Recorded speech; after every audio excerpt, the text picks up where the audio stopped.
Hi there, you newfangled technologists. You're here to learn about NFTs. The truth is, nearly anything can be an NFT. These ads are NFTs. NFTs are reimagining what it means to be an artist. Go, collect your NFT, create your own. Get out of here.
This picture is telling an urgent message. You can see the boat is sinking due to massive sea levels of climate change and the global warming.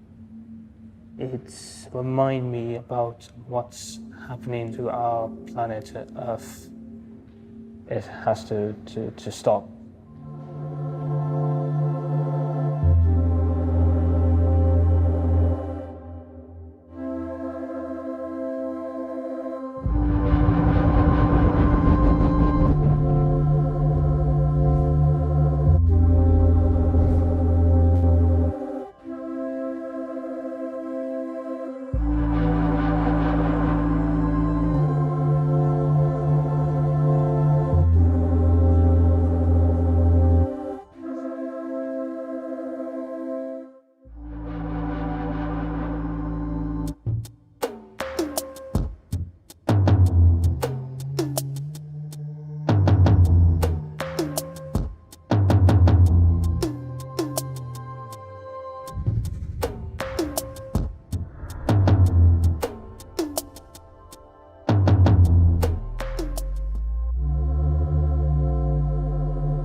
안녕하세요. 메타서울에 오신 것을 환영합니다. 저는 한다오의 오르거나이저이자 메타서울의 공동 주최자인 루치아입니다. 최근 몇 년간 블록체인, NFT, 메타버스, 인공지능 등 다양한 영역에서 기술의 발전이 시도되어 왔습니다. 올해 2021년은 NFT 기술이 아트와 결합을 이루며 디지털 세상의 새로운 가능성을 전 세계가 함께 목격한 아주 특별한 해입니다. NFT는 디지털 창작물에게 고유성의 지위를 부여하고 블록체인이라는 질서 위에서 자산화를 가능하게 합니다. 예술의 영역뿐만 아닙니다. NFT는 웹3 참여자들이 새로운 경제 시스템을 만들고 커뮤니티를 강화하고 디지털 문화를 다채롭게 향유할 수 있는 기반을 제공하고 있습니다. 우리는 NFT의 가능성과 이로써 더욱 가속화될 웹3, 그리고 메타버스에 대한 제대로 된 담론의 장을 열고 싶었습니다. 엔터테인먼트, 웹툰, 아트, 게임 등 온라인 문화 콘텐츠 강국인 한국의 수도이자 전 세계적으로 통신기술을 선도해 나가고 있는 도시인 서울은 디지털 세상의 무궁무진한 잠재성을 이야기하기에 가장 적합한 곳이 아닐까 싶습니다. 이에 메타서울은 물리적인 공간의 한계를 초월하여 새로운 인터넷 정신에 공감하는 사람들이 다채로운 창조력을 발휘하여 함께 만들어 나가는 가상도시를 상상합니다. 저는 지금 메타서울을 시청하고 계신 모든 분들 또한 미지의 태동과 또 어떤 가능성을 감지하셨기에 이곳에 모였다고 생각합니다. 올해 첫 행사에서는 각국에서 모여주신 70여 명의 연사분들과 함께 NFT의 가치 및 생태계 이해와 현황을 알리고 다양한 영역에서 앞서 활동하고 있는 플레이어들의 행보를 소개합니다. 더불어 디지털 르네상스의 움직임을 통해 형성되고 있는 디지털 도시, 즉 메타버스의 탄생을 보다 가까이에서 목격합니다. 메타서울을 통해 메타버스 데뷔를 시작한 NFT 크리에이터 분들과 프로젝트들이 세상에 알려지고 지원받고 또 서로가 더욱 긴밀하게 협업할 수 있는 장이 형성되기를 희망합니다. 감사합니다. 안녕하세요. 논스클래식의 대표를 맡고 있는 강유빈입니다. 메타서울 2021 컨퍼런스에 참석해주신 모든 분께 환영합니다.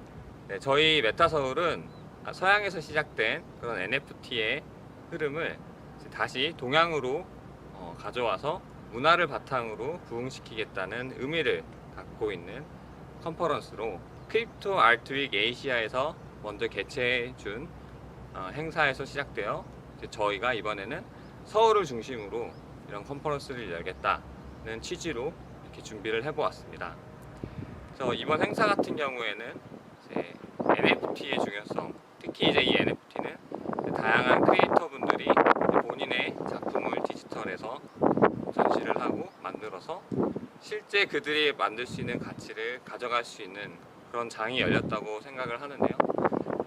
그러한 이제 창작가분들의 이제 다시 가치와 그런 권리를 부흥시키고 그리고 거기에 있어서 이제 다양한 분들이 모여서 NFT 작가분들이라든지 아니면 콜렉터, 마켓플레이스, VC 그런 분들이 모두 모이셔가지고 현재 이 NFT가 어떻게 성장하고 있는지 그리고 향후 이 NFT의 전망은 어떻게 될 것인지를 공론화하는 자리를 갖고 거기에 대해서 논의하는 그런 축제의 장이 될 것이라 저는 생각하고 있습니다. 이러한 NFT의 이제 산업에서 특히나 제가 중요하게 생각하는 것은 결국 커뮤니티가 굉장히 그러한 산업의 성장을 동인한다 라는 생각을 갖고 있는데요. 특히 이런 토큰 경제에서는 얼마나 그 토큰에 대한 활용하는 사람들이 많아지는지 그리고 이제 그 토큰을 갖고 얼마나 이제 사람들이 NFT를 많이 쓰려고 하는지 그 NFT에 대한 믿음을 얼마나 갖고 있는지 그러한 것들은 결국 사용하는 사람들이 얼마나 많이 모이고 그들이 얼마나 많은 다양한 활동들을 해보느냐가 이제 저는 굉장히 중요한 것 같습니다. 이제 저희 논스클래식은 그런 커뮤니티에 있어서 이제 에코시스템 빌더로서 커뮤니티의 확장에 이제 기여를 하고 어떻게 하면 더 건강한 앞으로의 미래 세대가 크립토에서 이제 그 건강한 리얼 유즈 케이스를 만들어내는가에 기여하는 활동들을 전개하고 있는데요.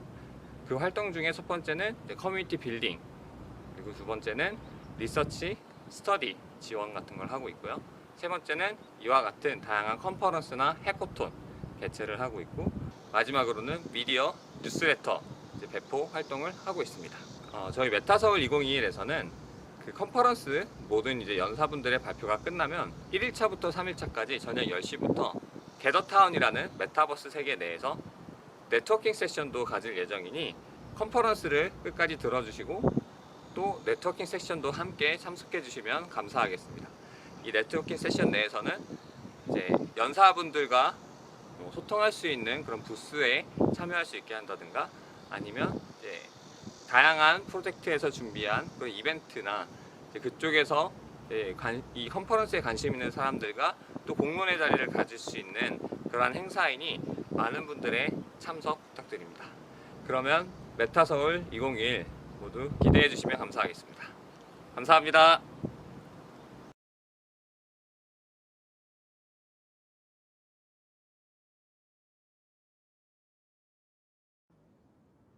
Hi, I'm Agwn, the console of Ludium.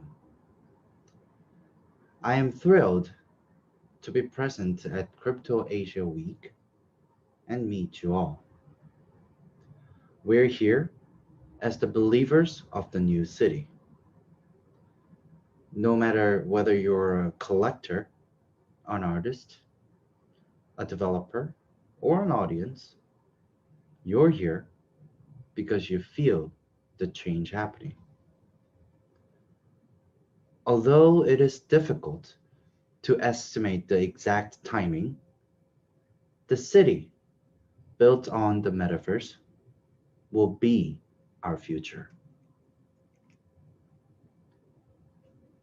Naysayers argue Bitcoin is harmful to the environment. NFT is a scam. Metaverse is far from technical viability. Sometimes it can be troubling to hear all the negative comments. But we're not afraid of those who cannot understand. The time will come and show them anyway. Yet there is something that we should fear. We should fear that we lose our belief.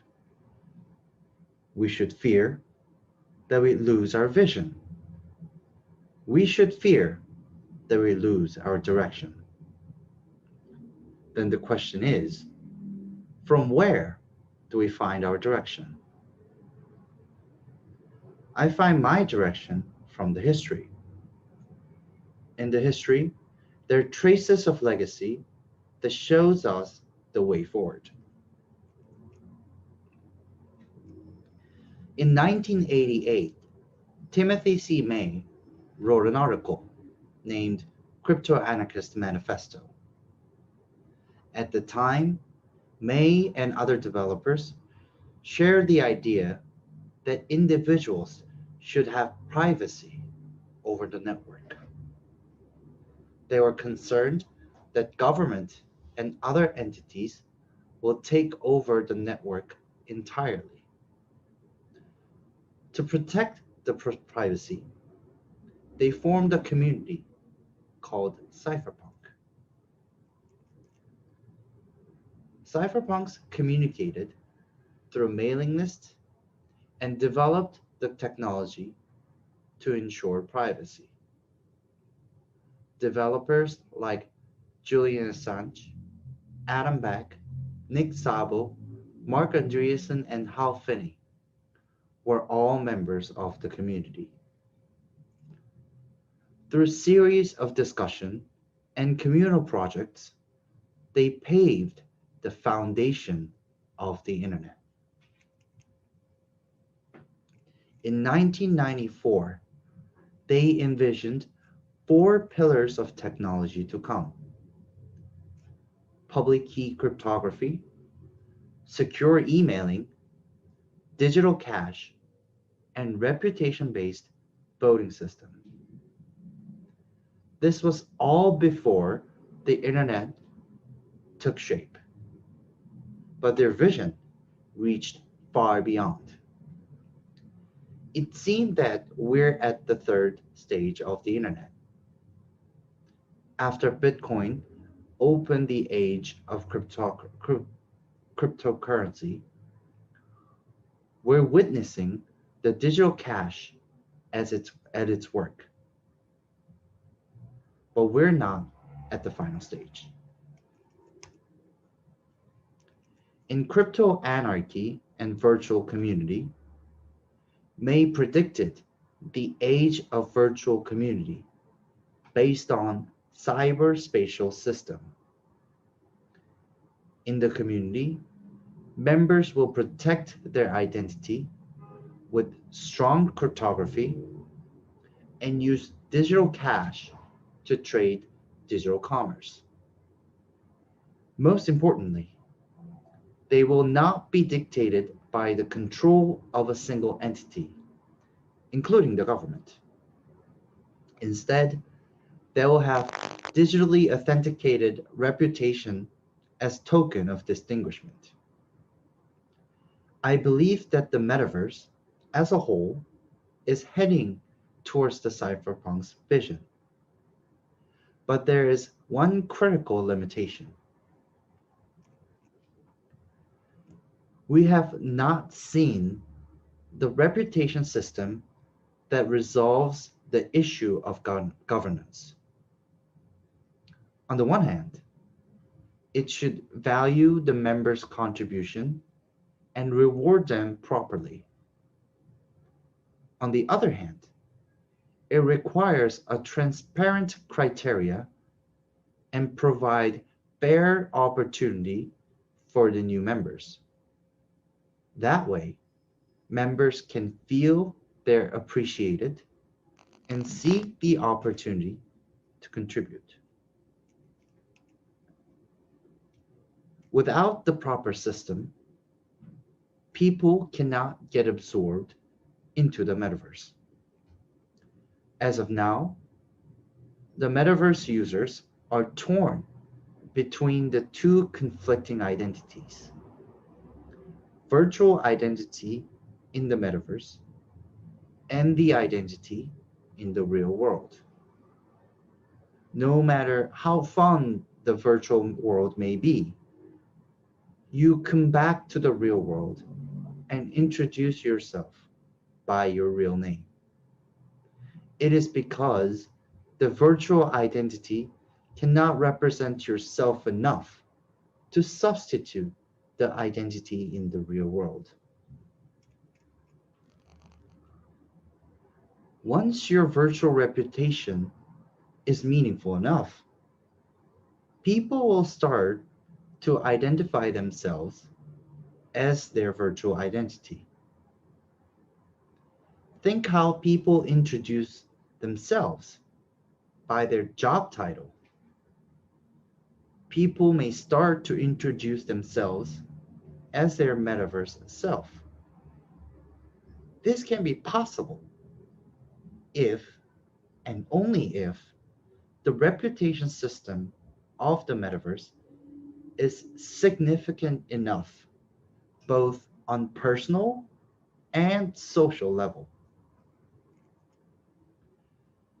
Many of today's metaverse projects are focused on user acquisition and technical setup. It is because those numbers directly add up to the immediate network growth. But by doing so, they overlook the governance issue. For instance, adding virtual maps and content are good ways to acquire users, but it makes it harder to bridge the virtual and real identities. Also, token drops and land drops provide immediate benefits to the users.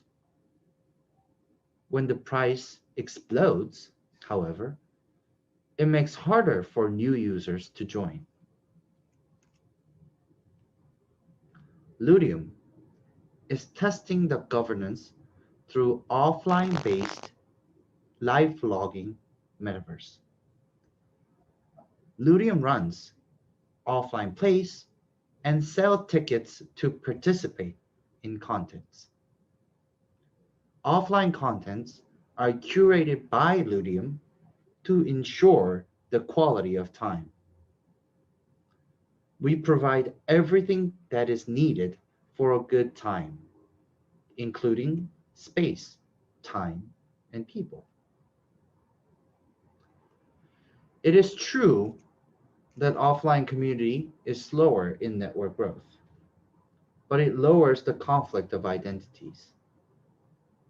When you interact online, you're more likely to feel that the activity represents yourself.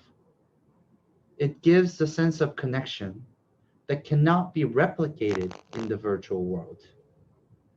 For this reason, Ludium is set on offline first based approach when it comes to content participation. Live logging is the key activity that makes Ludium's reputation system. Like Facebook, you can post your thoughts and activity through online community board. On the community board, people may recommend your post or make comments. All these interactive data are stored in your profile to establish your reputation. Based on the live logging activities, one can claim rewards. Rewards are given in the form of Ludium currency, with which you can participate in different contents. The amount of reward is set based on the importance of the activity for the growth of community. The more activity you participate, the more rewards you receive. Once initial testing is over and reputation system is set, we plan to open contents off and online simultaneously. On and offline contents will be featured in the metaverse, where people can seamlessly interchange between online and offline environments.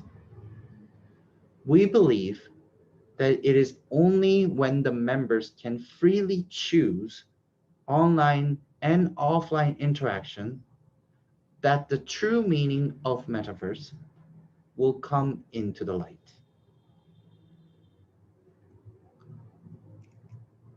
Along with on and offline contents, members will be able to interact in the reputation-based market. Reputation-based market is where you can buy, sell, trade digital collectible goods based on your reputation. Without the sufficient amount of reputation, you cannot claim some of the digital assets. In this way, members are motivated to participate more content and be more active in the community. After the reputation marketplace is at work, we plan blockchain integration for token and land drops. By then, there will be enough community members who understand how Ludium's system operates. They will have reasons to protect their reputation and assets in Ludium. For this reason, they will be the protector of the system along with the developers. Ludium invites you to join the community. We're running offline content called the Boat. The Boat stands for the Board of Art and Technology. The boat is for the sailors who navigate the sea of metaverse. For instance, Gem Study is for the NFT artists and planners who are interested in making projects related to crypto art, NFT goods, exhibition, or any other NFT works. We study the meaning of NFT and discuss how crypto art is different from NFTs. Eventually, participants come up with their own idea of NFT project based on their topic of interest. Elsa studies the cognitive and social meaning of AI. It is run by a captain named Steve, who is in charge of preparing all the material for the study. The topics of study include the meaning of data and algorithm, cognitive rethinking, and how to prevent the prejudice of AI. For those of you who are interested in the study, please let me know. My email is contact@ludium.community. If you just want to talk, well, that's still good. I will be glad regardless. Thank you.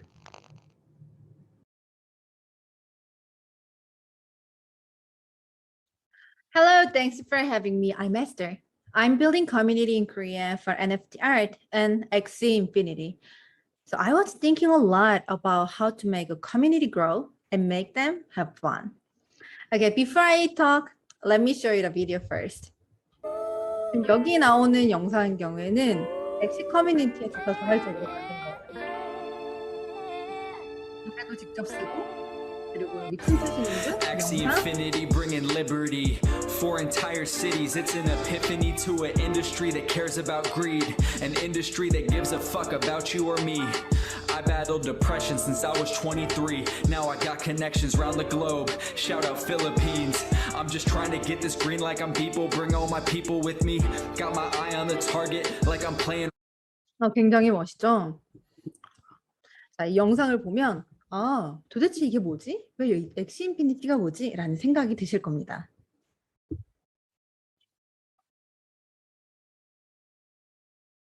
이분 같은 경우는 송어데이라고 매일 노래를 한 곡씩 하도록 하시는 분인데 이번에는 볼데이에서 노래를 하셨습니다.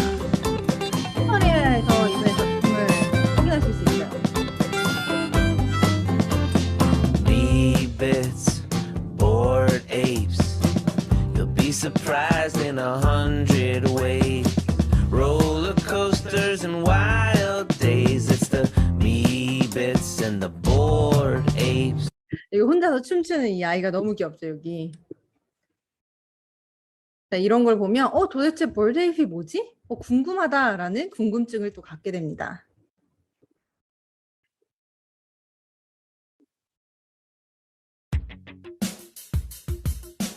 비트코인이 뭔지 모르는 사람들에게도 이렇게 노래로 가르쳐 줄 수도 있어요.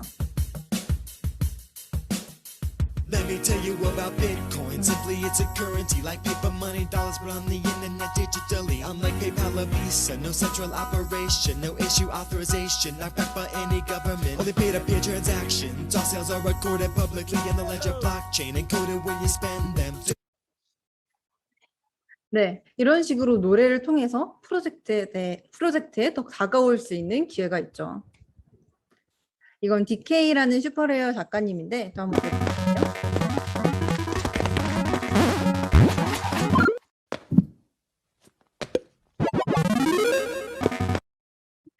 크립토펑크에 대해서 크립토펑크의 팬아트를 하셨습니다.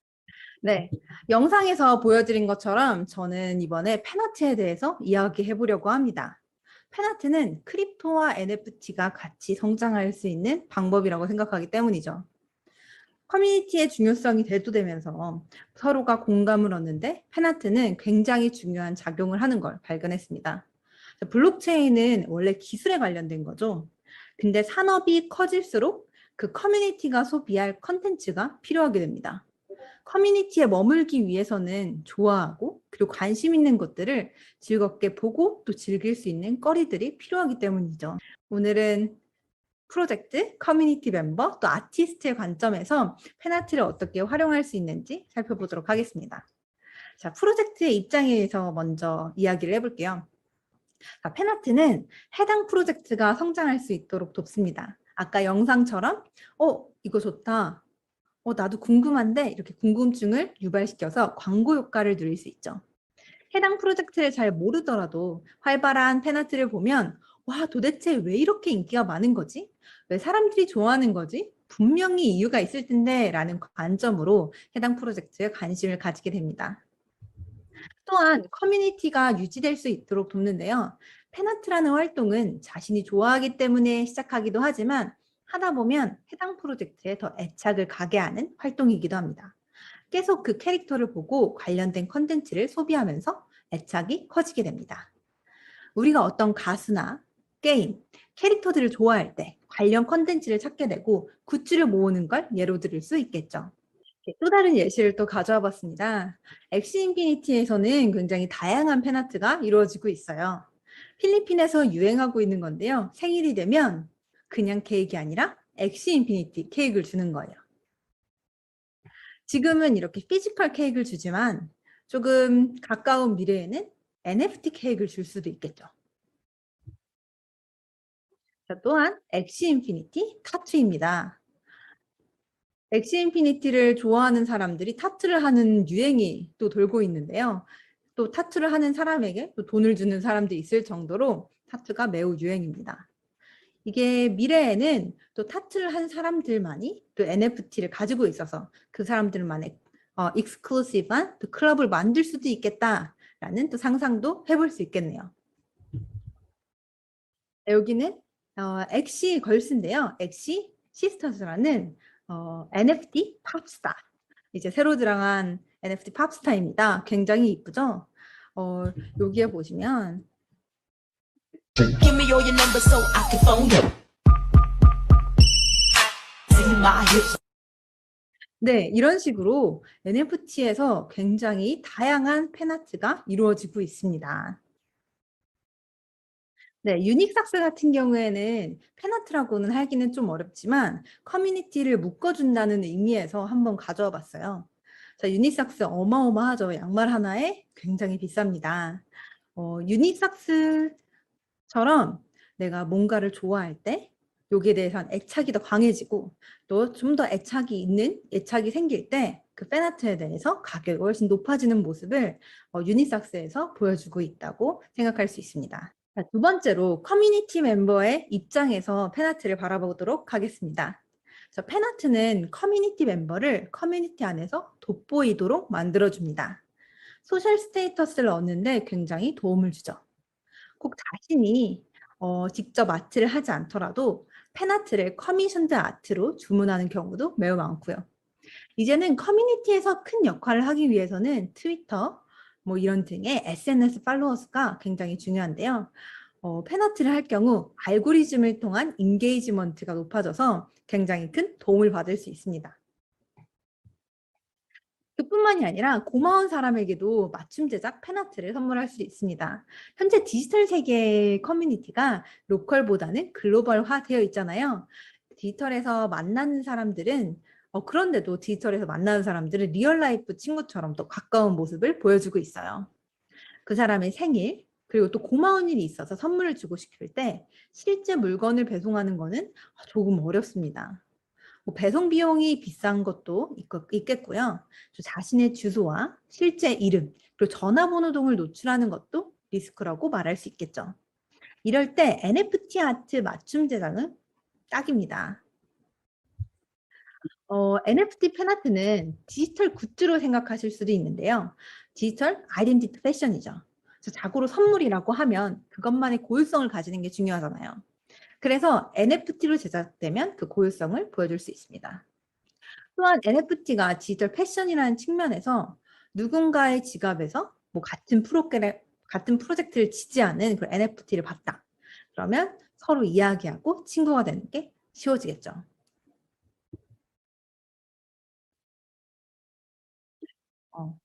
다음에 또 다른 예시들을 살펴보도록 할게요. 여기는 엑시 팬아트입니다. 엑시 같은 경우에는 고유의 NFT들이 있기 때문에 거기에 커미션드 아트를 굉장히 활발하게 진행하고 있어요. 굉장히 귀여운 것들이 많이 있죠. 그래서 이런 팬아트 한 거를 사람들이 팬아트를 하면 좀 더 애착을 가지게 되기 때문에 그 팬아트를 핸드폰 배경화면 아니면 컴퓨터 배경화면 그리고 트위터 프로파일 등으로 다양하게 사용하고 있습니다. 도지코인은 굉장히 유명하죠. 뭘로 유명하냐? 밈으로 많이 유명하죠. 도지코인이 그렇게 가격이 오르고 잘 됐던 이유 중 하나가 이런 다양한 팬아트 덕분이 아닌가라는 생각도 해봅니다. 이더리움 동안 굉장히 많은 팬아트를 가지고 있고요. 비탈릭도 많이 등장하고 있습니다. 자, 마지막으로 아티스트들의 입장에서 팬아트를 살펴보도록 할게요. 자, 커뮤니티에서 아티스트들의 작업을 소개할 수 있는 굉장히 좋은 기회입니다. 팬아트는. 팔로워를 늘릴 수도 있고요. NFT에서 커뮤니티는 가장 중요한 요소잖아요. 그리고 그 개인 작가에게도 커뮤니티를 빌드업하는 건 굉장히 중요합니다. 그러나 개개인의 작가가 자신의 커뮤니티를 형성하기는 굉장히 어렵습니다. 이럴 때 기존 커뮤니티를 타겟으로 하면 작가의 작품에 공감을 얻기가 쉬워집니다. 모든 작품을 팬아트로 하지 않더라도 팬아트를 가끔씩 올리면 아까 보여드린 것처럼 알고리즘 인게이지먼트에도 굉장히 도움이 되고요. 프로젝트와 관련된 작업을 올릴 경우 이후에도 관련 프로젝트의 사람들에게 노출될 가능성이 높아집니다. 그리고 더불어 얻을 수 있는 효과는 커미션드 아트를 원하는 고객이 생길 확률도 높아지죠. 또 다른 이야기로 제가 아티스트 분들과 많은 대화를 해보니까 1%를 제외한 99%의 아티스트들에게는 크립토가 어렵습니다. 이런 팬아트 활동은 자신의 작업 세계관을 뛰어넘어서 NFT 그리고 블록체인을 더 이해할 수 있도록 돕습니다.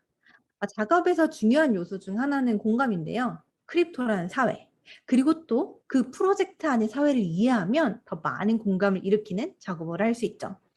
즉, 판매로 이어지기가 쉽게 됩니다. 이 외에도 팬아트는 그림, 음악, 춤, 영상, 글씨, 밈, 등 많은 것을 포함하는데요.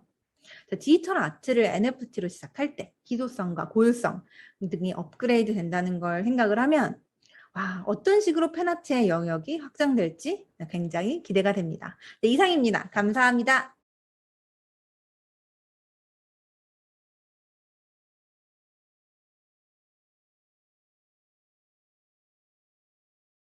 네, 안녕하세요. 600만 크리에이터가 이야기하는 넥스트 소셜미디어 NFT라는 주제로 발표를 맡은 주식회사 듀시스터즈의 대표 허영주입니다. 먼저 간단하게 듀자매에 대해 소개해드리겠습니다. 저희는 틱톡 600만 크리에이터로 활동 중이며 K-팝 싱어, 모델, 라이브 커머스 쇼호스트, 라디오 DJ 등등 다양한 활동을 하고 있고 또한 국내 최대 MCN 중 하나인 트레저헌터의 쇼폼팀 팀장으로 후배 크리에이터들을 육성하는 일을 하고 있습니다. 듀자매는 틱톡에서 인기를 끌며 메가 크리에이터로 성장할 수 있었는데요. 이미 한 플랫폼에서 성공 경험을 한 듀자매가 왜 NFT에 관심을 갖고 공부를 하게 되었는지 어떤 가치를 느꼈는지 이야기를 하며 발표를 시작해 보도록 하겠습니다. 저희가 NFT의 매력을 느낀 이유는 기존 시스템의 문제를 해결할 엄청난 가치를 발견했기 때문입니다. 저는 2012년에 더시아라는 그룹에서 걸그룹 활동을 했었는데요. 걸그룹 활동을 하면서 시스템상의 많은 문제를 느꼈습니다. 연예계에서는 오직 1%만 수입을 가져갈 수 있는 구조인데요. 예를 들어 나의 찐팬이 100명이 있고 그들이 매일 우리의 노래를 듣는다고 해도 회사 그리고 음악 유통 채널 등등 여러 가지 과정을 거치면 아티스트들에게 돌아가는 수입은 거의 없습니다. 그리고 그로 인해 아티스트는 지속 가능하게 작업을 할 수 없게 되어 모두 떠나가게 되죠. 대중 모두에게 사랑을 받아야만 차트 100위에 오르고 수입을 가져갈 수 있는 이 구조 속에서 저는 많은 아티스트들이 꿈을 포기하고 떠나가는 모습과 많은 팬들이 실망하며 등을 돌리는 모습을 보아왔습니다. 저는 NFT가 이러한 기존 시스템의 문제를 해결할 수 있는 굉장한 좋은 대안책이라는 생각이 들었습니다. 아티스트들은 NFT를 통해 이제 중개자 없이 바로 팬들과 연결될 수 있고 100명의 팬이 아닌 10명의 팬만으로도 지속 가능하게 작업을 할 수 있습니다. 팬들은 NFT를 통해 이제 아티스트들과 더 가까이 소통할 수 있고 그들을 계속해서 지지할 수 있습니다. 이러한 저희의 경험을 바탕으로 NFT에 대한 가치를 느끼고 NFT를 시작하게 되었습니다. 한다오 잼 스터디를 통해서 NFT를 공부하며 NFT의 더 큰 가치도 알게 되었는데요. 바로 넥스트 소셜 미디어로서의 NFT를 발견하게 되었습니다. 저희 듀자매는 3년 전 모두가 유튜브를 시작할 때 틱톡을 넥스트 소셜 미디어로 바라보고 시작을 했습니다. 이미 포화가 된 유튜브 시장에서 경쟁하기보다 넥스트 플랫폼의 선두주자가 되어야겠다는 생각을 하며 틱톡 채널을 키웠고 그 결과 선점 효과로 인해서 많은 성장을 할 수 있었습니다. 이와 같은 성공 경험을 하며 넥스트 빅딩에 대한 고민을 끊임없이 해왔는데요. 저는 넥스트 빅딩에 대해서 공부를 할 때 특히 미국의 디지털 비즈니스의 거물이자 디지털 마케팅과 소셜 미디어의 개척자로 꼽히는 게리 바이너척의 이야기를 귀 기울여 듣고 있습니다. 그는 넥스트 소셜미디어는 바로 NFT가 될 거라고 이야기했습니다. 그의 이야기를 정리해서 공유해드리고 함께 제 견해도 이야기해보고자 합니다. NFT는 엄청난 패러다임의 전환을 가져올 것이라고 생각한다. 게리가 NFT를 넥스트 소셜미디어라고 이야기를 하면서 했던 이야기인데요. 미키마우스를 살 수 있다는 것을 상상이나 해보았나? 월트 디즈니가 처음 미키마우스를 그린 것이 NFT였고 누군가가 그걸 소유할 수 있다면 이것은 생각만으로도 특별한 것이다. 월트는 지적 재산권을 포기하지 않을 수 있지만 그것은 수집 가능한 자산이다 라고 이야기를 했는데요. 이 이야기를 통해 패러다임의 전환을 상상해 볼 수 있었습니다. 웹 1.0은 정보를 디지털화했습니다. 우리는 이로 인해서 무언가를 더 알기 위해 서점에 가서 책을 볼 필요가 없이 검색창에서 질문을 하고 답변을 할 수 있게 되었죠. 그리고 웹 2.0은 사회화의 디지털화입니다. 인간만이 할 수 있는 커뮤니케이션, 데이트와 같은 것들을 가능하게 했죠. 그리고 웹 3.0은 메타버스 그리고 NFT를 통한 상품의 디지털화입니다. 이 세상에 내가 디지털로 살고 있고 그 안에 경제가 있습니다. 사실 사람들은 이미 현실에서 포켓몬 카드 또 NBA 카드 같은 카드들을 수집해 왔는데요. 이것이 디지털상의 자산으로 바뀐 것이라고 이해하면 편할 것 같습니다. 우리의 삶은 점점 더 디지털화되고 있고 인간은 소비를 통해 소통을 합니다. 우리가 사실 명품을 입는 것을 생각을 해보면은 무언가 브랜드와 로고를 통해서 타인에게 무언의 메시지를 보내고 있는 것이죠. 우리가 디지털 형태로 소유하고 있는 것들로 새로운 공감대를 만들어낼 수 있습니다. 1990년대 초반 인터넷과 2000년대 초반 SNS처럼 NFT는 현대 기술과 문화에 가장 큰 영향을 준 현상 중 하나로 기록될 것입니다. 여러분들은 NFT를 어떻게 이해하고 계시나요? 세상에 단 하나만 존재하는 독특한 자산을 대표하는 디지털 인증서라고 생각하시면 되는데요. NFT는 멤버십 카드, 또 신용카드 혜택, VIP 전용 이벤트 티켓 등의 컨셉만 이해한다면 충분히 그 가치를 이해할 수 있습니다. 게임에서 스킨이나 또 가상의 아이템을 구매해봤다면 NFT의 가치도 이해할 수 있습니다. 그 아이템을 원했던 이유는 나에게 의미 있는 가상의 세계에서 사용하고 싶어서 또는 친구들과 다른 사람들에게 자랑을 하기 위해서였습니다. NFT는 그 사회적 화폐 같은 역할을 다른 모든 콘텐츠로 확장할 것입니다. 사람들이 NFT를 사는 이유는 사람들이 명품옷과 또 럭셔리 자동차를 사거나 유명인과의 사진을 벽에 걸어두는 심리와 같습니다. 인스타그램에서 파란색 인증 체크마크를 원하는 이유도 같습니다. 몇 년 후 우리 모두가 서로의 디지털 지갑을 보여주며 자신의 NFT로 공감대를 형성할 거라고 생각을 합니다. 지금 우리 모두가 SNS 계정이 있는 것처럼 모두가 NFT 프로젝트를 갖고 있을 거라고 생각합니다. 모든 것은 NFT화 될 수 있습니다.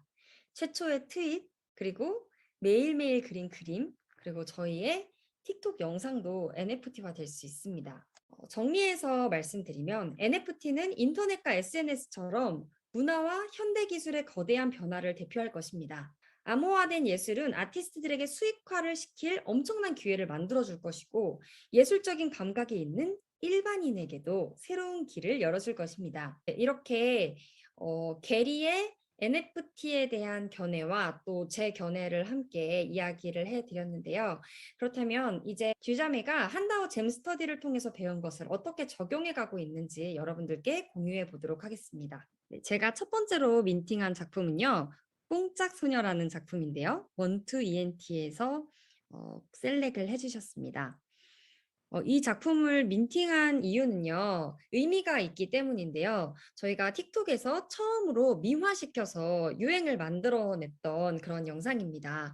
뽕짝소녀 챌린지라고 하는데요. 한번 같이 보실까요? 나는야 뽕짝소녀 뽕짝소녀 뽕짝소녀 뽕짝을 부르네 나는야 뽕짝소녀 뽕짝소녀 뽕짝소녀 뽕짝을 부르네. 그리고 제가 그린 그림도 민팅을 해보았고, 그리고 저희 듀시스터스가 새로운 가능성을 발견해낸 이 그림도 제가 한번 그려서 민팅을 해보았습니다. 아직 팔리지 않았고요.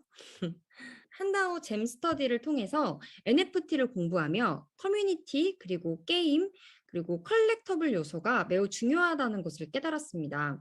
이 요소가 없다면 아무리 민팅을 해도 지속 가능하기가 어렵고 무의미할 수 있다는 것을 느꼈습니다. 그래서 고민을 하다가 만든 것이 엑시 시스터즈입니다.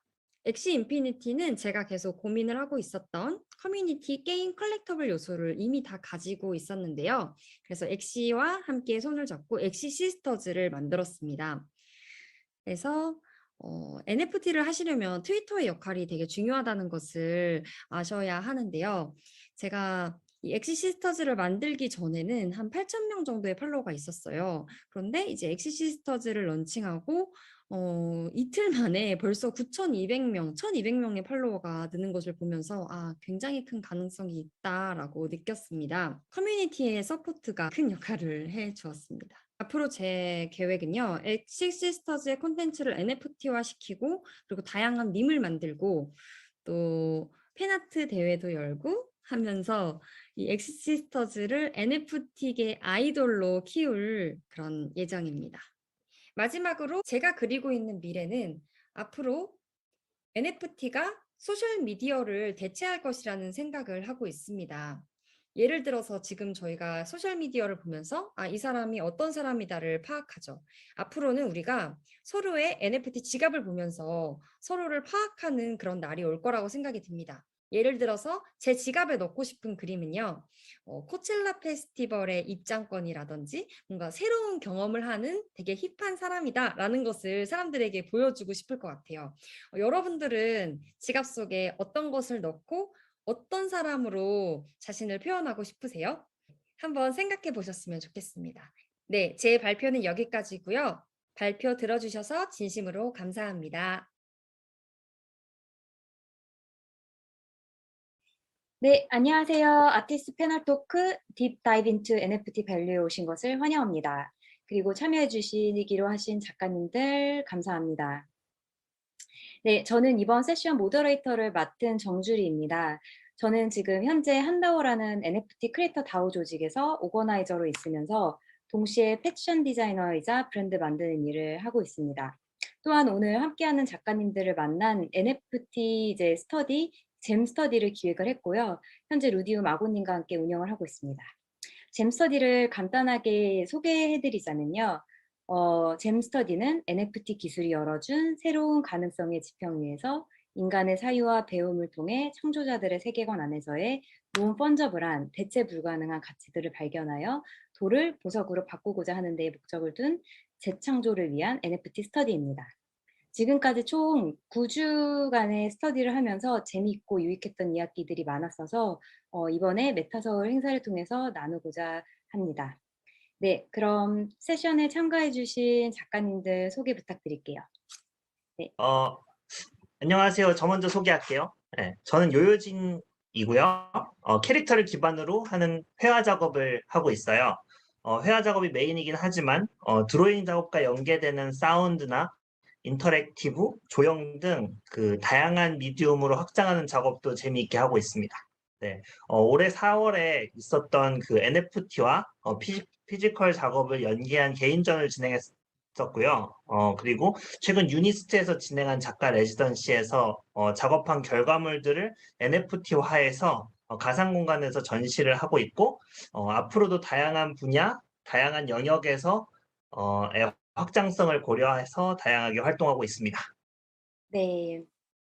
네, 이제 제 소개를 하겠습니다. 네, 안녕하세요. 저는 한국에서 예술가로 활동 중인 화가 ADAM입니다. 메타서울에서 여러분들께 소개하게 돼서 너무 반갑고 영광입니다. 저는 대중문화를 기반으로 미술시장에서 회화 및 다양한 형태의 창작 활동을 하고 있고요. 갤러리 전시 활동뿐만 아니라 여러분들이 아시는 라이엇 게임즈의 리그 오브 레전드, 푸마, 필라, 삼성 같은 기업들과의 협업을 통해서 커머셜 아트워크까지 진행하고 활발하게 활동 중입니다. NFT 아트를 접한 뒤로 블록체인을 활용한 미술에도 관심을 가지게 되었고요. 그런 이유로 스터디에 참여하게 되었는데 앞으로도 NFT와 피지컬 아트를 연계한 전시나 이제 기업과의 콜라보 같은 것들을 고려하고 있습니다. 감사합니다. 네, 감사합니다. 네, 안녕하세요. 저는 한국의 그래픽 아티스트 낙타라고 합니다. 현재 디지털 콜라주 기법을 기반으로 이제 다양한 그래픽 아트 개인 작업들을 하고 있고요. 커버 아트나 광고, 콘텐츠 등과 같은 여러 매체의 상업 활동들도 지금 현재 병행을 하고 있습니다. 저 작업을 짧게 소개하자면 저는 이제 획일화된 일상이나 이런 답답함을 느껴서 그것들을 탈피하고자 여행을 시작했고, 그러다 이제 여행과 일상을 통해서 얻었던 영감으로 작업을 시작하게 되었습니다. 그래서 이제 다양한 색감과 다채로운 상상력을 작품에 보여주고자 하며 주로 이제 현실 속에 있는 다양한 요소들의 질서를 해체하고 이제 저만의 상상력을 바탕으로 자유롭게 배치하고 새롭게 질서를 부여하는 그런 작업들을 하고 있습니다. 현재는 NFT 아트에 이제 관심을 많이 가지고 공부하며 활동하고 있습니다. 네. 예, 다 멋진 소개 너무 감사드리고요.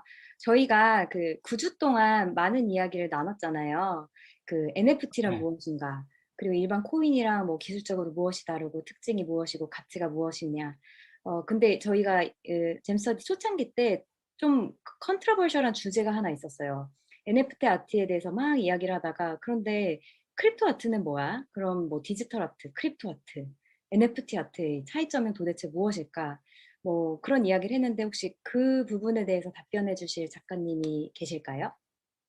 네, 이 부분에 대해서 뭐 제가 조금 얘기를 드리고자 한다면 네. 일단 NFT 아트와 크립토 아트 그리고 디지털 아트 이 세 가지들의 개념을 대조적으로 이제 비교를 해서 차이점을 드릴 수 있다기보다는 이제 그 각 아트에 대한 설명을 좀 드릴 수 있을 것 같은데요.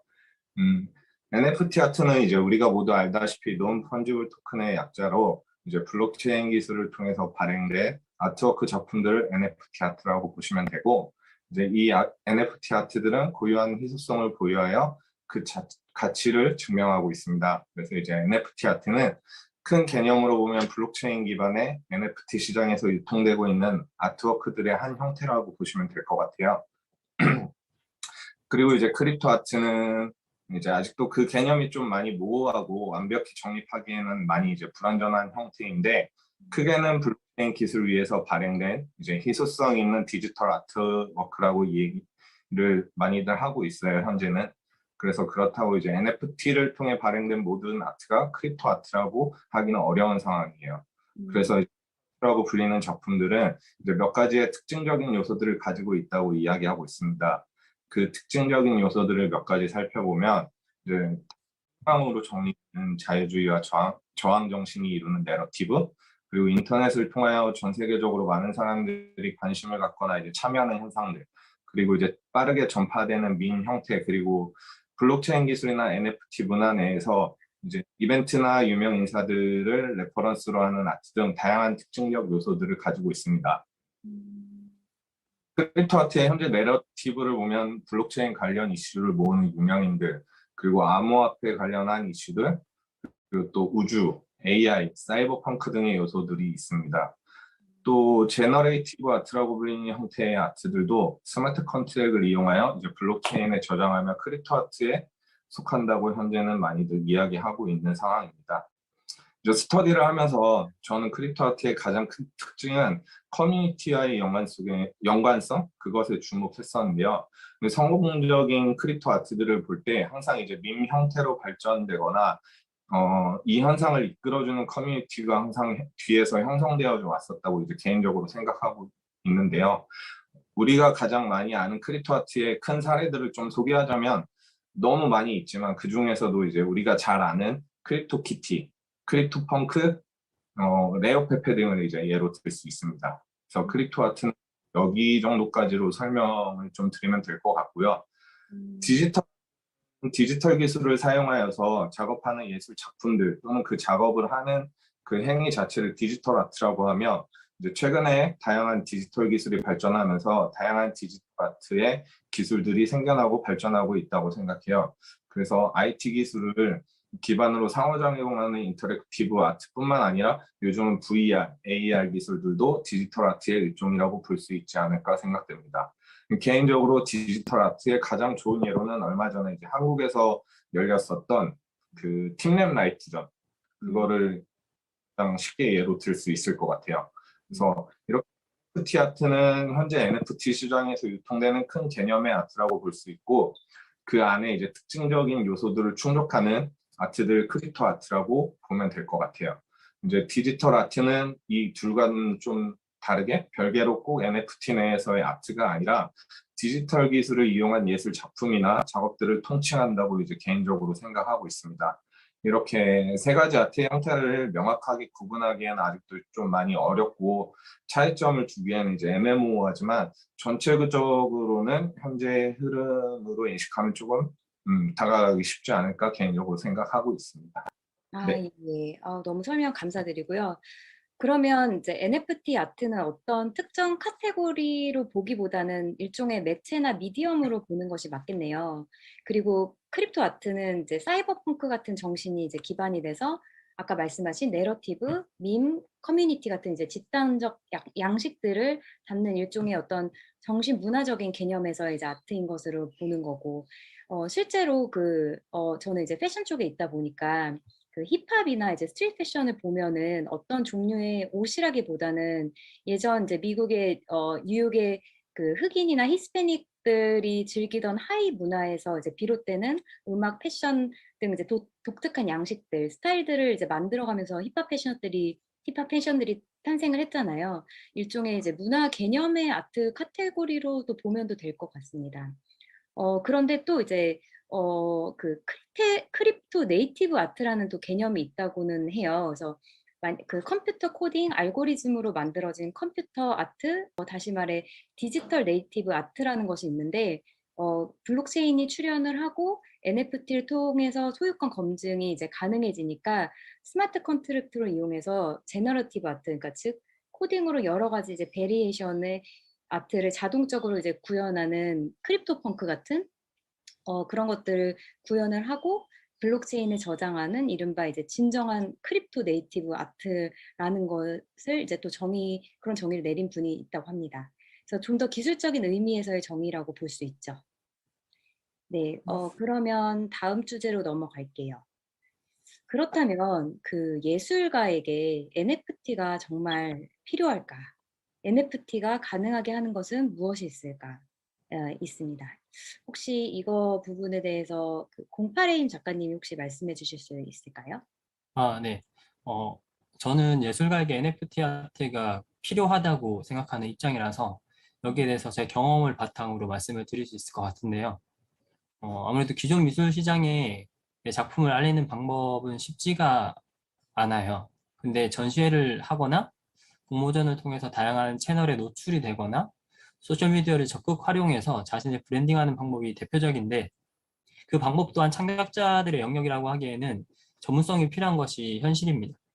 창작자는 자신의 내러티브를 끊임없이 도큐멘팅해야 하고, 전시 기회를 갖기 위해 갤러리스트들과 사회적 관계를 신경 쓰거나 커뮤니티에 자신의 창작 활동을 적극적으로 보여줘야 그런 기회가 생기곤 했거든요. 그 소셜미디어에서 드러낼 이미지를 준비를 열심히 하는가 하면 심지어 그 어떻게 보여줄까에 대한 연출도 빠질 수가 없습니다. 이러한 노력들을 기울였을 때 미술 시장에서 나와 내 작품을 알리는 기회를 얻게 될 확률이 높아지는 거죠. 그렇다면 어느 정도의 시간이 소요됐을까요? 저 같은 경우는 이제 참가자들마다 소요되는 시간이 다 다르지만 저의 경우는 이 씬에서 제 이름과 작품을 기억하게 하는 데만 약 5년 정도의 시간이 걸렸습니다. 그것만 5년이지 작품을 판매해서 이제 먹고 사는 문제를 해결하기까지는 9년 이상이 걸렸거든요. 따로 수입 활동을 하지 않고 작품만으로 긴 시간을 버티기는 정말 쉽지가 않았던 것도 사실이고요.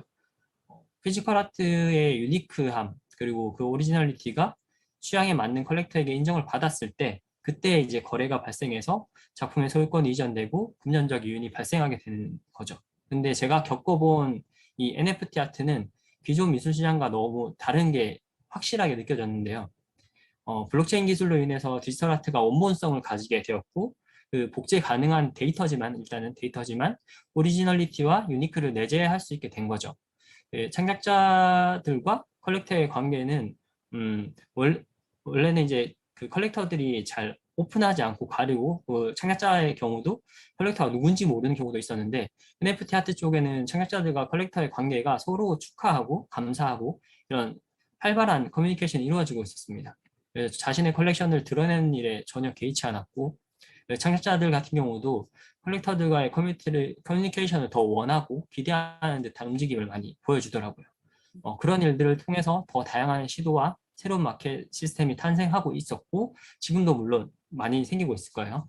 창작자와 컬렉터는 이 여러 가지 시스템, 여러 가지 플랫폼을 오가면서 작품을 수집하고 전시하는 형태로 빠르게 발전하고 있었습니다.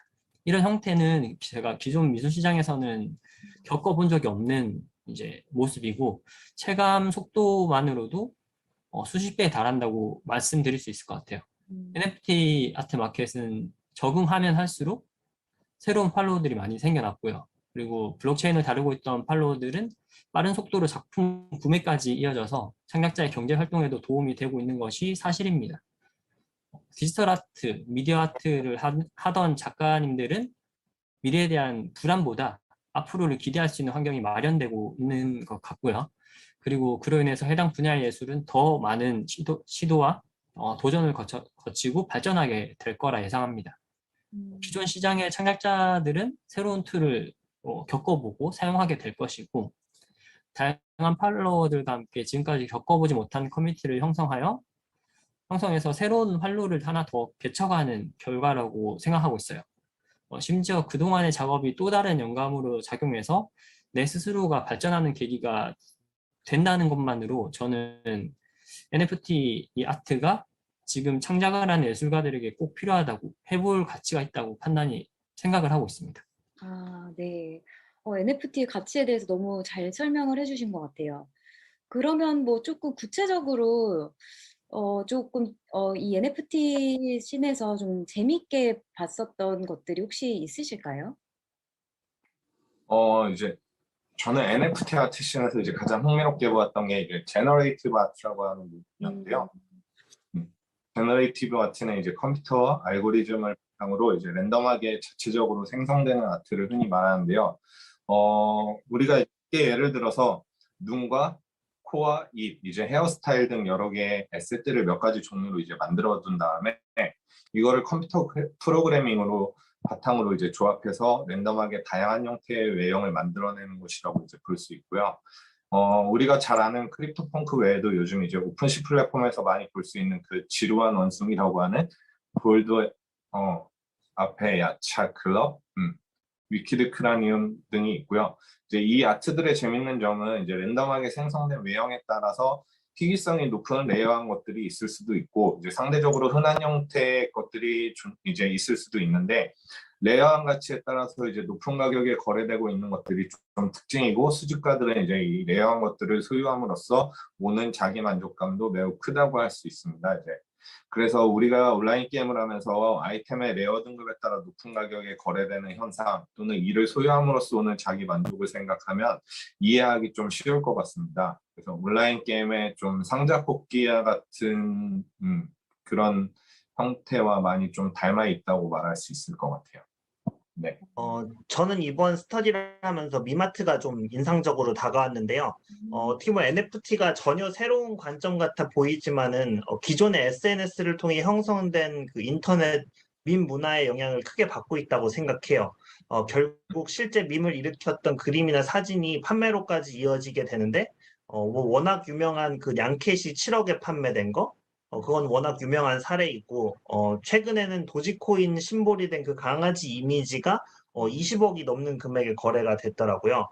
그만큼 트렌드에 굉장히 민감한 시장인 것 같고, NFT 씬 전체적인 분위기에서 봤을 때 실제 작가의 작품에 이런 밈적인 뭐 도지라든지 일론 머스크라든지 페페와 같은 이미 유명한 상징성 있는 캐릭터 그런 심볼이 들어갔을 때나 또 크립토의 내러티브를 가지고 있는 뭐 탈중화라든지 이더리움이라든지 비트코인의 심볼이 합쳐졌을 때 좀 더 가치를 높이 평가받는 경우도 있는 것 같아요. 무조건적인 경우는 아니지만은 어쨌든 그 민 문화의 트렌드를 읽고 그걸 적용했을 때 좀 주목을 받을 수 있는 그런 부분이 있는 것 같아요. 그래서 저는 좀 밈 트렌드를 읽기 위해 틱톡을 해야겠습니다. 네. 네, 그래서 정말 진짜 들어보니 많은 것들이 지금 변하고 있고 새로운 형태들의 예술들이 많이 탄생되고 있는 것 같아요. 그래서 그럼 이제 다음 주제로 넘어가 볼게요. 그렇다면 지금 이제 기술과 산업이 발전함에 따라서 예술도 시대적 변화를 계속 겪어왔잖아요. 지금 현 시점에 대한 어떤 변혁에 대한 시사점이 있을지, 그러니까 과거에는 예를 들어 어떤 급격한 변화가 있었던 적이 있고 현재 겪고 있는 어떤 탈중앙화, 블록체인이 가져오는 시대적 변화에는 어떤 것이 혹시 있을까요? 이 부분에 대해서 혹시 예, 08임 작가님이 좀 말씀해 네. 주실 것 같습니다. 몇 가지 이제 제가 변혁에 대해서 생각나는 거는 뭐 언론을 통해서 많이 봤지만 투명한 거래로 인해서 금융에 대한 변화가 기대가 되고 있고, 그리고 그러니까 디지털 자산에 대해서 원본 진위 여부를 확인할 수 있는 것들, 그리고 사물 인터넷에 대한 얘기도 봤던 것 같아요. 그리고 에너지 효율 증가, 뭐 물론 이 외에도 많은 것들이 기대되는 이제 현 시대의 변혁에 대한 것들이지만, 저는 과거에 대한 것도 한번 실제로 이런 변혁이 있었다라는 것도 말씀드리고 싶어서 말씀드리고 싶은 것이 있습니다. 네. 예술 또한 정보의 공유를 통해서 시대적 변화를 거치게 된 사례가 있었는데요. 네. 제가 지금 말씀드릴 이야기는 산업 시대의 가속화로 인해서 예술 분야에 어떠한 큰 변화를 가져오게 되었는지를 말씀드리려고 하는 거예요. 과거 미술은 대부분 화가들이 귀족의 보호 아래에서 그들이 원하는 신화적 이미지나 종교화, 프로파간다 같은 엘리트적 사고에 기반한 소비 대상이었습니다. 그러다 보니까 자료, 재료, 뭐 이런 모든 정보들은 제한적일 수밖에 없었고, 대부분이 대상을 재현해내는 기술을 바탕으로 일부만이 그 미술에 대한 정보와 미술을 향유를 하고 있었어요. 그러다 산업혁명 이후에 1800년대 이후에 여러 분야의 기술이 발전을 하게 됐는데, 좀 전에 말씀드린 일부만 향유하던 미술에 관한 제조법, 그다음에 보관법 이런 것들이 공장에서 대량 생산이 가능해지게 됩니다. 아무래도 일부만 알고 사용하던 것들이 모든 사람들에게 이제 공개가 되면서 누구나 사용할 수 있게 되는 이런 형태는 탈중앙화와도 맥락을 같이 한다고 생각을 하고 있어요. 따라서 값이 너무 비싸서 혹은 이제 아무나 가질 수가 없어서 이제 어려웠던 그런 사진기에 대한 것들도 공장에서 생산이 가능해졌고, 그리고 일부가 직접 이제 만들어서 제작해서 피그먼트를 직접 이제 뭐 물 항아리에 담아 놓는다든지 고전적인 방법으로 관리하던 피그먼트를 다양한 물질에 녹여서 보관할 수 있는 튜브가 공장에서 생산이 되면서 더 많은 대중에게 새로운 세계가 열리게 된 것이죠. 눈앞의 대상을 그냥 아까 모사하던 화가들이 사진기의 대중화로 더 이상 모사를 할 필요가 없어졌고, 그리고 휴대가 용이한 그 튜브 형태의 물감을 구하기가 쉬워진 화가들이 재료를 이렇게 가지고 야외로 나가게 됩니다. 게다가 물감은 당시에 이제 사진에서 보여줄 수 없는 그 색감들, 혼합 채색이 가능했기 때문에 내가 알고 있는 것보다 더 강렬한 색채와 이미지를 표현해내는 것에 많은 화가들이 시도를 하게 돼요. 이게 우리가 아는 인상주의 회화의 시작이고요. 네. 이 계기가 현대미술, 지금의 미술이 꼽히게 된 계기가 되고 있어요. 이후에 관련해서 그 색을 연구하는 사람들도 많이 생겨나기 시작했고요. 그에 따라서 다양한 빛의 이론이 등장을 하게 되며 그 과학자들도, 그러니까 과학자들 사이에서도 관련해서 큰 변화를 가져오게 되는 결과로 이어지게 됐어요. 그러니까 좀 과거에 예술의 민주화가 발생했던 큰 사건이었네요. 네. 그러니까 정보의 공유가 가능하게 돼서 예술의 대중화가 되었던 사건이라면 현재는 블록체인이란 기술을 통해서 정보의 민주화 혁명을 넘어서서 이제 가치의 민주화 혁명까지 도래하고 있는 것으로 보이거든요. 그러니까 지금 현실 세계와 연결이 예전에는 불가능했던 가상 게임에서의 활동에서 벌어들인 돈들이 지금 실제 세계 화폐와의 거래가 용이해졌고 누구나 가상 세계 안에 자신의 코인을 찍어내거나 또는 고유값을 가지는 NFT 예술 작품 또는 디지털 자산을 발행할 수 있게 됐잖아요. 물론 뭐 그 토큰이 가치가 있다고 믿는 사람들이 다수여야지만 이제 가격을 유지할 수 있겠지만요. 네, 너무 좋은 역사에 대해서 말씀해 주셔서 감사합니다. 네, 그러면은 이제 마지막 질문으로 넘어갈게요. 지금 이제 말씀하신 것처럼 NFT 예술이 작가들에게 진정으로 주체적 지위성을 부여하고 경제적 활동에 도움이 될 수 있을까요? 혹시 이 부분은 요요진 작가님께서 좀 말씀 부탁드립니다. 네. 그 NFT가 작품의 유일무이함이 이제 디지털로 확장된 개념이라고 볼 수 있을 텐데, 이것 하나만으로도 작가에게 다양한 이점이 생기게 됐어요. 이거를 세 가지를 추려본다면은, 마켓의 확장, 그리고 직접 거래가 가능해졌다는 거, 그리고 다양한 시도들이 이루어지고 있다는 건데요. 일단 마켓이 확장된 부분을 보게 되면은, 어떤 형태의 작업물도 NFT화가 가능하다는 거죠. 이를테면 음악이라든지 미디어 아트라든지 혹은 퍼포먼스 형태의 개념 작업도 충분히 NFT화가 돼서 거래가 가능하게 되었다는 점이에요. 기존에 거래될 수 없었던 형태의 예술에서는 전시 기간에 전시가 이루어지고 소개가 됐을 때 증발이 되고 아무리 많은 팬을 가지고 있는 작가들이라도 생활고에 시달릴 수밖에 없었는데 NFT는 작가 활동을 지원할 수 있는 좋은 수단으로 사용될 수 있고 그리고 콜렉터들도 작업을 서포트하는 의미로 그리고 그 작품을 직접 소유할 수 있게 된 거죠. 그 두 번째는 이제 직접 거래가 가능하게 됐다는 거는 갤러리와 같은 중개자 없이 작가가 주체적으로 직접 거래를 주도할 수 있게 됐다는 거예요. 작가 개인이 직접 온라인을 통해서 홍보를 하고 콜렉터들에게 직접 작품을 소개하고 그들과 직접 거래를 하면서 좀 더 많은 수익원을 벌게 되고 더 좋은 작업을 만들어낼 수 있는 그런 체계를 갖출 수 있게 된 거죠. 그런 재원의 확보를 통해서. 그리고 다양한 시도가 일어나고 있는데 NFT를 통해서 자기 표현의 도구를 확장할 수 있는 그런 점을 기대할 수 있을 것 같아요. NFT를 좀 더 적극적으로 활용하기 위해서는 작가들이 좀 더 다양한 매체들을 소화해낼 수 있으면 그럼 다양한 표현도 가능하니까 그런 부분에 있어서 그 회화 작업을 하시는 분들이 디지털 작업으로 전환을 하기도 하고 자기 표현의 영역을 좀 더 한 단계 더 업그레이드하기 위해서 영상이라든지 3D를 습득하기 위해서 노력하는 움직임들도 보이고 있어요. 또 코딩으로 데이터를 끌어와서 작품에 적용하는 작업도 생겨나고 있고 제작한 게임을 민팅하거나 NFT 구입자에게 현실 세계에서의 이벤트를 계획하는 그런 움직임도 나타나고 있고 또 NFT가 이제 메타버스의 영역까지 확장이 돼서 건축이나 패션이나 엔터테인먼트의 영역까지 확장되는 그런 활동 범위가 점점 늘어나는 그런 현상을 보고 있습니다. 네. 그러니까 NFT가 작가와 콜렉터들 간의 관계를 가져갈 수 있게 하는 어떤 지속 가능성 차원에서 그리고 중개자 없이 직접 거래할 수 있다는 점 그리고 NFT를 넘어서 메타버스 세상에서 훨씬 이제 다양하고 확장된 형태로서 크리에이터들의 역할이 이제 엄청 중요해지겠네요.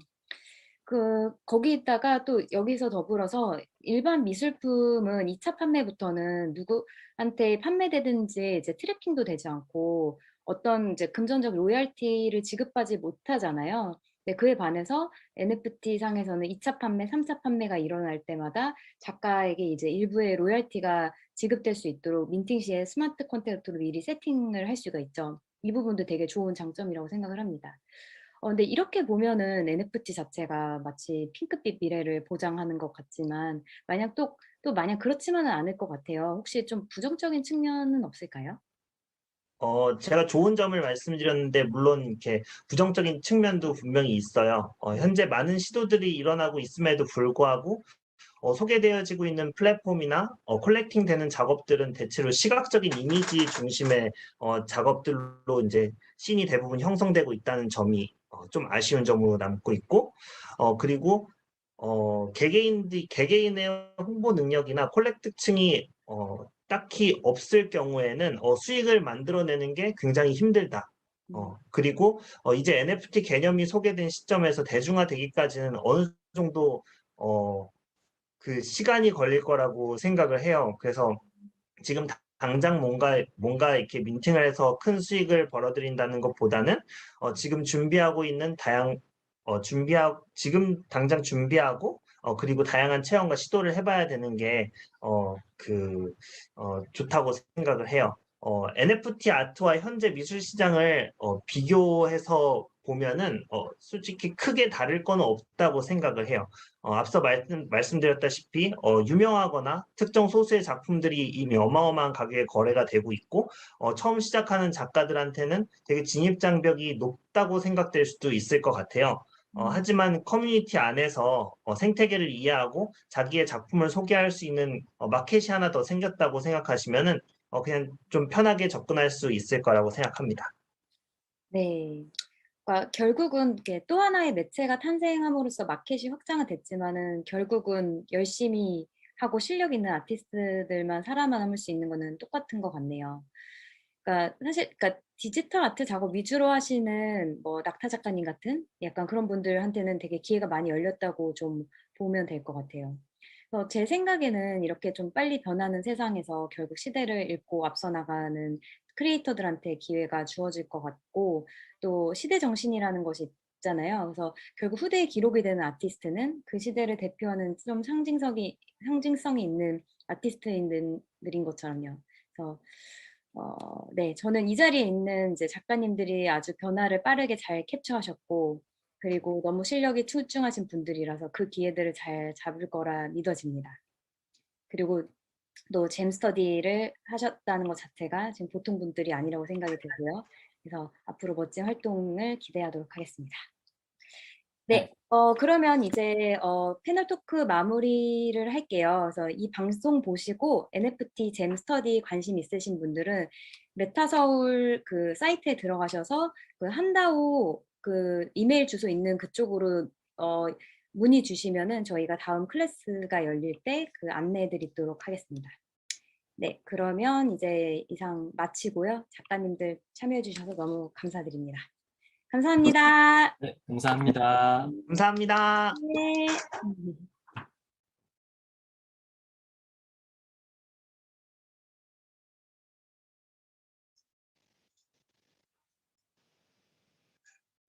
Hello, everyone. I'm J07. And if you don't know me, I'm a collector, curator, and creator of the NFT space. I'm passionate about NFTs because I believe they represent something beyond a new medium for art. I believe NFTs represent a new model of value that's decentralized and underwritten by the power of communities.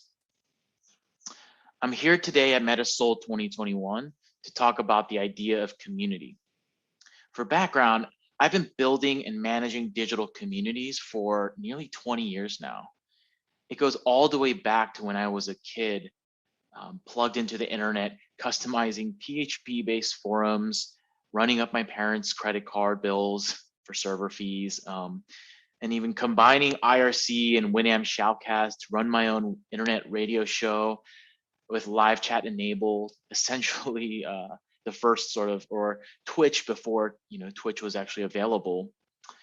And through all these experience in my life and even in my career working on various different platforms and tech companies, what I've found is that context and behaviors actually, they can change, but motivators, they tend to stay constant. And the reason I've chosen this topic for today again is because I believe community is the most important yet misunderstood concept in the space. It's the most impactful aspect of a project in terms of what drives value. So my collection thesis is built on the fundamental belief that novelty, utility, team, and community are the 4 key variables that drive value. So I'd love to share a couple words on each of these. The first is that novelty is relative, since what's been done can not necessarily be done again. When something's new, it can't be new again, rather. And for the most part, what I'm trying to capture here with this variable or factor is that there are distinct advantages to being first. Second is utility, which to me is about being useful. And today, most projects' utility is derived from social context. So for example, CryptoPunks conferring a certain type of social capitals to holders, right? If you have a social punk, let's say, and use it as your Twitter profile photo, it confers some authority or some sort of influence. But increasingly, what we're seeing is that this sort of utility is actually becoming more explicit. So examples of this is in a form of token gated access to discords, or the ability to mint something only if you have an NFT in your wallet. But it also spans the gamut to things like derivative usage rights as well. Third, team, which is one of the harder ones to evaluate, because I think, at least, because we're just so early in this space, and there's just fewer creators that have experience in this in launching projects. But that being said, there are those who have experience shipping products, so those are ones I tend to prefer. I also tend to prefer teams with purpose, vision, and a bit of a kind disposition. I do have a likeness for the nice people, so I tend to try to promote those and support them a little bit more. And then fourth, there's community. And of these 4, I believe community has the potential to have exponential growth for a project, which is why it's represented as the exponent here. But that being said, it's also the most difficult to gauge, and therefore the most difficult to predict. There's ways to understand vectors that might impact the formation of a community and potential communities, but it's hard to actually predict. And I don't think I'm alone in believing that that community plays an outsized role in the success and value of a project. But what I do believe is that there's a common misconception of what community actually is, how it's defined, or what represents community. Some will look at a project getting thousands of followers on Twitter and a bunch of people on Discord and think, oh, that's a community. There must be something that's very strong about this community. So to really kind of unpack that, let's maybe imagine a concert. If you can remember those, they were this thing that you'd go to watch people play music in person before COVID. No, but all jokes aside, let's imagine you're at a concert, and imagine it's a band that you've never seen before. And let's say that you've come to this concert with a couple friends, but for the most part, everyone else that's there are strangers to you. Maybe there's some people in the crowd that you might know, but they're so across the other side of the stadium that they might as well be strangers, right? You don't know they're there. So now tell me this: you're at this concert, and you're surrounded by tons of people. Let's say 10,000 people, right? Would you consider that a community? Would you consider all those people who are in the audience with you a community? I don't think so, right? Personally, I wouldn't. I'd say there's a communal shared experience happening, but what you actually have here is a crowd, not a community. And those things are related but distinct. And I think the reason why I wouldn't call it a community is because community isn't just a moment in time. It's something that forms out of a lot of different inputs. One of which I believe is one of the more important ones is time. You just simply can't do that overnight. And I think that sort of concert scenario is similar to what we have today.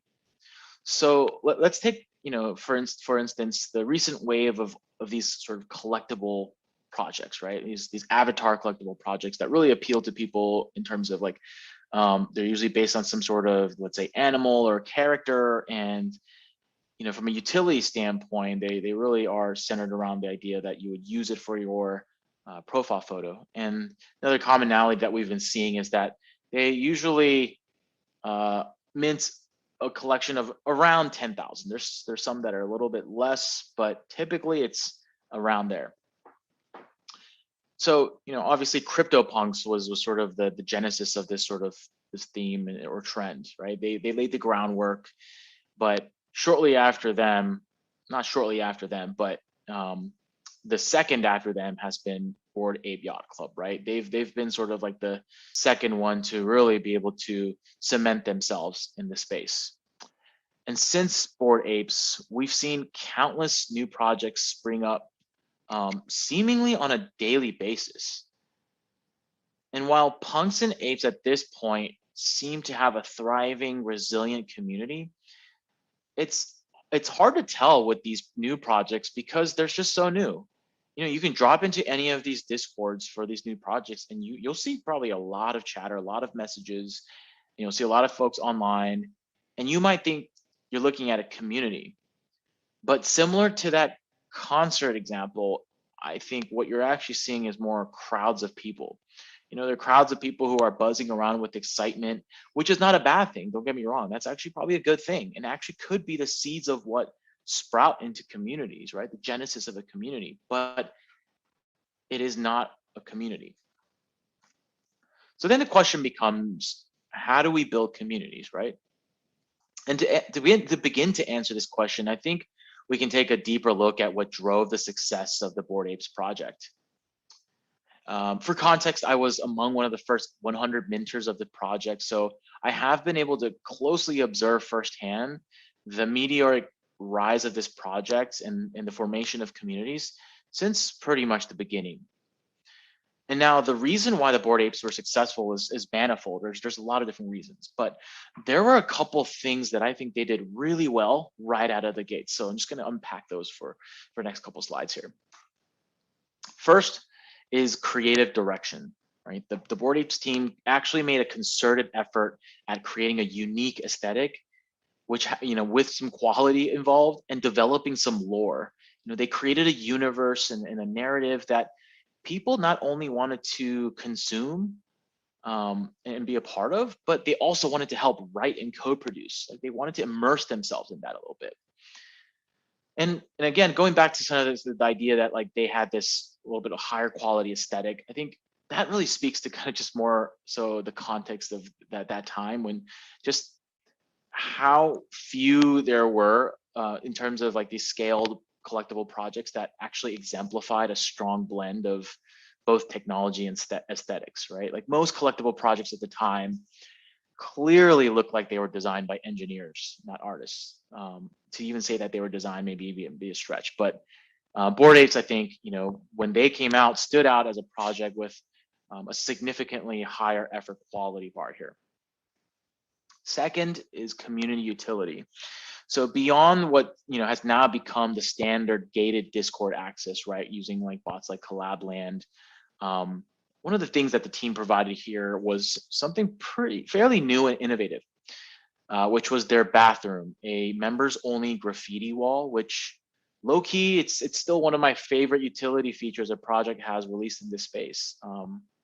But this was a thing that you could, if you had a Bored Ape, you were allowed into this web experience where you could edit one pixel within a board of pixels every 15 minutes. I think at first it was 5 minutes, and then they ended up switching to 15 minutes after kind of the early stages of it. And it was something that was incredibly fun, interactive. It was a collaborative experience. But more so than that, not only was it, fun and interactive and collaborative, it also pre-validated the team's ability to ship features on a roadmap. Something that's become really common these days is just it's unfurling, kind of like previewing what a roadmap is and saying that when it's 50% sold out, I'll do this and do that. And there's a lot of over-promising and under-delivering. And I think, even with the Bored Apes, they didn't deliver everything immediately. But what the bathroom showed me as a collector was that they already know how to ship products. It's not just the art that they're creating. They are actually trying to create and have the capabilities of launching things around the art, around the community.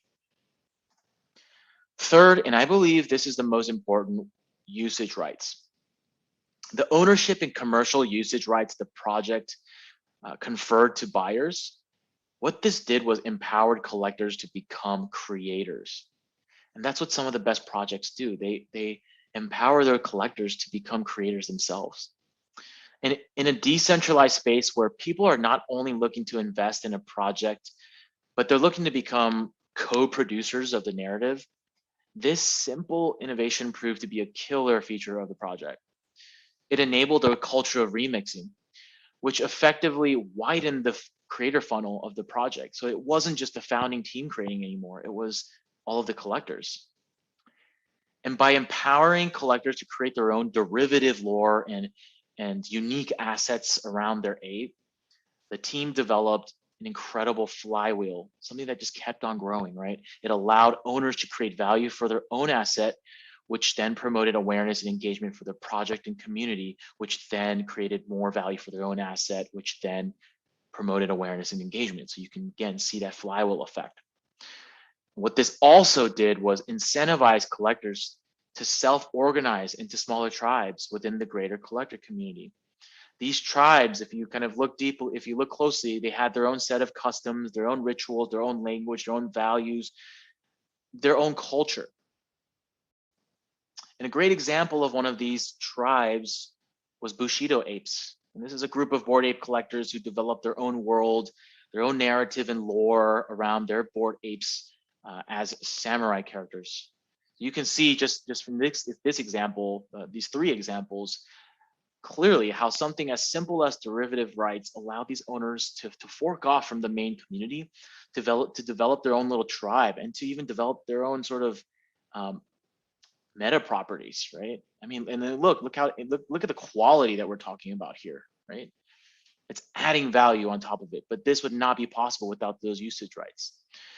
So when you zoom out and you have this type of phenomenon happening multiple times over and concurrently within the community, you start developing strength and resiliency as a larger community. Because you have these nodes and pockets of groups that become close, it actually creates a strength as a whole.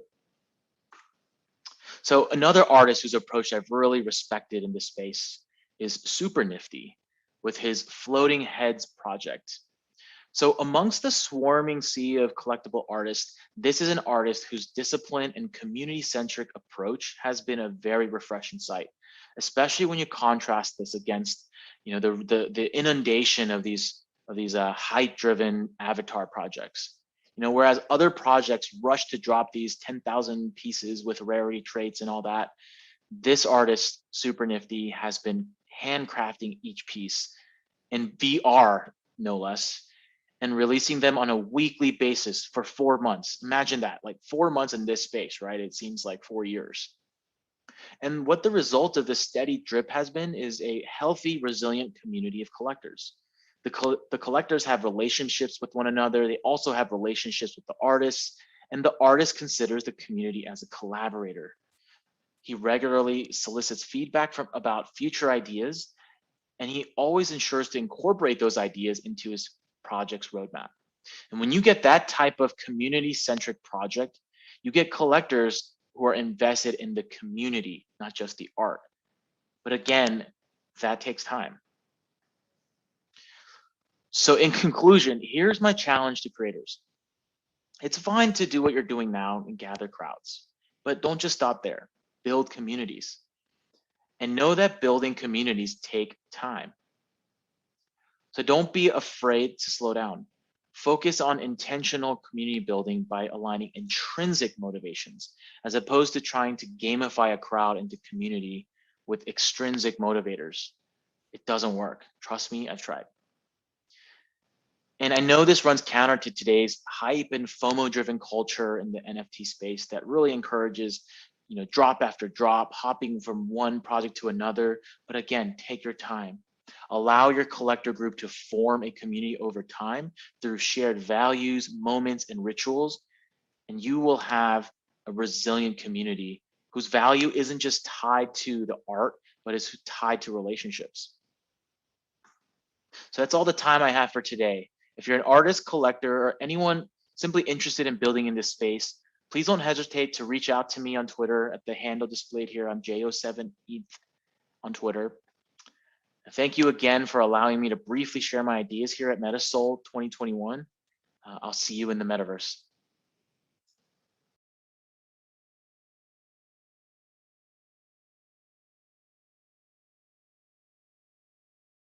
Yes, well, I sort of kind of told you this story the last time we kind of got on the phone, and it's an interesting story because I got into art because of my mom. My mom is was I think is a better term, was a prominent collector here in Mexico, and she had all these beautiful artists, like I said, mostly Latin American contemporary artists.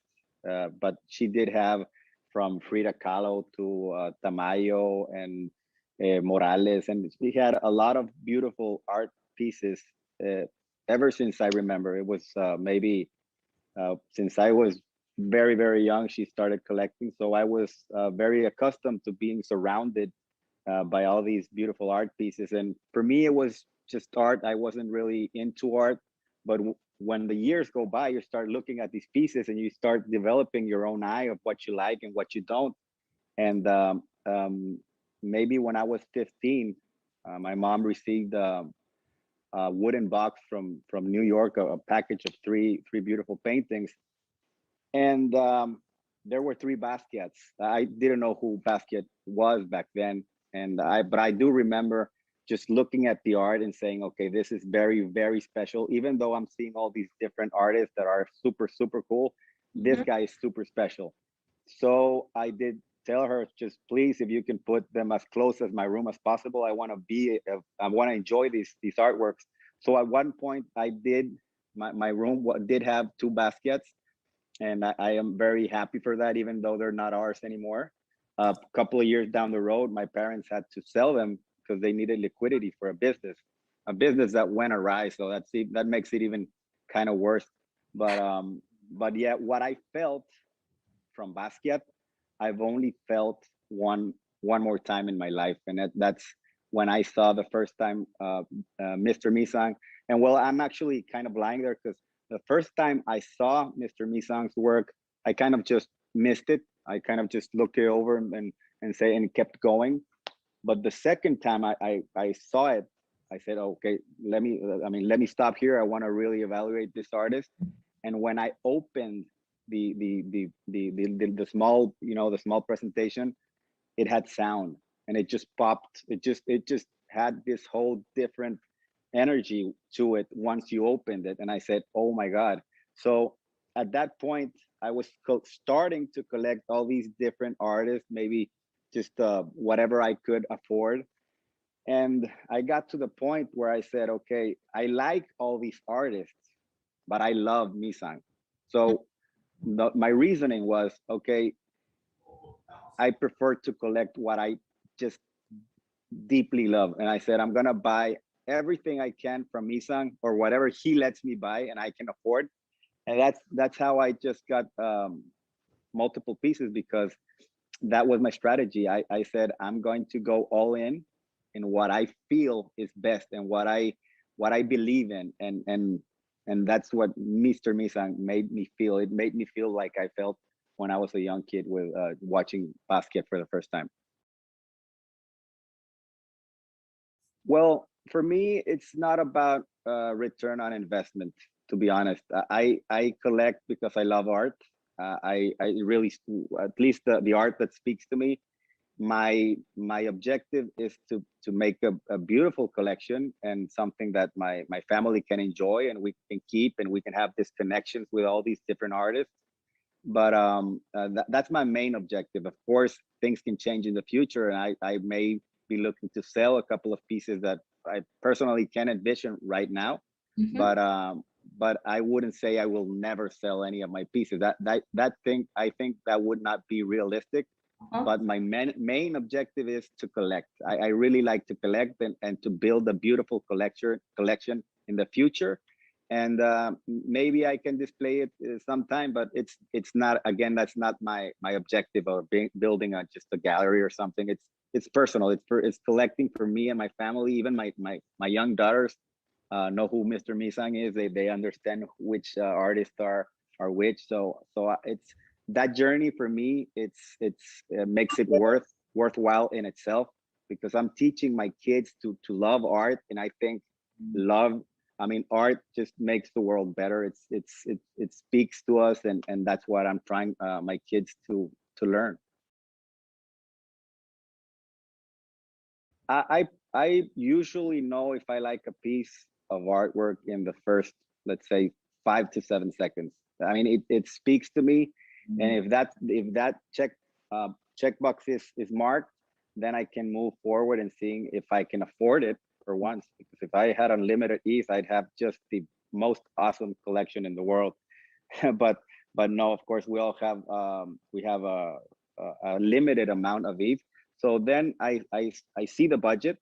And third, which is also very important as the first and the second point, is getting to know a little more about the artist, where he's from, how he speaks to you, how he relates to the painting you're buying. Any information I can get, just a little backstory of the artwork could complement my decision. But usually I can see it very, very fast if I like a painting or not, to own it. Well, in my experience, Lucia, it's been actually very different. The pieces I've bought physically, I have not had, for the most part, the honor of meeting the artist, because they're mostly situated in other parts of Mexico or the world. And it's difficult to just get a hold of them and get to know them as close as how we do it in Twitter or on Instagram and just instant messaging.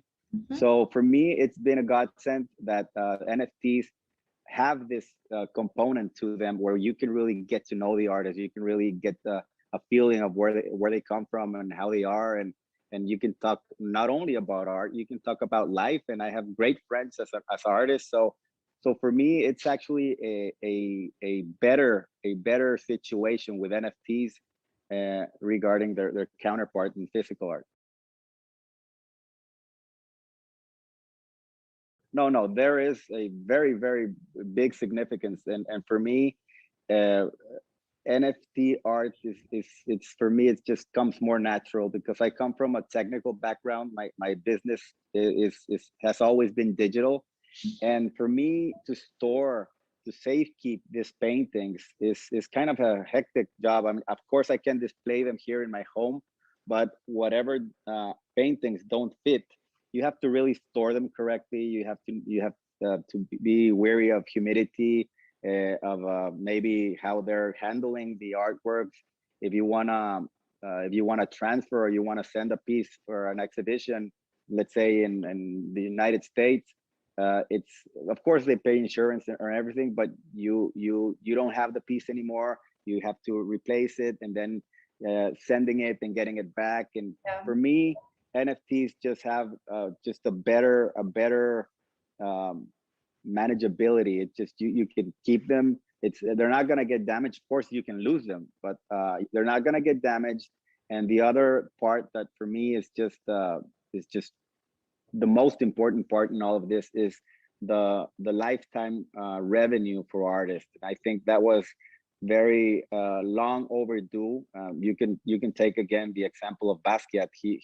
He sold many of his pieces for, let's say, thousands of dollars, and of course he doesn't have family, or that's at least how I see it, but he should have lifetime revenues now that their artworks are in, let's say, I think the last piece I saw was sold in 90 million. So it's difficult for me to understand how the artist can miss on all that. So NFTs make it just a more even place, a more just situation for artists and collectors. So I think, to be honest, the NFT market will surpass the physical counterpart, the physical art market, sooner than people expect or can envision. I'm talking about the market cap wise. It's gonna be, just for me, I can see it to be just very, very much bigger than the physical part.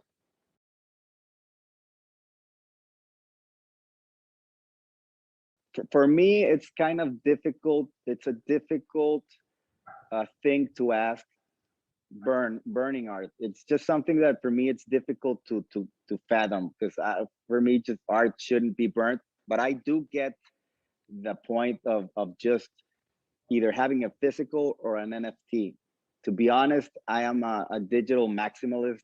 I just in this very early stages, and I've been on this maybe 6 months, I really prefer art to be either digital or physical. I do not get why a person can own the physical art and another person the NFT.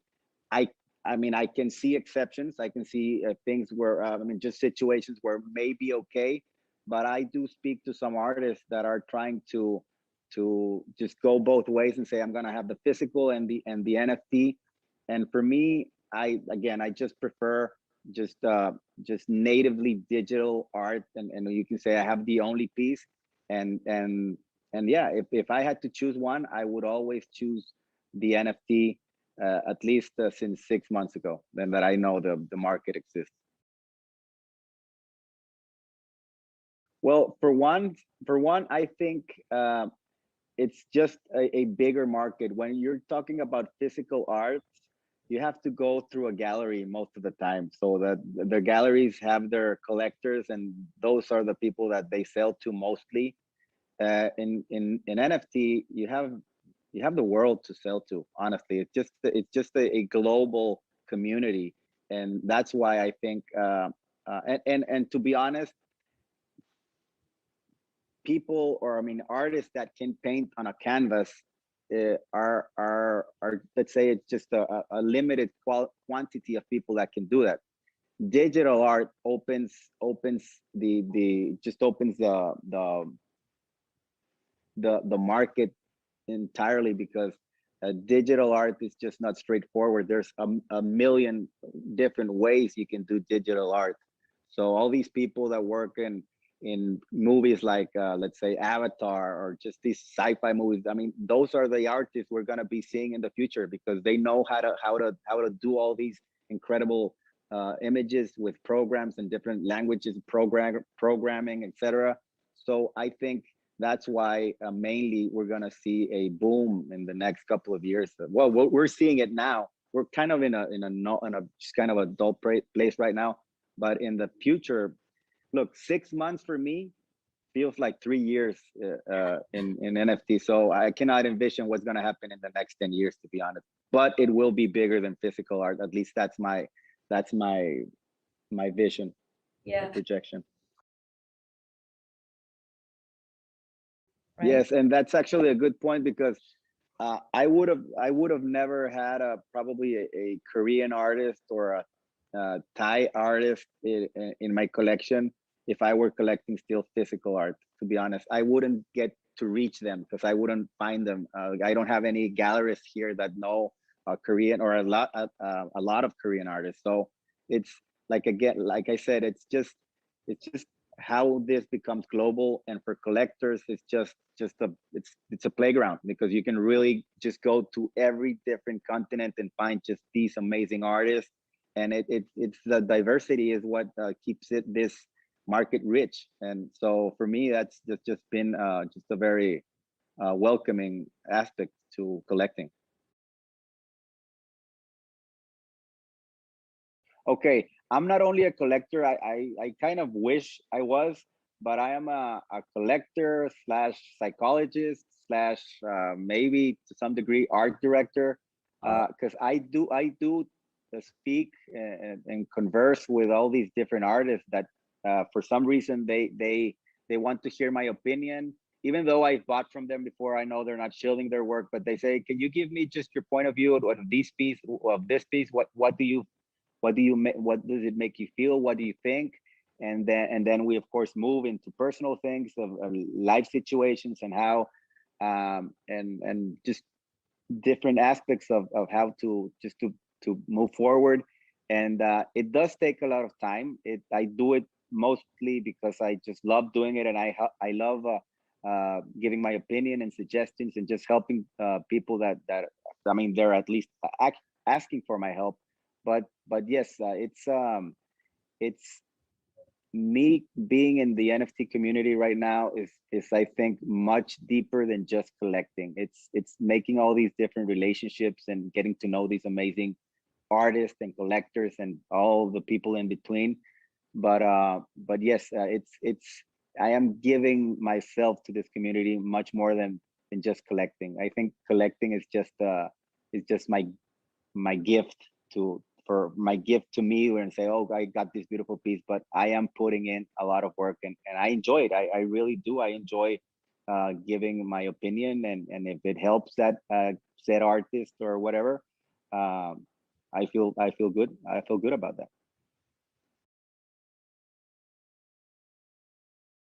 So if they were in physical and they came to NFT, well, the only thing, and there are a couple of cases I've spoken to that they come from the physical background. Well, most of them, maybe most of them right now have that physical counterpart. And what I say to them is, I think it would be better to have two different series, a physical series, and you can do just whatever you want over there, and make a special series for NFTs. Make it a separate series where people can kind of evaluate your style as a digital artist. So I don't, what I have a little bit of trouble accepting is the both the physical and the digital to be the same. Although I have some exceptions, because there are just wonderful physical artworks that should be minted. There are exceptions, at least for me, but for the main part, I prefer just natively digital art, and that's what make more sense to me if I were an artist. I think I couldn't be more bullish on the technology that's ahead. I to be honest, we're gonna look back and say, oh, that's the way they used to showcase art. They just put it in a wall, and that's it. No, this is gonna go. I'm super excited of what the future in terms of technology and showcasing art holds.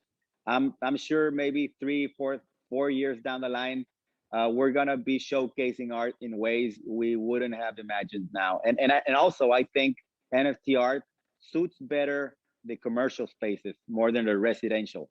I, to be honest, would not envision me projecting NFT arts in my home. At least I cannot imagine it right now, because I just have the beautiful physical art. So I see NFT art more in a commercial space, and even better, because physical art used to be really kind of special, where you say, okay, only people that come to my home, let's say you have a basket, only people that come to my home can enjoy basket. And I don't think that's a very good philosophy. I think art should be at least available for all to see, for everyone to enjoy. So if we focus on commercial spaces, we're gonna get more art and more people involved, and it's gonna be such a more beautiful industry, in my opinion. Definitely, because I've had some pieces before where I had to prove, how do you call the provenance? I always forget that word, but provenance. And sometimes, because artists die and they don't keep a hold of ownership, and there are counterfeits as well. So with blockchain, we eliminate all that negative stuff and we just concentrate just in who owns it and who has owned it and what did it got paid, or it was just transferred. Because we're going to be seeing in the future of a lot of different transactions where the artwork is only transferred. Because I think as collectors, you do want to tell to some degree what did you pay for a specific artwork, but in some other cases you don't. You want to keep it secret, and you think it's better for you just to say I transferred it and I paid separately. I know the platforms probably don't like this, but it's something that I think it's necessary for some collectors to keep some sort of anonymity. I hope you can understand the word. But yes, you see it now, and I think you will be seeing it in the future as well, and just transferring the artwork. So if you see my pinned tweet that it's been there for a while now, it says, "I buy art I believe in. I do not follow the market or the masses," and that I think is true for most collectors. I buy art I really connect to. And I've spoken to some of the artists before. If I go to my grave owning your art, I'll have a smile on my face. It's for me just the nature of art collecting, where when you're not looking for return on investment, it's something deeper. It's something that you're collecting emotions. You're collecting little parts of artists, little time capsules, if you may, of artists that took just some 3 or 4 weeks to make that piece. He gave that piece his all. Well, not in all cases. Some pieces are kind of lazy, but when you get just a really beautiful piece from an artist, you say, I am collecting just time capsules of that artist. I'm just collecting a little piece of equity of that artist. And again, for me, if you think in terms of return of investment, I don't think I have the knowledge to survive, because artworks are very illiquid by nature. Even my nonces, if I were wanting to sell them now, I'd probably have a difficult time, because it's just the way it is. So for me, I just think of it as, would I take that piece to my grave happily? If that checkbox is marked, then I go ahead. And that's the case, at least with my main collection. That's the case for most my pieces.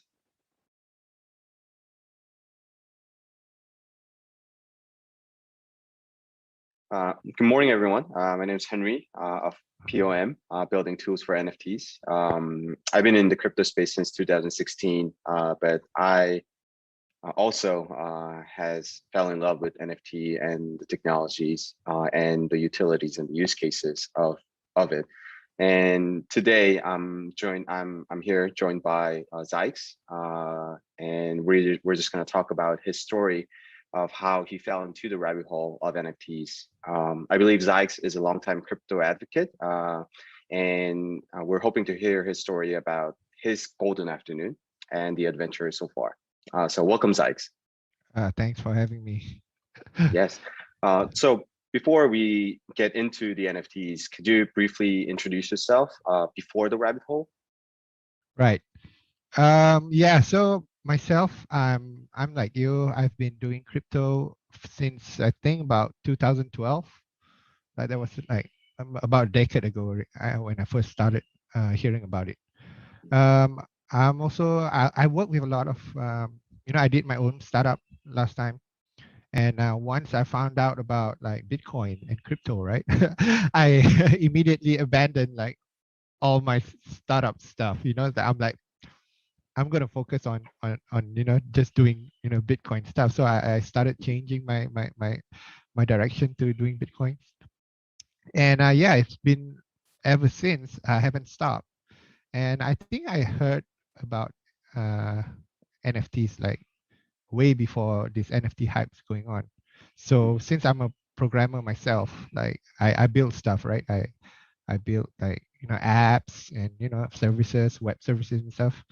And yeah, And when I first heard about NFTs, I didn't really like care so much. When I mean NFTs, it's like ERC 721, right? So when the first protocol is being proposed. So I wasn't thinking like it can be this big, you know. I didn't realize back then. That was like what, 2018 or 17, was it?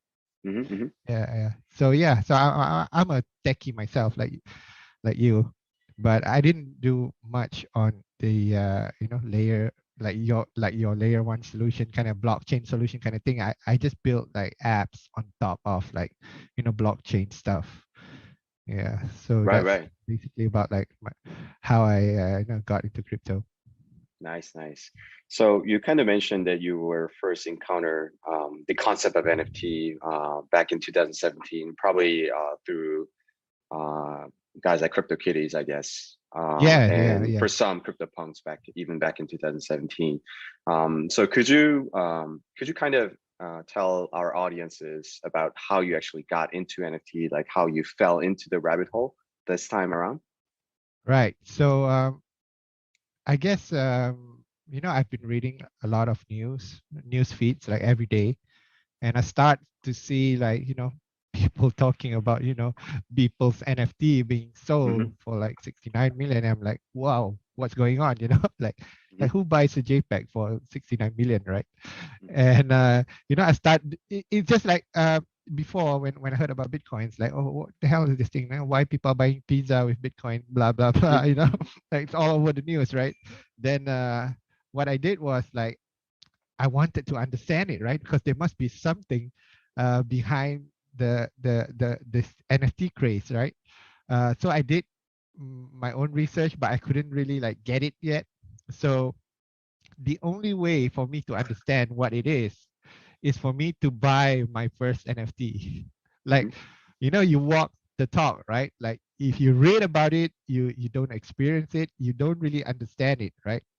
So I bought my first NFT like on Foundation. So I wanted my first this was like just 4 months ago, like before this I didn't really care that much about like NFTs, but I went on to like I Googled out like NFT marketplace, right? And it brought me to Foundation, and then I start looking for arts, for things that I like. So I wanted my first NFT to be like really special. Like I don't want to just buy like some kitty drawing or something, right? So I wanted it to be like, oh, okay, this is something, my first NFT would be something that relates to me, right? So I stumbled upon one of this art. I don't know if you've seen it on my account. It's the McHodl 2077.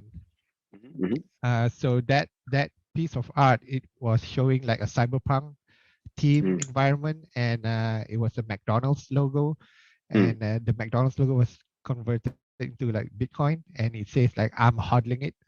So it's kind of cool because I like the well, I grew up with McDonald's, right? So that's one thing, and I also like been hodling Bitcoin ever since, and been playing Cyberpunk, the game also. So it kind of like everything just connects, right? So I'm like, oh, okay, I'm gonna bid for this art. So I started bidding. It was like 0.2 Ethereum or something. And then this one guy kept outbidding me, so I was a bit like pissed off, like, oh man, let me have my first art, right? And then he kept on outbidding me, and I'm paying gas fee for every bid, right? Like every bid on Foundation, you gotta pay gas fee. And then I think it was like about 10 bids, and it reached up to like 5.3 Ethereum or something. And then finally I won the bid, and I look at the conversion, it was like $10,000. I'm like, holy shit! Like, what did I just do, right? Like, what did I just do? I just spent like $10,000 on a JPEG, on a PNG. Does it make sense, And then so I felt like, split emotions, like I'm happy, at the same time I'm like, oh, did I just waste my money? So it was a mixed feeling, So I'm trying to justify myself, like, okay, like, what am I going to do with this NFT, right? So I put that NFT on my wallpaper, on my PC and on my phone. So I just enjoyed it. Like, you know, once in a while I turn on my phone, look at the art, like, okay, I bet this is worth it. You know, this is worth it. You know, I keep convincing myself, right? Then like the next day I started to like dig into the how NFT is being minted and everything. Like, what's the technical stuff going on behind? So I started to like I stumbled upon like OpenSea and all this indexer and stuff. And I noticed that like, you know, OpenSea index all these NFTs. It's like, oh, wow, because of the ERC 721 standard and with the metadata standard that they have, like sites could like index all these NFTs. And then I started to go to dig more. And I realized like, okay, how does OpenSea index all this NFT? Where is it getting those data, right? Is it an API from Foundation or something like?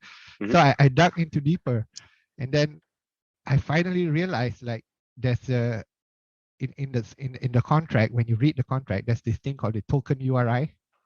So the token URI points you to a IPFS metadata. So then I went down to what the heck is IPFS, right? So I went down to IPFS and I understood like, oh, wow, this is cool. Like IPFS is like, you know, sort of like a torrent way of like index hosting files, right? And images, right? So I'm like, wow, okay. So the metadata links there and the token URI is hard coded on the blockchain. That means this NFT is like, you know, that's NFT. It's forever minted there. It won't be, you know, you notice some NFTs are having a centralized metadata. Like it's hosting the metadata on their servers, right? Like, you know, something.com/metadata.json, right? So like what happens if the site went down, right? That means OpenSea couldn't index it because, you know, it's on a server somewhere. So then when I realized the combination of IPFS and ERC 721, the blockchain and the token URI stuff, and that moment I realized like my brain went, you know, like this is what NFT is, you know, it's like you're getting something that is forever tied to that token, like it can't be changed. And this is the same realization I had when I first discovered about like how Bitcoin proof of work reach consensus in order to make new blocks, right?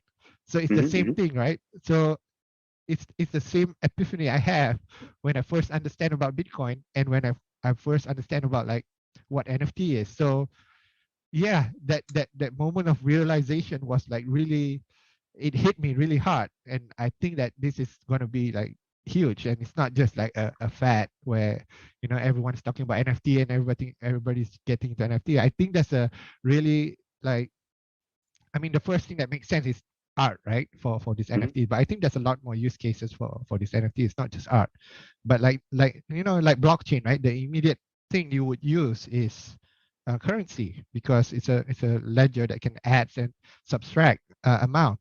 Like for NFT, it's like, what can you tie something that makes something being written permanently on the blockchain? So I guess like, you know, digital art, digital files can be, you know, the first utility for all these non-fungible tokens. So yeah, so that was my moment of realizing that, oh, okay, this is going to be, it's like I abandoned everything else, just like what it happened to me last time, right? I was working on some other projects and I'm like, okay, we're going to work on like NFT stuff. So ideas start coming out from my brain, you know. It's like for that 2 months, right? I hadn't stopped like thinking like, what else can I do with NFT, right? So I came up with a lot of ideas, like, you know, I'm going to make like, you know, this thing called like one last NFT, or, you know, blah blah blah. There's a lot of things. I have my bucket list of NFT things I want to do, right? So the immediate thing I worked on was well, before that, let's just roll back and just rethink about what you just said. And I think you made a lot of great points. I think as crypto advocate myself, I think everyone in the crypto space had that moment of realization, that epiphany, that when you understand what's the value of the technology, the underlying technology, and the product that we see, whether it be a Bitcoin, whether it be an NFT, I think it's really important for people to understand what the technology actually means, rather than rather than just trying to understand the content itself and putting a value on the content itself. I think NFT represents a lot more than just a JPEG, a lot more than just digital content. But it's the philosophy behind it, what the technology actually means, and what the potential of it. I think that's more valuable than the content itself, at least in the early stages of any frontier technologies. So I think that point was really excellent. And also, I totally agree with how you first experienced NFT. I think it is very important to buy an artwork that could relate to yourself, that you have a certain sense of attachment to it. And otherwise, it's just like you said, just a kitty image as an NFT. But what does that actually mean to you? So I think that's a great segue into the topic that I want to discuss and to hear your comment on is, why do you actually personally collect NFTs? You know, what are they to you? Are they just rare collectibles, enjoyment of pure craftsmanship, or NFT as a membership, sense of belongings, a way of building relationship with the artist, or is it just pure investment? I think the viewers will be very interested to hear your thoughts on that. Yeah, so I've been like thinking about it myself, right? Like, what does it all mean, right? Like, why do you buy NFTs, right? But you know, I still haven't found a good answer for it. But it's hard to explain. I think, like, to me, it's more like an addiction. like you know, when you start to collect stuff, and then you know you start to follow through on what you collect, right? It's something that, you know, if you think about it, right, people do collect like stamps and, you know, coins and, you know, little figurines and stuff. Like, what does it mean, right? It's self-satisfaction kind of thing, right? You're proud that you've been collecting all this stuff that you want, and there's no good way to justify it, right? But of course, you know, I think some people get into NFT in hoping that they could flip an NFT when they got it cheap, and then they could flip it, you know, for profit, right? But I don't think that's like my goal. For me, is like, you know, having a real life collection, like a stamp or a coin. Like, you couldn't show it to your friends unless you physically meet them. In NFT, it's different. Like, if you buy a collection, then everyone would see that you have this, right? And the rarity of the scarcity of the NFT makes it like a game, you know, like, oh, okay, you don't have this, but only I have this. You know, it's just like buying a punks, right? There's only 10,000 punks, and you want some sort of like you said, a sense of belonging, right? Like, if you have one punk, you're like, you know, you're different than the rest of the people who are in the NFT space, because it kind of shows that probably you're an early adopter, or, you know, you probably have some money that you can afford a punk, things like that. So I think a sense of belonging is a big part of it. But, you know, I just, like, you know, enjoy having, like, to see my own collection. Like, I know and no one else could have this collection if it's a one-on-one edition, right?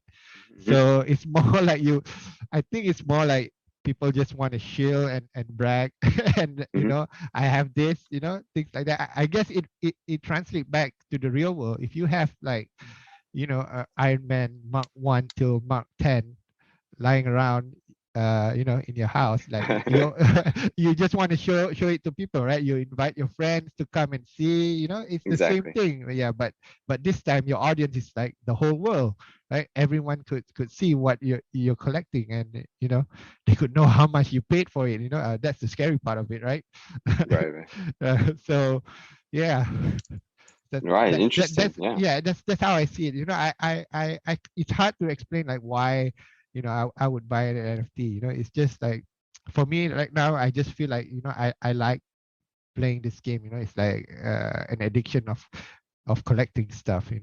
I think when you start collect something, you would just follow through, even if you buy physical stuff. Like if you buy a Pokemon or whatever, like when you start buying 10 Pokemons, and then you feel like, oh, you know what, I gotta get it all. Gotta catch them all, right? Right. Gotta catch them all. So yeah, I think by answering my question, you kind of touched on a few of the utilities of NFT in current stages of the technology and of the concept of digital ownership. So I think first one, I think all collectors would agree with what you just said.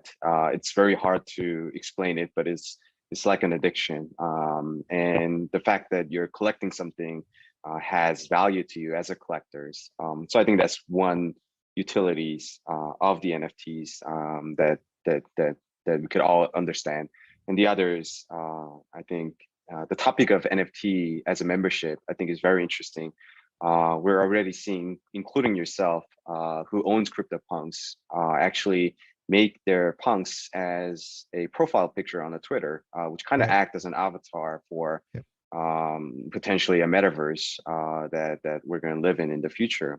So I'm really intrigued with this idea of using NFT, especially those limited avatar type of NFT as potentially as an avatar, a new digital identity for the younger generation and for the digital natives. So I think those two are obviously very relatable use cases, utilities of NFT, I think, in recent times. And moving on, I think you've kindly joked about it, but there are a lot of speculators in this field who just wants to flip interesting assets. I think it's really a sensitive topic, and it's really a hard topic to discuss, but could you perhaps share your thoughts on prices of the NFTs or the valuation of NFTs? I heard you speak on different conferences, and you've mentioned that there's a saying in the market that most of the NFTs, maybe even like 99% of it, you will not be able to resell it because there's no market for it. So I think I'll be really interested to learn more about what you think on this topic. Yeah, so I read that article that says that don't expect every NFT is going to make you money, right? Only 99%, only 1% of an NFT might make you money, right? So I guess it's true in a way, because before, maybe like 3 months ago, you wouldn't see as much NFTs as you see today, right? And today, okay, like 3 months ago, if you go to Foundation, right, almost every art on Foundation is being sold, right? But nowadays, when you go on Foundation, you'll see a lot of it like still haven't got their first bid. So the number of NFTs are growing exponentially, right? And that's on the Ethereum chain, right? We haven't gone into like the Tezos chain, or now the upcoming like Polygon chain, right? Where minting is like so cheap, like it's less than a cent to mint something, right? So imagine like the amount of NFTs images that exist before. Now everything is gonna be NFT very cheaply, and there will be millions of NFTs in the market. Like you gotta like, if you are like you're buying for speculation and you want to make money and you want to flip, you gotta really pick your NFT. It has to be like from someone really famous, like Pa, for example, right? I mean, he could sell a pixel and people would bid for it, So yeah, those kind of NFT might gonna make money, right? So that's the 1%, I think, right? The rest of it is just like, if you want to support this artist, you can buy the NFTs and just have it as your collection, right? If you manage to find someone who's really into that style of art, then you might convince that someone to buy it at higher cost than what you purchase, right? So yeah, I think people need to like be careful on when you first try to buy an NFT. Like, don't expect like every NFT is going to have resale value. I mean, I've been collecting like some really famous like artists, famous NFT, and I myself have doubts like whether I could resell this in the future. You know, I mean, if you really want to like make money, like gain capital gains, like you don't have to buy NFTs, right?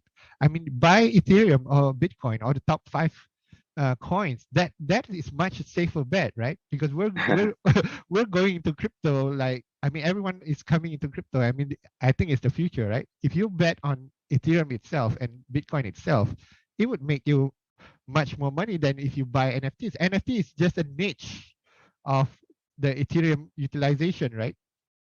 So why go on a niche market when you can go on the mass market, right? If you buy Ethereum itself, it will probably make you more money. Then, you know, your risk is lower if you buy Ethereum. When you start buying NFT and hoping for it to, you know, goes up in price, it's a much higher risk there.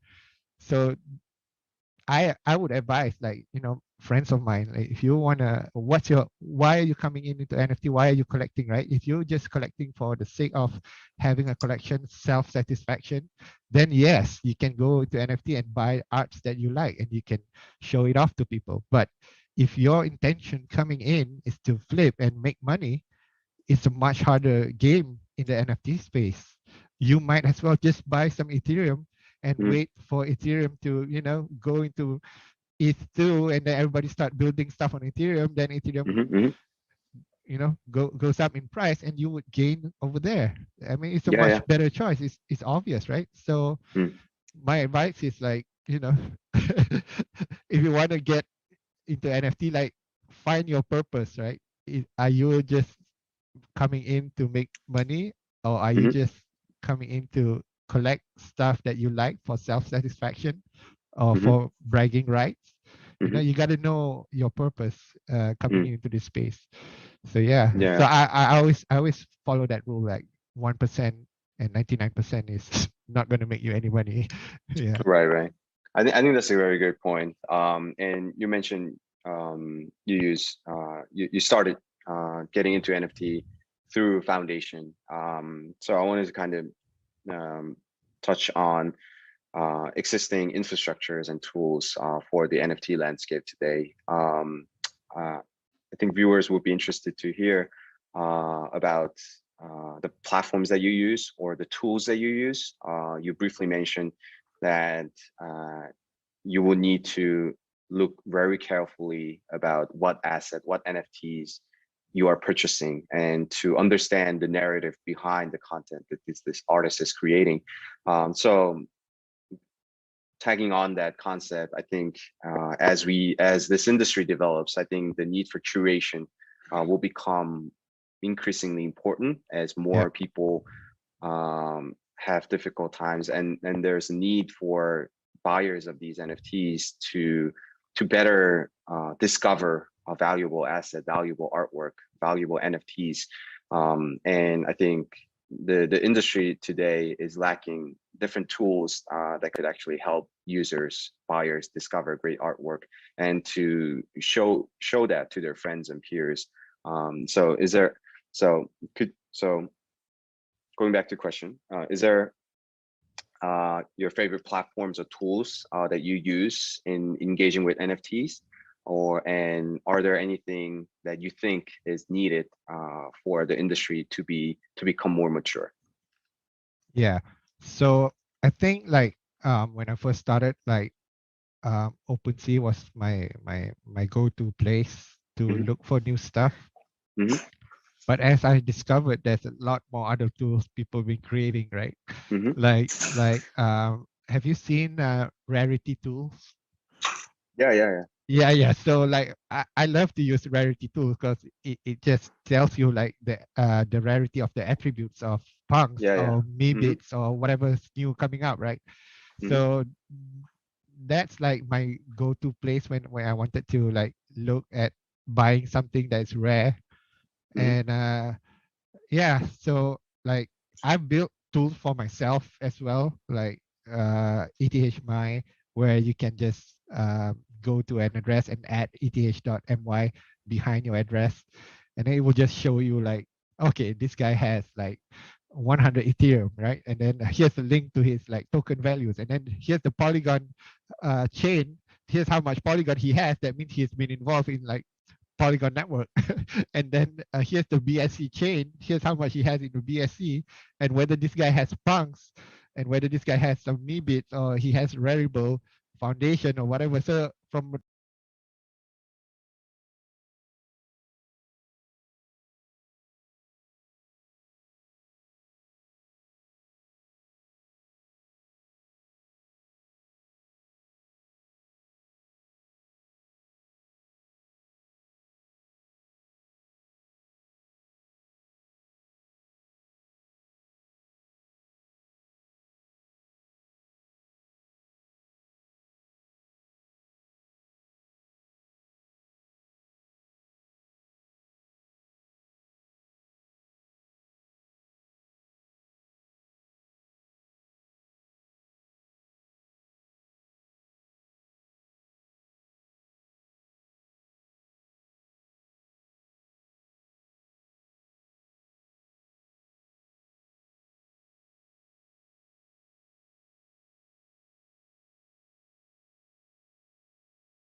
But you know, you never know. You know, you could just Never Uniswap know. your you could just Uniswap your other coin. I mean, in like 30 seconds, you would get the ETH, and then you could just outbid. So yeah, so yeah, that was the thing. I don't know if I'm glad or I'm sad that I lost a bit on Snowden, but I follow what the universe just give me. You know, like Mm-hmm. I missed some bit where I fall asleep, right?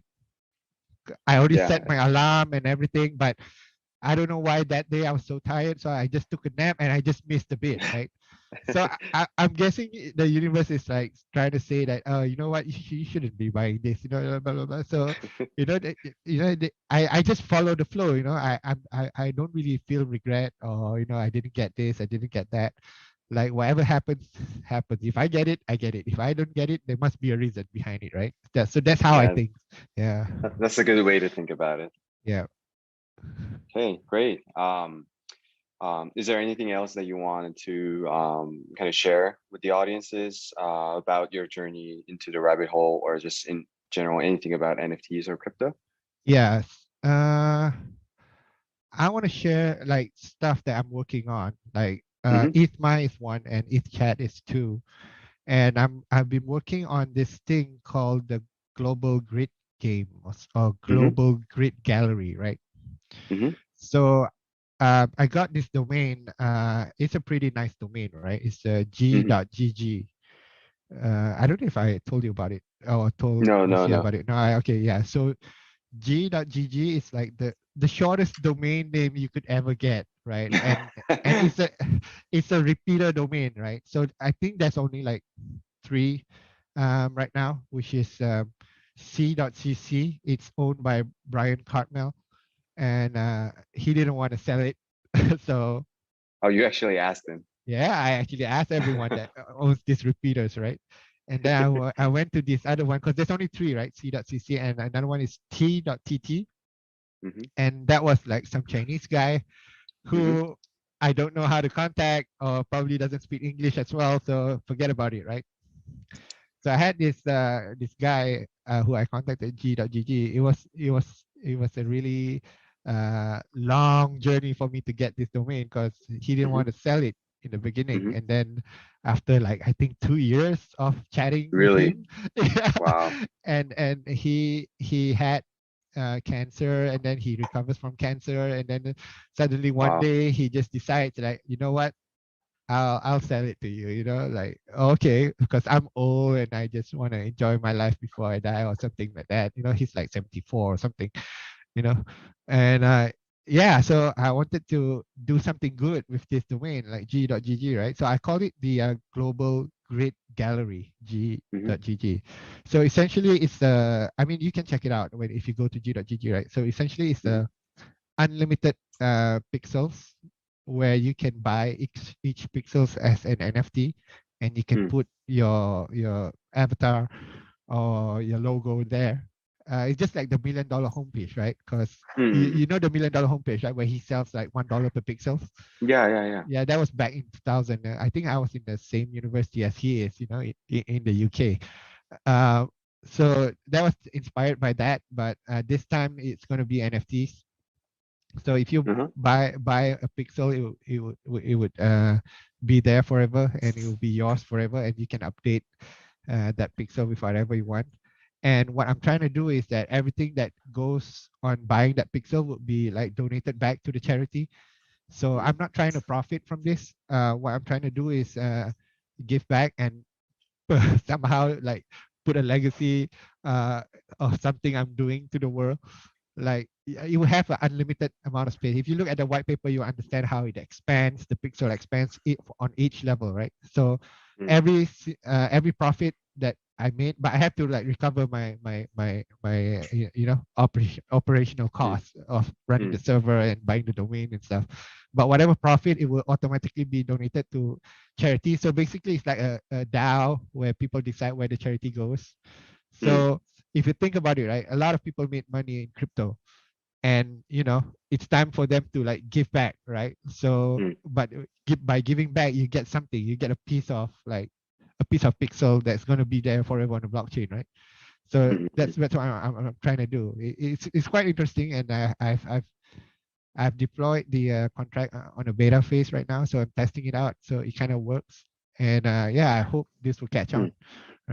Nice. So that's I think yeah. Sorry. I'm just trying to say that, you know, it's nice that you think that a lot of money being made in crypto, and a lot of millionaires are born from crypto, and now they have a chance to like channel that back into like people who in, you know, charitable organization that needs all this money to help out the people, COVID relief and things like that. So it's nice to see how everything like just you know, crypto has changed everything, you know, like it made things easier that way. I mean, we wouldn't have this kind of opportunity to create a project like this before crypto, right? Because everything has to go through like banks, PayPal, you know, approval, things. There's no freedom on you know, sharing your wealth, right? So I guess yeah, that's about it. I want to share.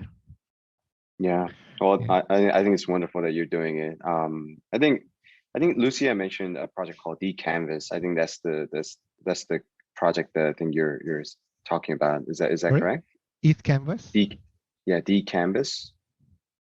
No, I don't think sorry. that's mine. Yeah, so mine is the Okay. g.gg. You can just type I it see. on your domain name, like g.gg, and you'll see those pixels, and your computer fan will start to like ramp up because there's so many pixels you need to generate. Yeah. Okay. Well, I will definitely go check it out. Yeah. Okay. Great. Okay. I think that's it for today. I think you know, I think everyone should thank xAix once again for sharing his story. And also, I would also, you know, lastly thank the organizer of the Metacartel for this wonderful event. So thank you, everyone. Thanks, xAix. Thank you, Metacartel. You know what? Thanks You know everyone what? for joining. You know how I managed to get in touch with Lucia? Yes, I've heard. It's your obsession on domains. Yeah, so I mean, like, it's funny how this thing happens, right? Because everything is just like natural. Like I was looking for this, and then I you know, Google. No, I didn't Google. I just checked on ETHMy, and then I saw this, and then from there I saw she had another domain. I Googled her name up, and then she's not on social media, on Twitter, and then somehow I found that she's like a co-founder of HanDAO. And then I searched HanDAO, and then it was on Discord. I went on Discord and I messaged the mod, and I said, "Do you know Lucia?" It's like, I got to get in touch with her. And then finally he said, "Yeah, this is her Discord." So it's funny how that became into like this conversation, right? It's kind of interesting how you could dig, and you know, finally you get to this state, and which she wanted to, like, you know, do a chat with me. Yeah. Right. Yeah, I heard that story, and I thought it was amazing. That was a perfect way for someone like you to join this conference. I think it was a wonderful story. Right. Hey, thanks for hosting this. Okay. Thank you everyone for joining us, and hope to catch all of you down the rabbit hole. Right. Thank See you guys. Bye-bye. Thank you.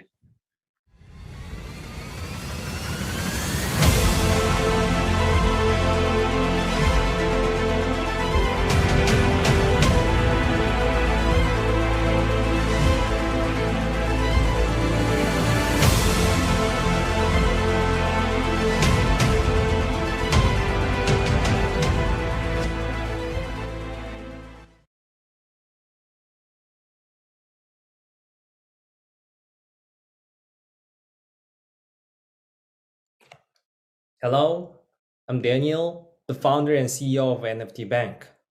I'm glad to present our work here in Metacartel 2021. Today in this presentation, I will talk a little bit about how we value NFTs. Given the limited time, I will briefly scratch the surface, but our team will shortly publish a blog post about how our valuation model works in detail. Before jumping into the valuation model, let me introduce NFT Bank first. We make NFT portfolio management smart.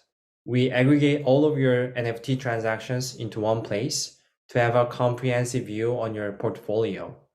Not only that, we provide fundamental indicators and valuation model to give you a clear picture about NFTs you are hodling. Back in 2019, we built a price calculator for my crypto heroes called xAix Scouter. It was a simple Chrome extension that shows the xAix listings in real time with the optimal price range predicted by our algorithm. For example,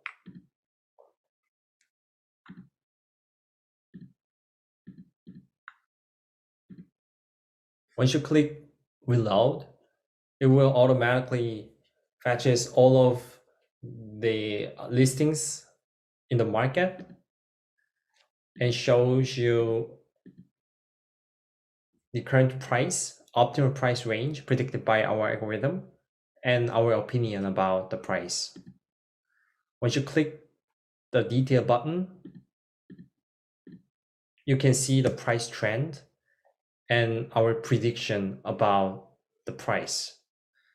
You can also see the utility and scarcity and the price trend. I just made it for fun back then, but building this calculator, I was able to talk to a lot of users and learn about their pain point. And I learned that every pain point boiled down to the difficulty in price discovery. This is still true, even though the NFT space has grown to the billion-dollar market. Why is price discovery so hard for NFTs? If we ponder a bit, we can easily see that NFTs are quite illiquid assets in a nutshell. If I have to compare, they have a similar nature to bonds and real estate in the traditional financial market. They're not traded very often, frequently, so there are not many historical sales records. Most of NFTs have been sold only once or twice so far. That means it's hard to find comparable cases to come up with price rationale. As a consequence, price discovery gets harder. And since there's no price reference, sellers just want to sell their NFTs at the highest price, and then buyers want to buy NFTs at the lowest price. And because of the gap, it takes a long time to sell NFTs, and the probability of selling it is quite low. So sell to list ratio, which stands for what percentage of NFTs are successfully sold when they are listed in the market, is often very low. It's below 10%. That again reinforces the illiquid problem in NFTs.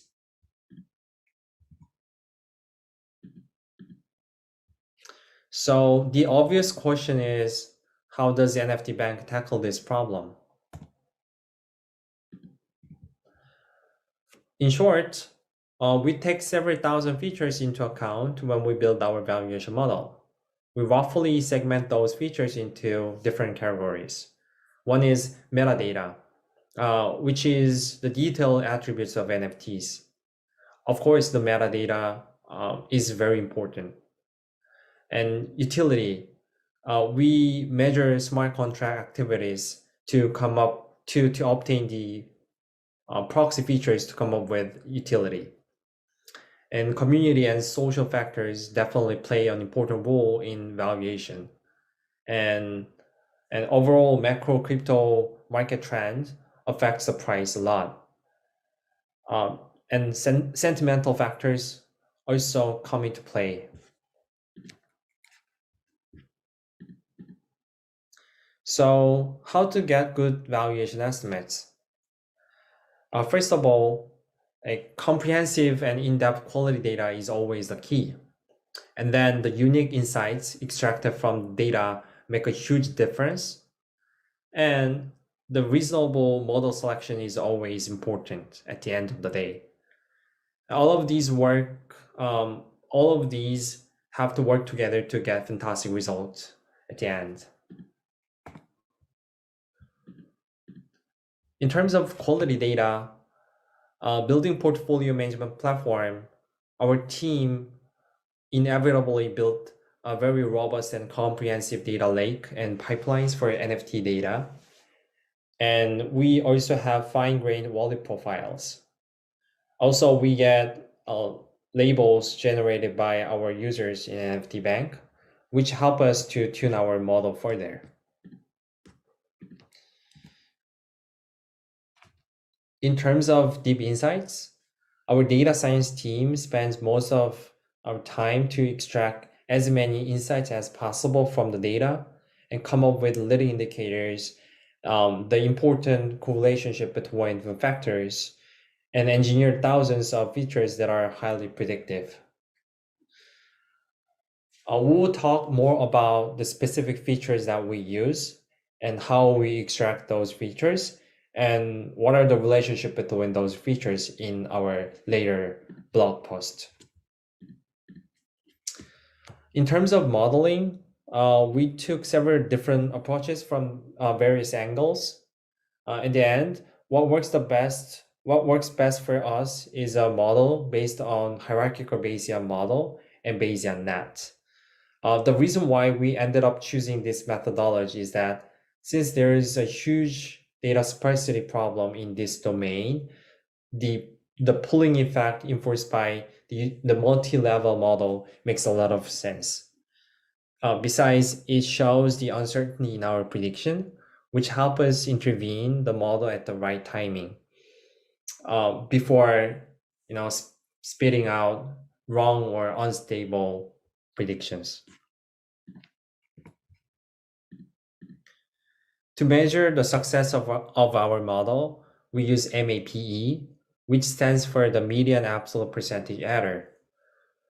Simply speaking, it is a median error rate.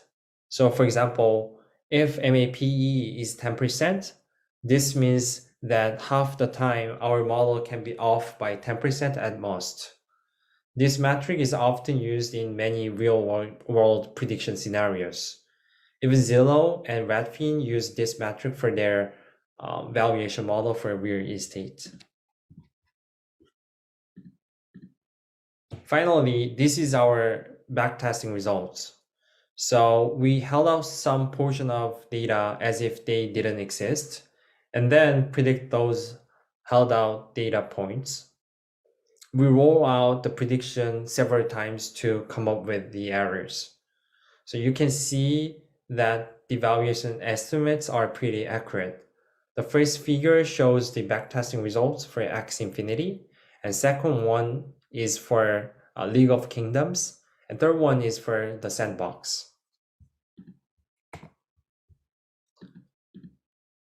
Also, you can see three different heat maps here. One is for Sandbox, and Decentraland, and Axie Infinity. We can see the big picture of how expensive the lands are, and certain areas are more expensive than others.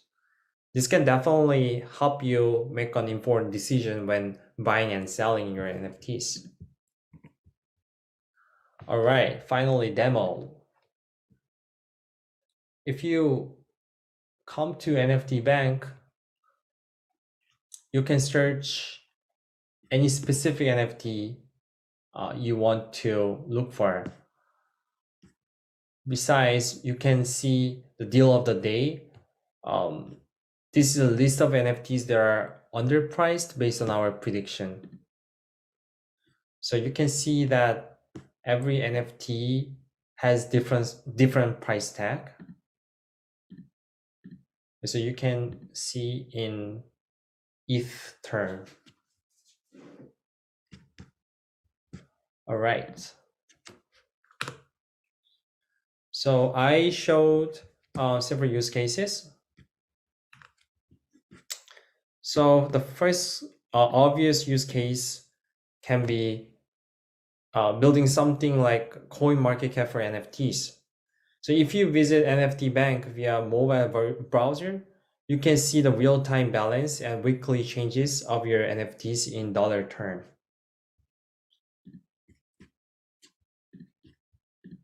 Also, you can easily search specific NFTs using the NFT price search feature. And third, as I already showed you, you can easily find NFT listings that are underpriced in real time and get opportunity to buy cheap. And then I'm happy to announce that NFT Bank Estimate is now available for everyone. So visit NFT Bank and learn more about NFT Bank Estimate and build awesome things. And what's next for NFT Bank? We will soon roll out NFT Bank version 2. We will offer a group portfolio and treasury management feature with built-in bolt valuation for NFT DAOs. So yeah, please stay tuned. We will make big announcement in near future. Also, if you have any questions, please feel free to reach out to us. We are more than happy to answer your questions. Thank you.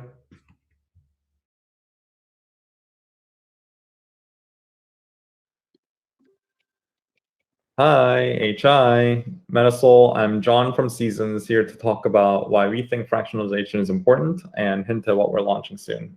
To give you a short background on Seasons, we're new kids on the block who've been working on a fractionalization platform that we're excited to launch in the coming weeks. We've recently closed a seed round with some leading investors such as Dragonfly Capital, Framework Ventures, and Pear VC. As for myself, I've been in the crypto space for quite some time, and prior to Seasons, I was at Google, where I helped launch several blockchain initiatives. You can follow me on Twitter at JL2FA. And maybe to start with, why NFTs for Seasons? I believe NFTs are the crypto primitive that truly helps crypto go mainstream, more so than DeFi actually, because crypto's value propositions are super clear with NFTs. Blockchain makes true ownership and authenticity verification possible, and that use case for digital art is super salient. It solves a trust issue that fundamentally exists anytime an art collector purchases some art from a vendor and needs to trust that the art is authentic. And why fractionalization? I believe it's a democratizing force. For some context, I personally first got involved with crypto because at its core, beyond the tech, it's a political movement aimed toward empowering the individual. And in the case of Bitcoin, it's about establishing a non-sovereign form of money for the world as an option for people to store their wealth all over the world. And I think that's super powerful. For art, I think it's fractionalization is equally as powerful for the opportunity of democratizing ownership of high-value art and other assets. I would say art is ironically both super accessible and so inaccessible at the same time. For example, from children to the elderly, art can be created and enjoyed by practically everyone, but ownership of notable art has traditionally been exclusively reserved for the wealthy, no matter how passionate or how much of an aficionado that a person is of the arts. An artist can study and enjoy Rothko for her entire life, but likely to only appreciate from afar and unlikely to ever own. And by enabling fractional ownership of a curated collection of NFTs, now these art enthusiasts and art lovers can meaningfully support and become part owners of high-value art. And we believe that Seasons can be a democratizing force in art ownership. On our platform, artists and curators can create albums. Anyone actually can create albums on Seasons, which are collections of NFTs that can be tokenized and traded by anyone. We believe that this album's concept is going to be a interesting approach to how people can package up what they believe to be valuable NFTs and let them be traded and tokenized by anyone in the world. And more details will follow in an official announcement, but the first album is with our launch partner, Mr. Miseng, who is a pioneering artist in the NFT space. We think he's an amazing first partner for us because he captures the ethos of our movement and why we think fractionalization is important. So each of Mr. Miseng's pieces sell for about 300 to 500K, and there are many in the space who love his art, but are unable to purchase it wholly. And with Seasons, Mr. Mi-sung supporters now have the ability to become part owners of his unique collection, supersize them. And ultimately, fractionalization then is democratizing ownership of high-value assets in a meaningful way because, for example, the Rothko painting that I showed before sold on Sotheby's for $75 million. And those who believe Mr. Mi-sung's works can also become equally valuable are able to capture the upside of that appreciation as fellow owners. And that's what fractionalization enables. And we believe that Seasons can empower regular people through fractional ownership by allowing them to capture the upside of supporting artists whose works they could otherwise not afford to purchase wholly.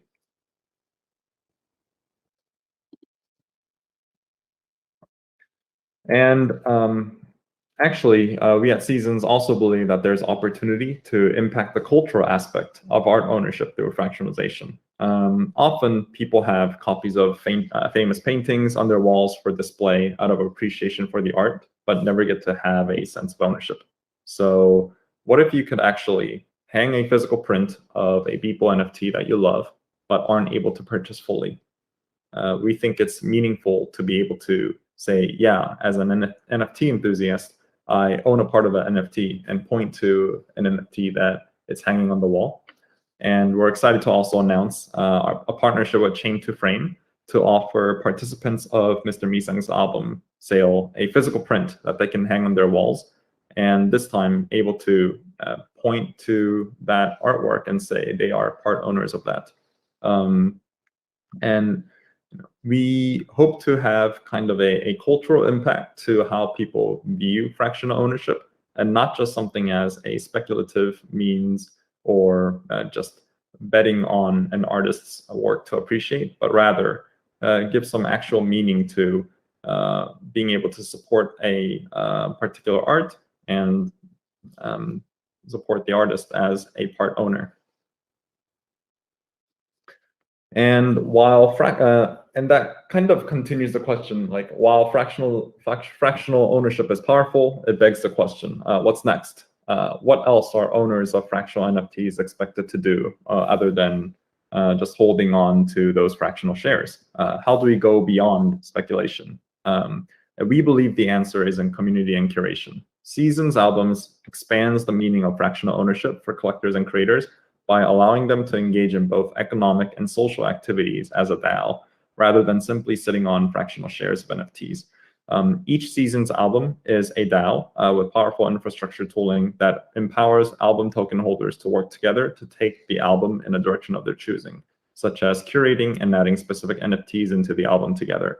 And we are super excited to see how albums as a concept evolves with the community, and as a team to explore what we can do more in this space. And that's it. Thank you, and stay tuned for our launch. We're super excited to kind of just dive head into the community, and there's a lot of exciting things that we have planned. Very happy to be here. If you have any questions, ping me directly on Twitter. You can also follow the Seasons Twitter account at SeasonsNFT. Thank you. 감사합니다.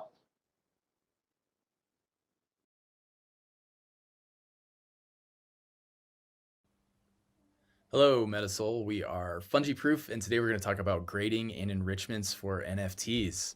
So a little history about us. We are a brother duo. My name's Brandon. I'm co-founder and designer. My brother is Mike. He's the engineer and also a co-founder. We've been working together on blockchain for quite some time. We founded Radar Relay, which was one of the first DEXs on the XAix protocol. We've also produced a bunch of educational content like Week.io and a partnership with XAix for the ERC721.org site. And we did a kind of obscure NFT project many years ago called Initial Pixel Offering. That was sort of our first foray into NFTs. And over the years, we've really come to this realization, that the true value of an NFT is derived from its story. So this idea that things like press releases or information about the artist, if you're talking about the art world or collectibles, cultural sort of happenings around the collectible, things to that nature, all of that information that lives around the actual collectible, or the token in this case, is what helps create value for that token. So the problem is that currently there's not really a way to gather and view all of that story in a single location for NFTs. So with Fungyproof, that's exactly what we're doing. We're building a grading and enrichments platform that will allow owners to bind cross-chain, real-world, and metaverse data to their tokens, and do it all immutably and publicly verifiably. So what does that look like? I'm going to jump to our website real quick. So we think a perfect analog for this is traditional third-party grading companies. So people who will, take a Pokemon card or a baseball card, and they'll kind of certify its rarity, its point in history, and then the objective qualities of the card, like if it's torn or bent, things to that nature. So as this video here playing shows, that's the idea. It's this metaphor of sort of encapsulating your NFT in another sort of tamper-proof case. So we've kind of broken this process down, or we think there's really 3 steps to this process. The first would be grading. So we're coining this, discover your mint conditions. So this is just the objective technical data about the token. So enter the token and it will pull back things about how it was minted. So how much energy was used to deploy the contract and mint the token, if the assets are immutable, how the metadata is stored and structured, all those sorts of objective data points. So that creates a sort of platform, or I shouldn't say platform, that's a sort of foundation of the state of the token and the data initially when it was minted.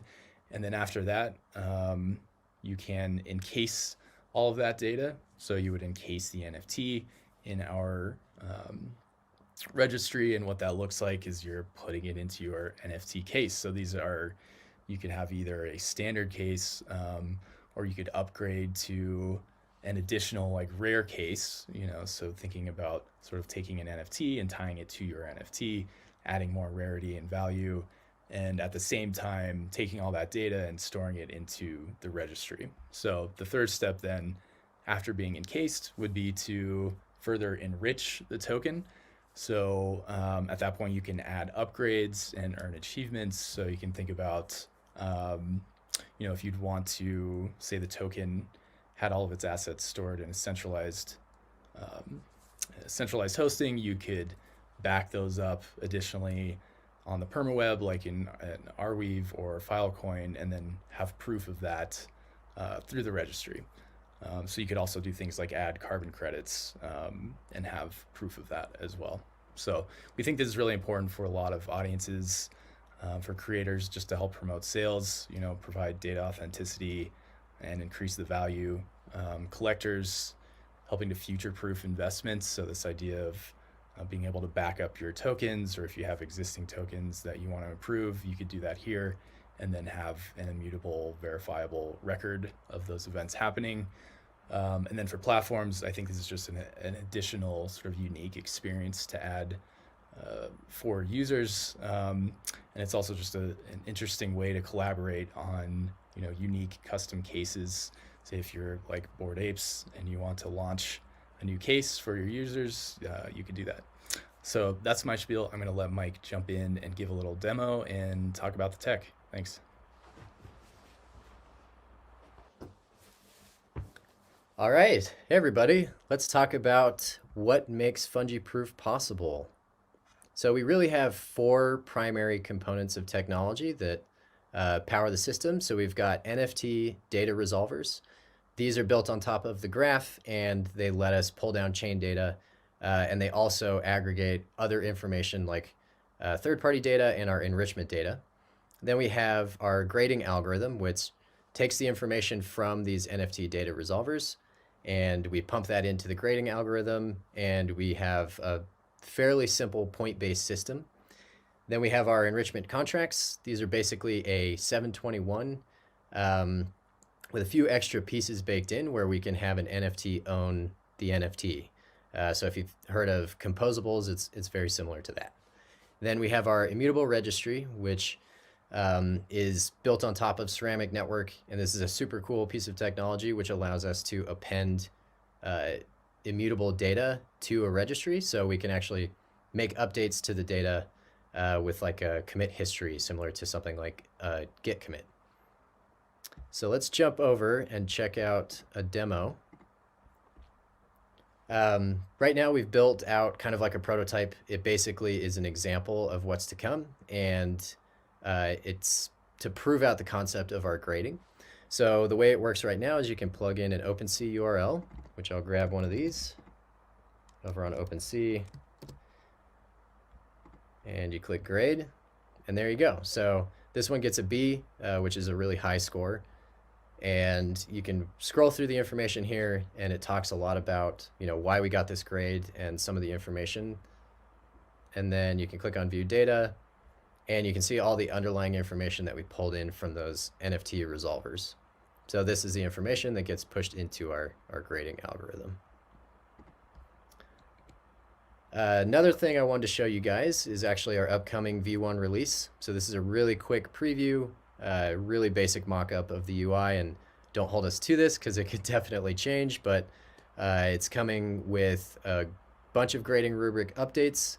We're going to implement FPIPs, which are Fungyproof improvement proposals. This will be super helpful to allow us to get community feedback on their grading system and hopefully make some substantial improvements to that. We've got attribute badges, chain agnostic immutable registry, which I talked a little bit about. We have a basic implementation of that now, but we're going to make that much more robust. And then we've got our casing system, so standard cases, and then our limited edition cases, which will be potentially collaborative projects or collaborative cases with different projects. So yeah, if you're a collector, fill out the form on our website to get early access to our pre-release. And if you're an artist or a creator or a platform, definitely get in touch with us. We'd love to collaborate on limited edition cases, custom enrichments, and also different types of integrations. Thanks for watching. Work Hard Finance is a DAO framework which unlocks on-chain project management, fair compensation, and governance. Workers are compensated with stablecoins that have the added benefit of converting into liquid stock options. Those who truly believe the long-term vision can activate their beliefs by locking their stock option to receive dividends and voting rights. Visit workhard.finance today.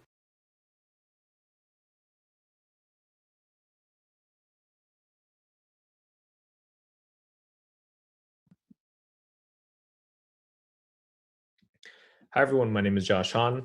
I'm a partner at DWM and I lead community at EIVentures. Today my talk is on financialization of NFTs and how NFTs can become productive assets. And I wanted to start by giving some background information on what I think DeFi did for fungible tokens. So ERC20s like stablecoins or wrapped Bitcoin or your favorite 2017 ICO. And instead of keeping them on a hardware wallet or on an exchange now, you could earn interest on them through lending protocols like Compound, or put them in LP positions to earn trading fees on something like SushiSwap. You could also use them as collateral to borrow against your assets, or use them as margin on a protocol like DYDX. And a lot of these smart contracts and protocols were able to talk to each other and led to this primitive called compostability. And that led to things like yield farming and asset management protocols. And there's still applications like Limo Finance that are being built on top of other layer one protocol or DeFi protocols as well. And of course, all of this happened in an open access environment, permissionless, borderless, where anybody with an internet connection had access to liquidity. And I think some of the obstacles that I think these DeFi can help the NFT space with are regarding pricing and liquidity. So I'm sure everyone has had an issue after buying an NFT about how they're going to sell it, or just the bidless market compared to fungible tokens, as well as if they're trying to get price exposure to a new collectible, they don't know how to go about the rarity traits, and it's potentially they're priced out from getting into a sought after collectible collection like CryptoPunks because they have smaller funds. And the goal here is to create more volume on these NFT secondary market trades so we could go to faster and more efficient price discovery.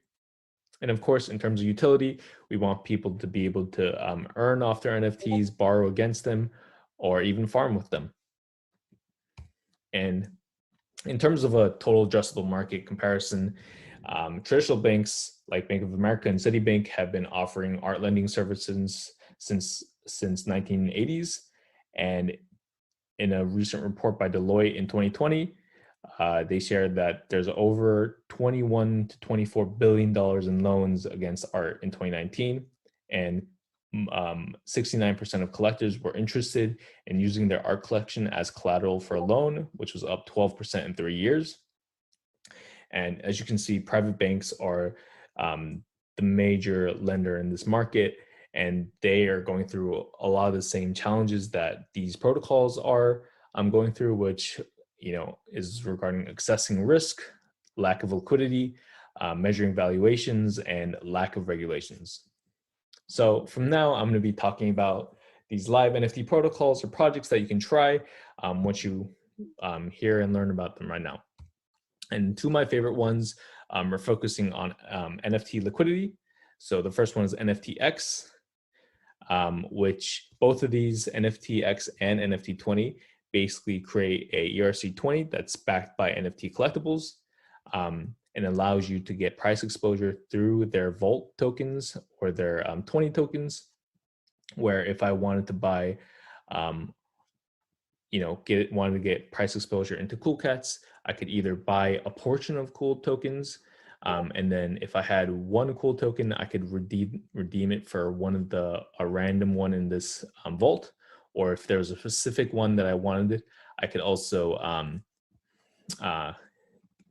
get it for a 5% premium. And like I have a Cool Cat myself, so I could also mint this guy to receive 0.99 Cool tokens if nobody was willing to bid on my Cool Cat, which I hope someone is because he's pretty cool. But I could also get instant liquidity for my Cool Cat, even if the environment was bidless and I needed the liquidity instantly. And NFT20 is a similar platform. This is the pool for Cool Cats on NFT20. I think the main difference is that I could actually swap my NFT or my Cool Cat for one of these Cool Cats in these pools. And as you can see, like the price floor difference on these exists, and that's definitely arbitrage opportunity. And for the main difference between the two protocols, from my understanding, is that NFT20 has live liquidity mining. So if I bought a 20 index, I could provide liquidity in the ETH pool on Uniswap and then earn the native Muse token. But I think NFTX is also launching that as well. And yeah, I think these are definitely the most interesting because now I can buy price exposure into any collectible. So even if I had 1 ETH or half a ETH, I could technically get into this punk pool or this Cool Cat pool. And it also provides instant liquidity or price floor for anybody who needs to sell their NFT. Another aspect of turning NFTs into fungible tokens is fractionalization, and NFTX is working on this. And they create shards, which are basically fractionalized fractions of NFTs. So as you can see, I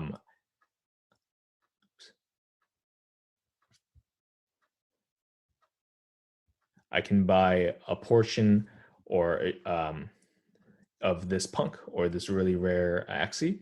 They also have bundles where I can buy a portion of a bundle or an index and get price exposure to all these different assets that this person put in the bundle You can also check out the price and how that's moved, and the current technical like market cap or the valuation of all the assets, or the price of a single token with the supply. And a good case study of fractionalization is the B20 Vault, which is a project between Metacovan and Beeple, where Metacovan created museums in 3 different metaverses, bought the land, packaged the land with the Beeple Everyday Collection, and sold it and fractionalized it as a B20 token. And then he also provided a liquidity mining program. So I think this is a great case study on high net worth assets, as well as seeing the price. And even though we've talked about turning NFTs into fungible tokens, we can also turn fungible tokens into NFTs. So 2 examples of this is Charge Finance, where you can put, I think, any type of ERC20 into an NFT or mint with it as an NFT. And on Aavegotchi, in order to summon an Aavegotchi, you need to put up A tokens in the portal to summon them. And another really interesting project is called NFT Fi, and they're working on collateralized loans. These are direct peer-to-peer loans, where if I was interested in potentially taking a Meebit or Axie Infinity as collateral, this person has said that they're willing to put this Meebit as collateral, and they are looking for a loan, and I can offer him a loan with ETH, set the duration days, and then the APR. So this person has offered him a loan of 1 ETH with 122% APR. And if this person accepts this and is not able to get their loan value repayment of 1.1 ETH in 30 days, then they get to take this Meebit. And if you look at some of the stats here, NiftyFi is doing very well. They have over 1,800 wrapped Ethereum in loans, as well as over $1 million in DAI, which I think totals out to around $5 million in USD. And the last live product that you can try on Polygon is called Upshot, and they're addressing the NFT pricing problem, and they're doing it by crowdsourcing appraisals. And I think the angle is to become an Oracle solution for NFTs and potentially allow other lending and borrowing protocols to use them as an Oracle for pricing. And some other protocols that I'm looking out for are Rent NFT, which allows people to lend and rent NFTs using collateral. I think Axie Infinity actually has something similar where you can give out SLPs, but another protocol that I'm looking at is Bunchy, which is a lending protocol that's focusing on NFTs. And yeah, that's the end of my presentation. These are some of the sources and good reads that I would suggest if you're interested in diving deeper into this topic. Please feel free to contact me on Twitter or in the HanDAO Discord. And thank you for listening.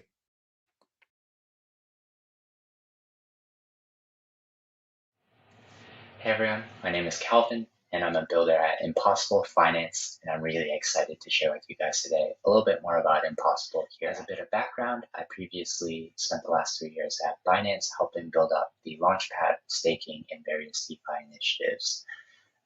Today, really excited to be able to work more on Impossible and be able to tackle a few kind of difficult issues within the crypto space, namely the Launchpads and the swaps.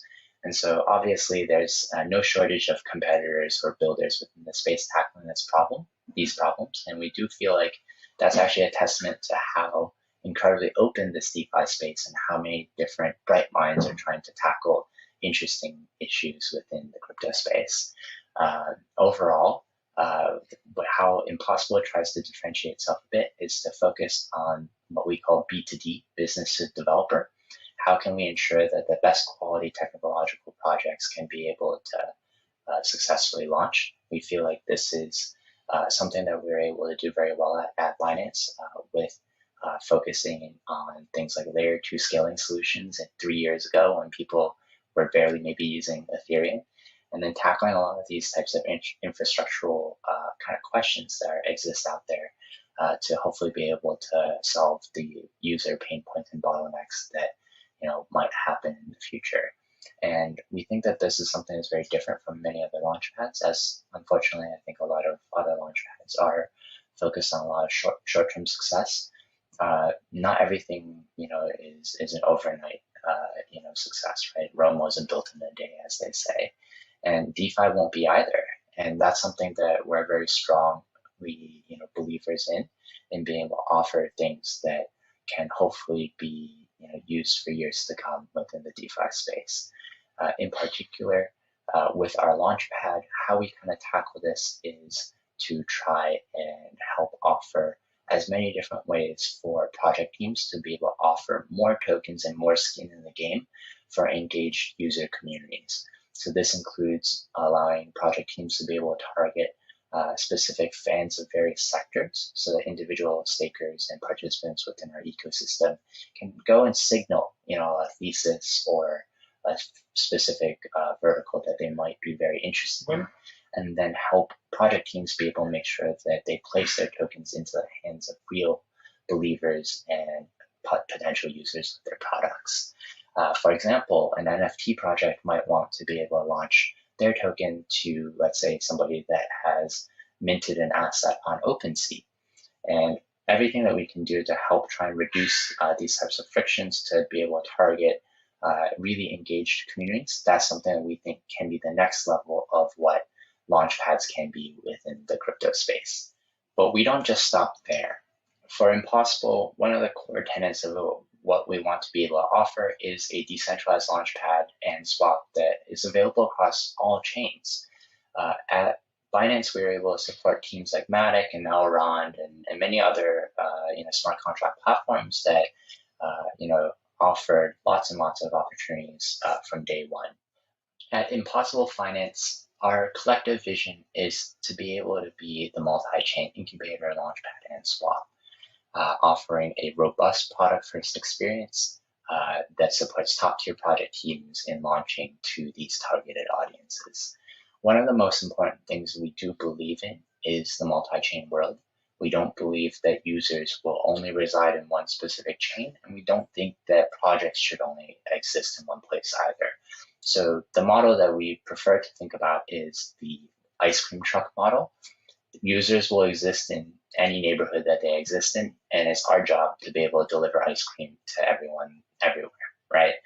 And that's definitely something that maybe some other projects haven't really focused on, and we think that this is a huge market opportunity to be the McDonald's or the ubiquitous option, so that anywhere, any place, any chain, you can find Impossible.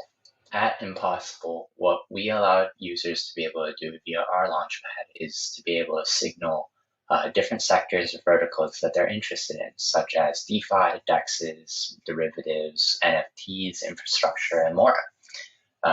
From there, we're able to help matchmake more projects with users that are actually interested in the problem spaces that they're trying to solve. At Impossible, we also have a decentralized swap, or AMM, to support both stablecoins and non-stable assets for trading all in one place with low gas fees and low trading fees.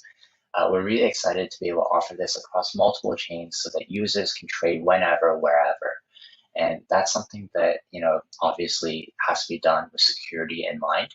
Our team has already undergone several auditors for each of our different smart contracts, as well as additional peer reviews from other builders within the space. And we're really excited to be able to offer this product out safely for all users to be able to participate. Furthermore, we were lucky enough to just this past month be able to close initial fundraising of over $7 million with some amazing backers and builders to be a part of this ecosystem. And we really do believe that this is one of the kind of most diverse and expansive ecosystems to be able to build alongside. With over 125 investors, we've started that off in trying to build from a decentralized base not just a bunch of ideas from one individual person. And we were able to see so many early contributions from our community members already. Even our white paper had something like 200 or 300 comments from the various participants within our ecosystem. And we really do believe that, 2 minds are better than one, but infinitely many minds from our community is always going to be super helpful in building the best projects up. So we're really excited to be able to unveil all of our various projects across all of these different chain ecosystems and be able to offer users a one-stop shop to be able to do everything that they want to do within. At Impossible, we're super excited to be able to bring true interoperability across all these different chains and offer users, a product that they want in any environment that they're, accustomed to. We're super excited to be able to offer the swap first and then be able to also do our first IDO of our own token, IDIA, in the coming months, and are really excited to be able to bring on an awesome kind of lineup of projects shortly thereafter. If you're building something yourself or just interested in trying to use our product, you can always check out our website at impossible.finance. That's impossible.finance. You can also chat with us anytime on Twitter at impossible5, that's impossible FI, or on Telegram at impossible finance. We're really excited to be able to build alongside all the great builders in the space, and we hope that we'll be able to find lots of different ways to be able to collaborate with everyone in the space. Thanks, everyone.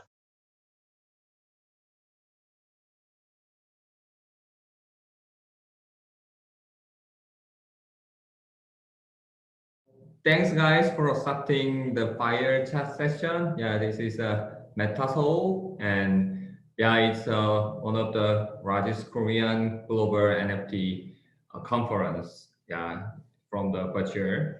Yeah, and yeah, for this conference, we want to talk about the current NFT industry, and yeah, the first day session is about the value of NFT. Yeah, so many people are really curious about, is there a real value in NFT, something like that. So yeah, and that's the topic. So is NFT bubble or not? Yeah, how do you guys think about that?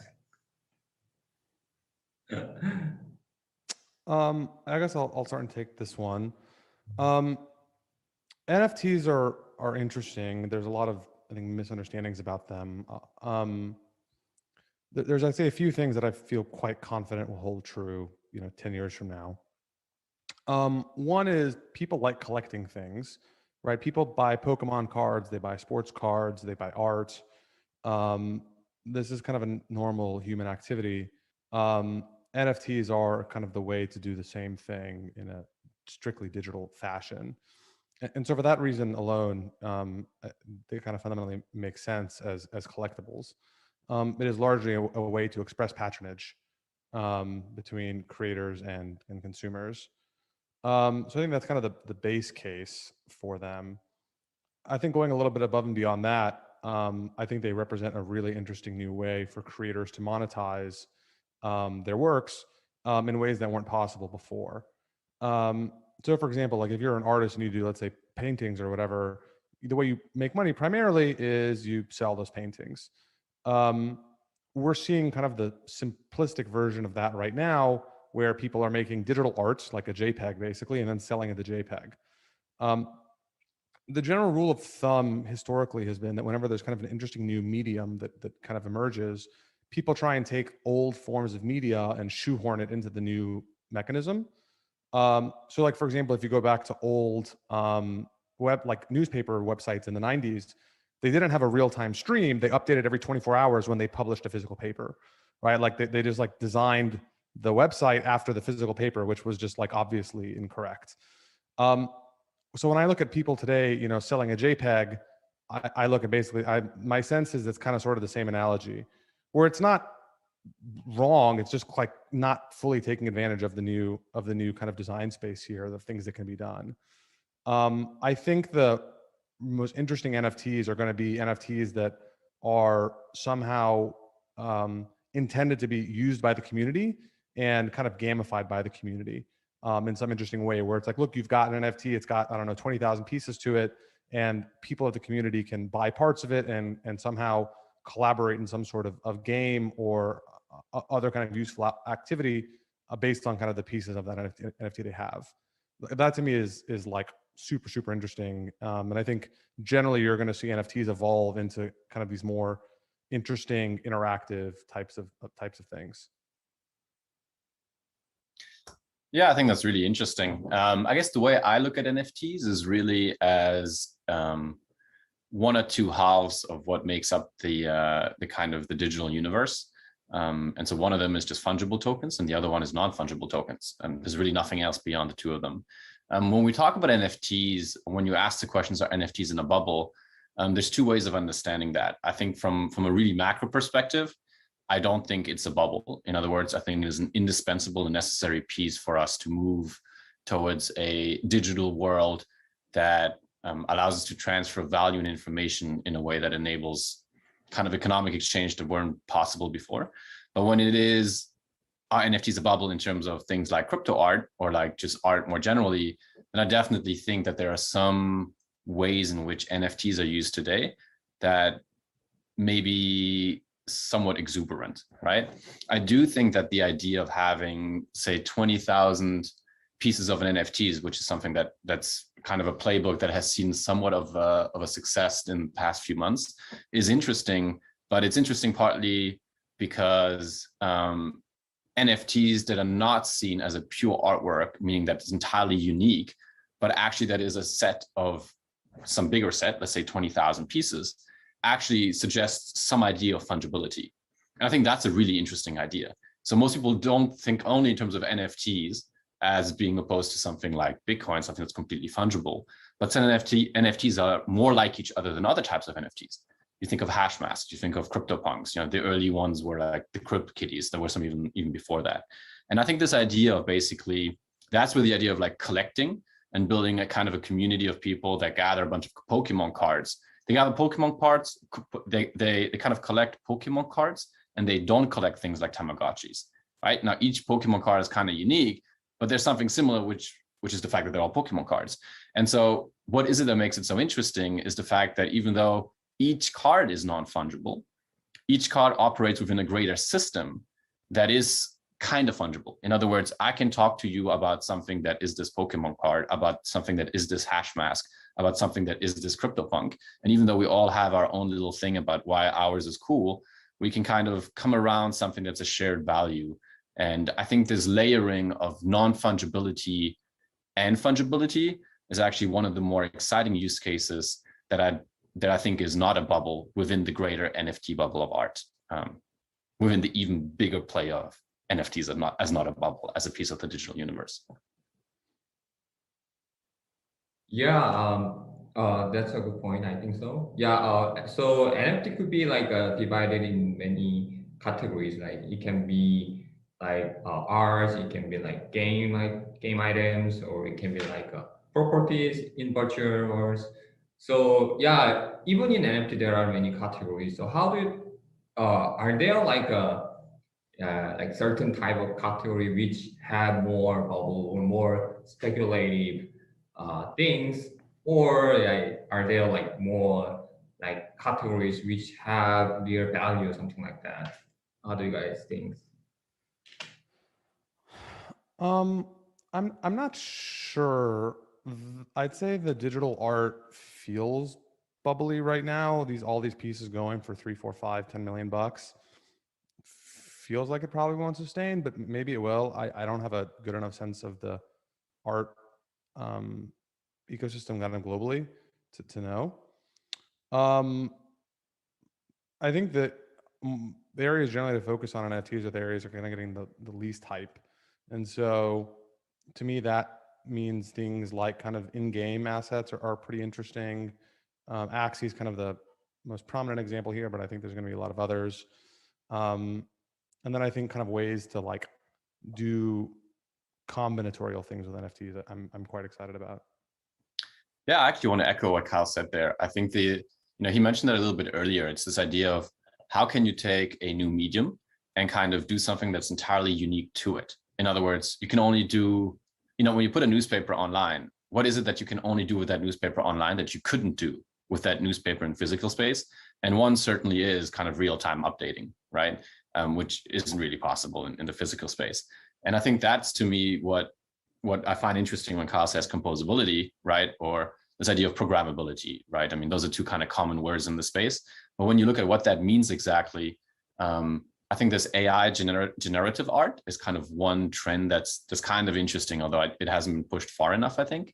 And I think the other, to suggest one vertical that I think is going to be very interesting in that respect is fashion, right? So just like we see artworks today that maybe pass for millions of dollars, the question is, will that artwork still sell for millions of dollars 10 years from now?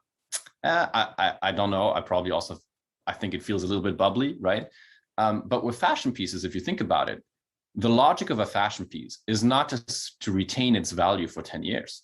It's to be fashionable and valuable in the short term. That's why we got 4 seasons of fashion. We got New York Fashion Week in the winter. We got some in the spring.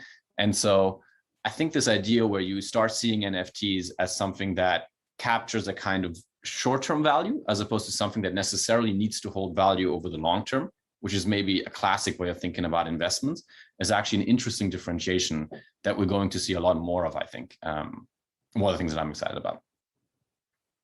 Yeah, so as you mentioned, it's really I think controversial about making a definition of NFT, the value of NFT. So I want to ask about that. Yeah, how do you guys make the definition of the NFT? I recently saw the your tweet, and that's really awesome. And Rolf, you also made a interview about that. So I want to listen to about you guys think about that.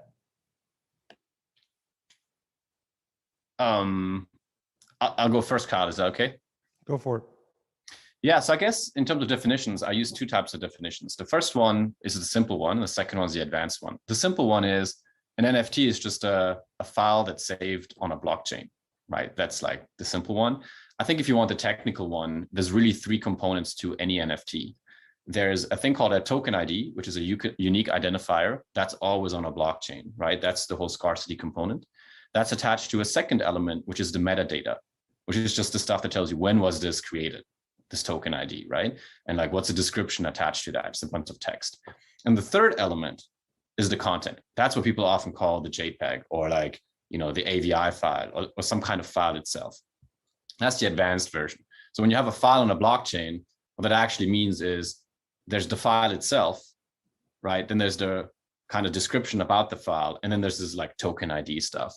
And so I think what's really interesting to me is not so much how do we like implement NFTs in different ways, right? There's a kind of a vigorous debate around like totally on-chain NFTs versus partly off-chain NFTs, which really just means that the token ID is always on-chain, maybe the metadata is on-chain, but like the content is off-chain, right? And sure, there's centralization risks, blah, blah, blah, and there's like a whole group that talks about that.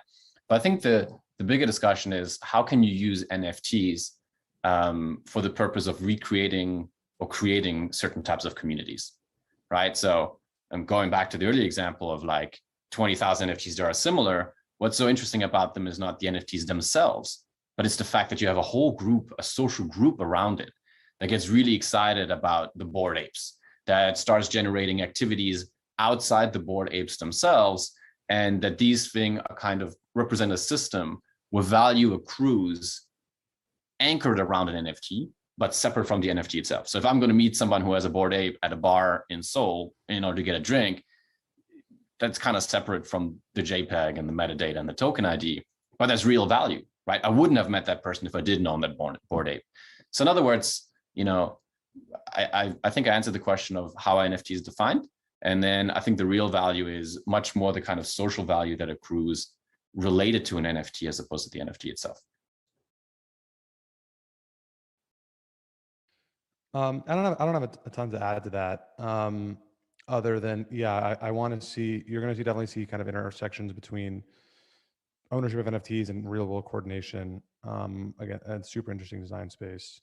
And similarly with digital points of coordination as well, not just real world. Yeah, awesome. Yeah. So yeah, I think we can like think about lots of layers as growth dimensions. Yeah, that's great. I think definition about NFTs. Then as you guys also have invested, I think some or a lot on NFTs industries. Yeah, or the project. Yeah, how could you guys like this one, yeah, we should invest, or this one will be successful in the future. How do you guys like use the valuation method, or how could you those NFT project or art or something like will be successful in the future? How do you guys like guess that? I'll go first here. The biggest challenge we've had generally in the NFT sector has been thinking about which layers of the stack are going to capture value. We have not invested in any NFTs directly, although we could, but we haven't. We have looked at, all of the, I'll call them NFT issuance platforms, and there's like, I don't know, 10 or 12 of them already. Rarible, Foundation, Maker's Place, Nifty Gateway, Super Rare. There's a whole bunch of them. The fact that there's already 10 means that probably in 2 years' time, there's going to be 200. And it doesn't appear that there's a meaningful amount of defensibility there. So we've been pretty concerned about that layer, and as such, we haven't invested in that layer of the stack. For now, we've made kind of some broader infrastructure bets. So we investors in Arweave, and I'm quite optimistic that basically every NFT will be stored on Arweave. It's just kind of a natural fit. We've made one other interesting technical infrastructure investment that's not yet disclosed. That's kind of similar to Arweave in terms of that analogy. Beyond that, we've been pretty careful on where we're placing our bets, and we're trying to develop conviction on things that can really capture value in the long run. Yeah, I think that's I kind of echo the question around like where in the stack do you invest? It's a non-trivial question, or non-obvious ones. I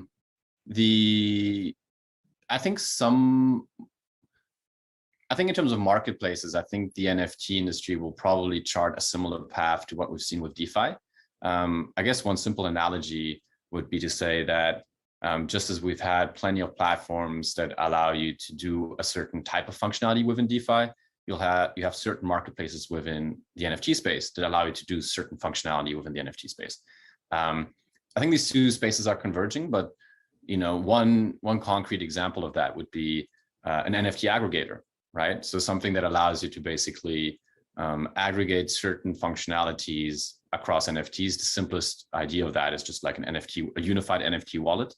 I think we're probably in a period where there's lots of new kind of technical features around NFTs that are popping up, and these individual features are kind of encoded as a startup that's trying to raise money. But I think we'll see some kind of consolidation happening very soon. So I'm perhaps a bit more positive than Kyle on the idea that, for example, marketplaces who will attempt to do some type of aggregation of NFT features out there may become more effective than others, for the same reason that DeFi platforms that aggregate functionality will be successful, which is ultimately network effects.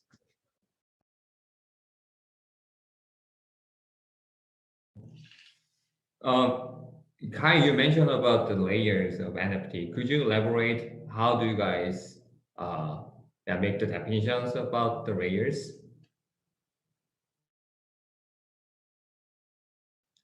I think you are on mute.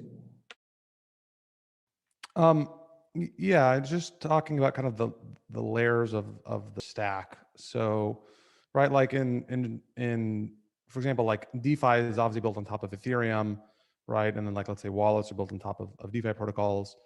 In a similar fashion, there's going to be kind of a value stack for NFTs, starting with kind of some base things like how do you generate the NFTs, where do you store them, and then how do people access them, how do creators distribute them, How do creators gamify them and monetize them, right? So that's kind of what I mean by those layers of the stack. For now, we've been investing at the lower layers of the stack, but I expect we will move up the stack over time. Yeah, same. So do you guys have like consensus that it's the better timing to invest on more like infrastructure side, not the higher layers like the users, like applications ones, something like that, or?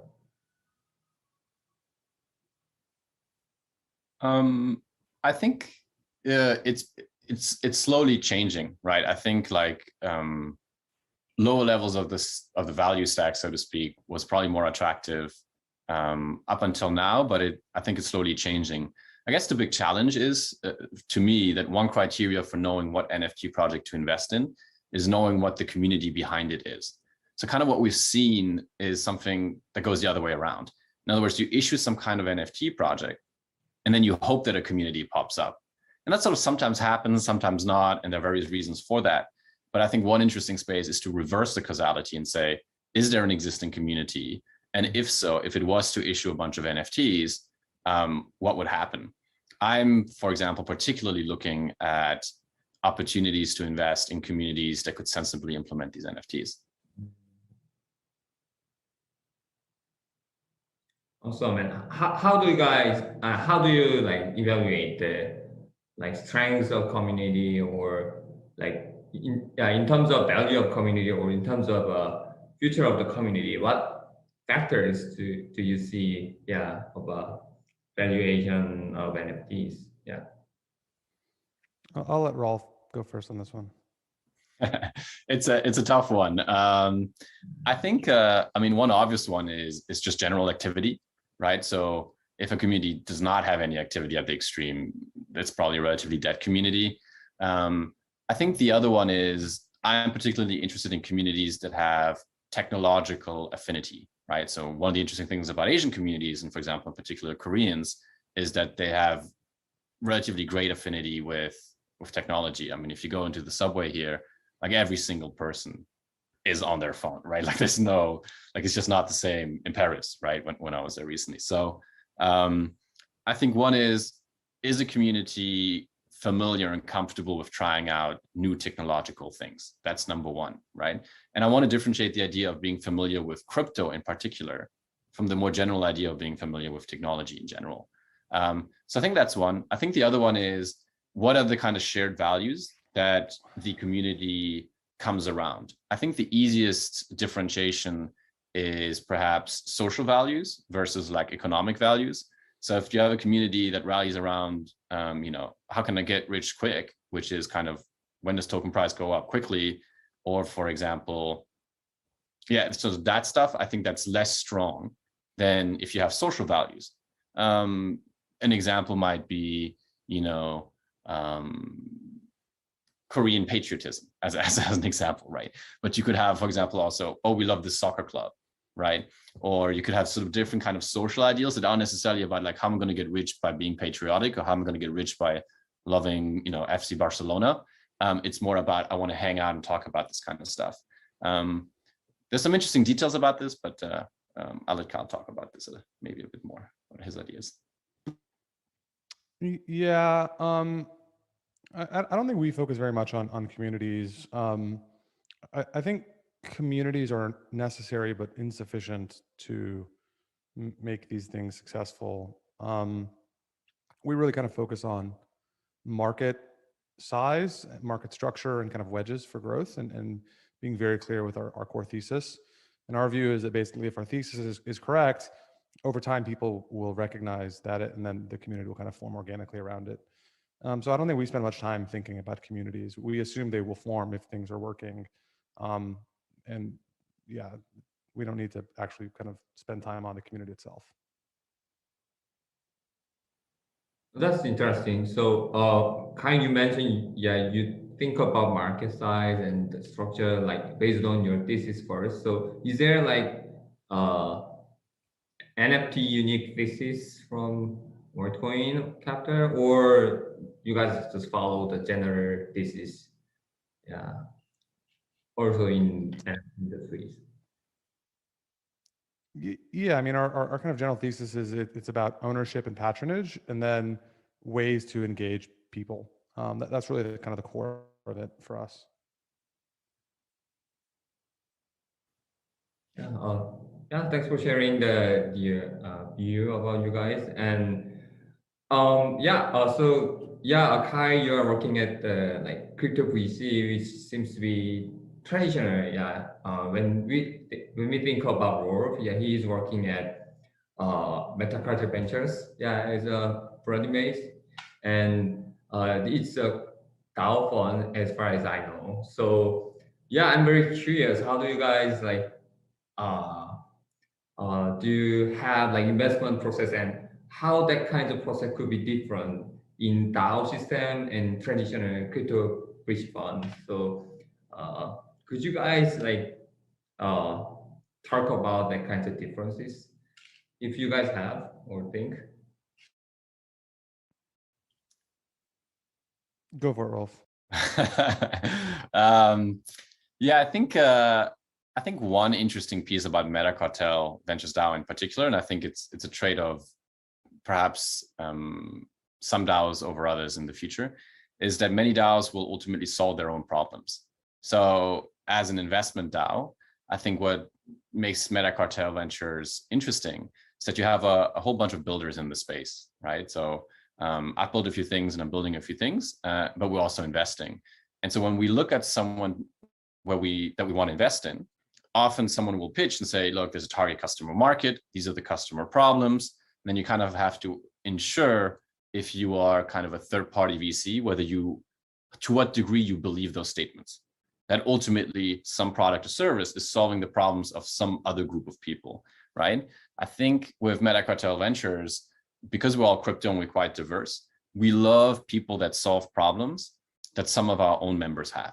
Why? Because we understand them the best, right?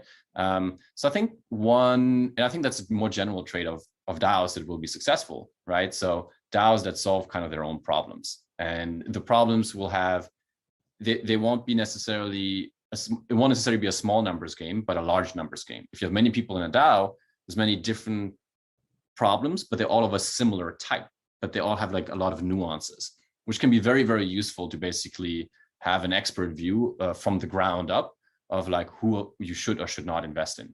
There are also negative parts to that, which is the whole coordination part. It takes us much, much longer to invest than I think traditional VCs.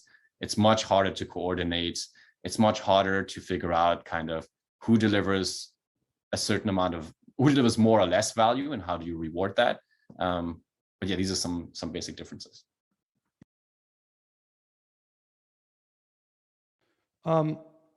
Yeah, I think I generally agree with most of Rolf's comments. I guess the thing I would just add at Multicoin is that because we're all kind of full-time investors, that gives us a chance to do diligence on things that sometimes require a lot of diligence that are not necessarily within our wheelhouse. So probably the best example of that is, let's say, Helium.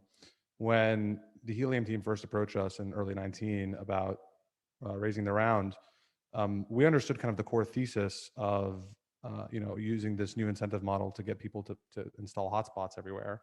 And as crypto native investors, that resonated with us very strongly.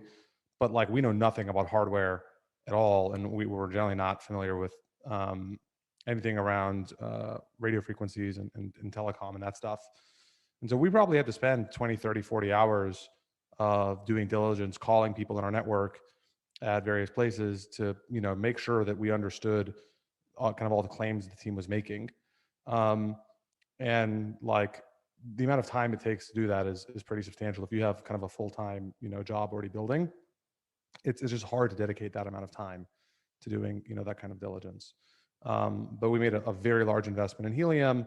We're extremely excited about it, and I think it's going to be one of the best investments we've ever made. And so those are the kinds of opportunities that it's just different being the kind of DAO approach versus the full-time approach.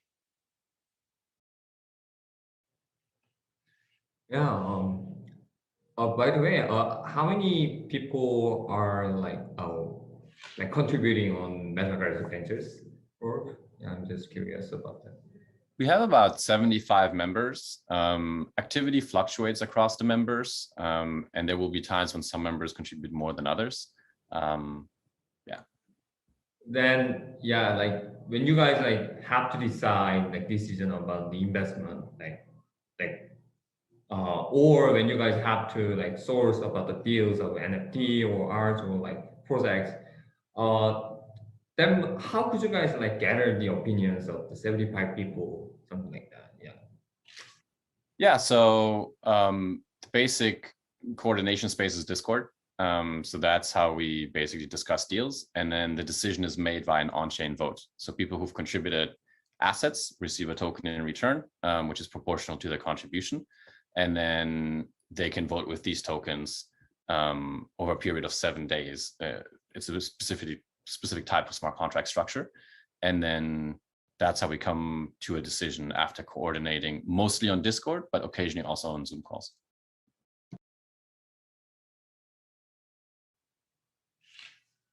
Yeah, and I think then out of those 75 people, there should be like people who are experts at NFT industry and who are not that kinds of knowing a lot about NFT. Then how could you guys like measure like voting power of expertise and non-expertise, something like that? Great question. With a simple answer, we don't measure that. So it's simply like, how much did you contribute? And then you may choose to vote, or if you think you don't have a clue about it, then you have the right or you have the ability to abstain with your vote.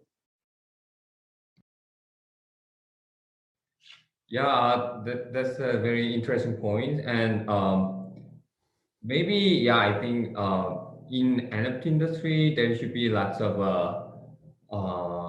emergencies of lots of categories and lots of products and lots of people who make. So there are, I think, very scattered or lots of opportunities. So I'm curious, is that like is there advantage for like traditional cryptocurrencies investment method, like following the thesis and focusing on like the chances which they know and they understand and they want to focus on such sector? Or will it be like more advantageous for like DAOs who have like lots of expertise in lots of various like sessions or sectors, yeah, in investing NFTs? How do you guys think about that?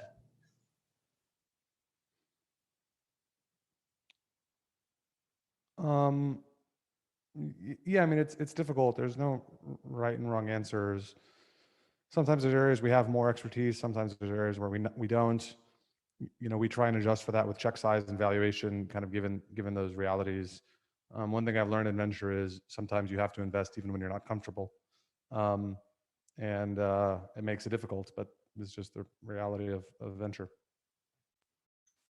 Yeah, and I think the other piece, I mean, Carl alluded to it earlier, right? I mean, DAOs in theory sound really great because you got all these different types of expertise, but the trade-off is time commitment, right? People do other stuff. So while you have breadth, you don't have depth. That's an extreme statement. I think it's relative, but that kind of applies to, I think, maybe a difference between sort of DAOs and venture. And as a result, sometimes you want depth, sometimes you want breadth. It's kind of unclear which one is consistently better. I think it kind of depends. Yeah, I think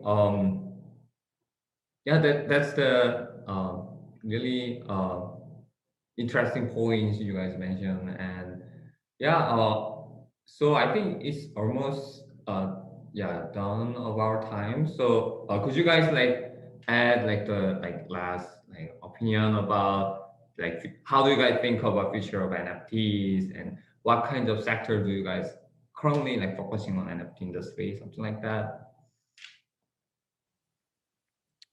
Yeah, sure. I'm saying we're very excited about NFTs as a mechanism for creators to monetize and to engage communities. It's definitely still very early, and probably there's going to be kind of new mental models are going to need to be developed that kind of at least to some degree violate existing mental models of content and monetization on the internet. And so kind of the key question we ask whenever we look at anything is, hey, how much should we index on what we know about monetization today, and versus, how much is this new thing going to break those models? And that's going to create a lot of interesting opportunities and risks kind of, over the next few years as people figure all this stuff out. Yeah, well, I got to plug in my my NFT view with Asia, of course. So I think one of the more exciting pieces that I'm paying attention to these days is like, how will Asia kind of not necessarily catch up, but have its own drift on NFTs more generally. I think NFTs were largely a Western phenomenon for a really long time. I think they are kind of moving into the East. I think, this conference, Metasoul, is one example of that.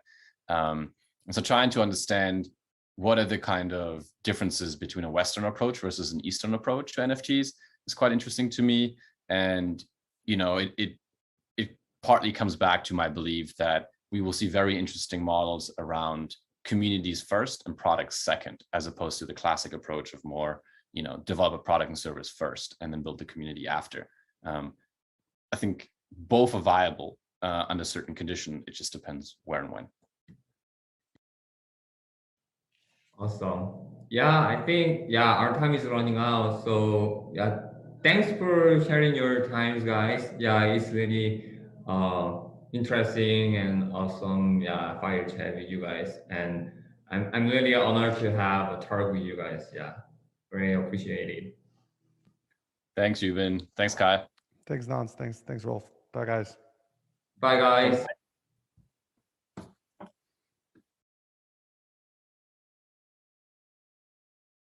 Hi, James, and hi, everyone. Thanks for joining the thanks everyone for joining Metasoul, and especially thanks James for joining this conference during your vacation in Mexico. So first of all, I'm Shinhye Lee, partner of GBIC, and GBIC is a crypto fund based in South Korea, China, and United States, and we have been investing in the blockchain and crypto space since early 2017. We have more than 50 portfolio companies, including Gabriel, which is known for CryptoKitties and their recent NBA Top Shot, and Decentraland, and etc.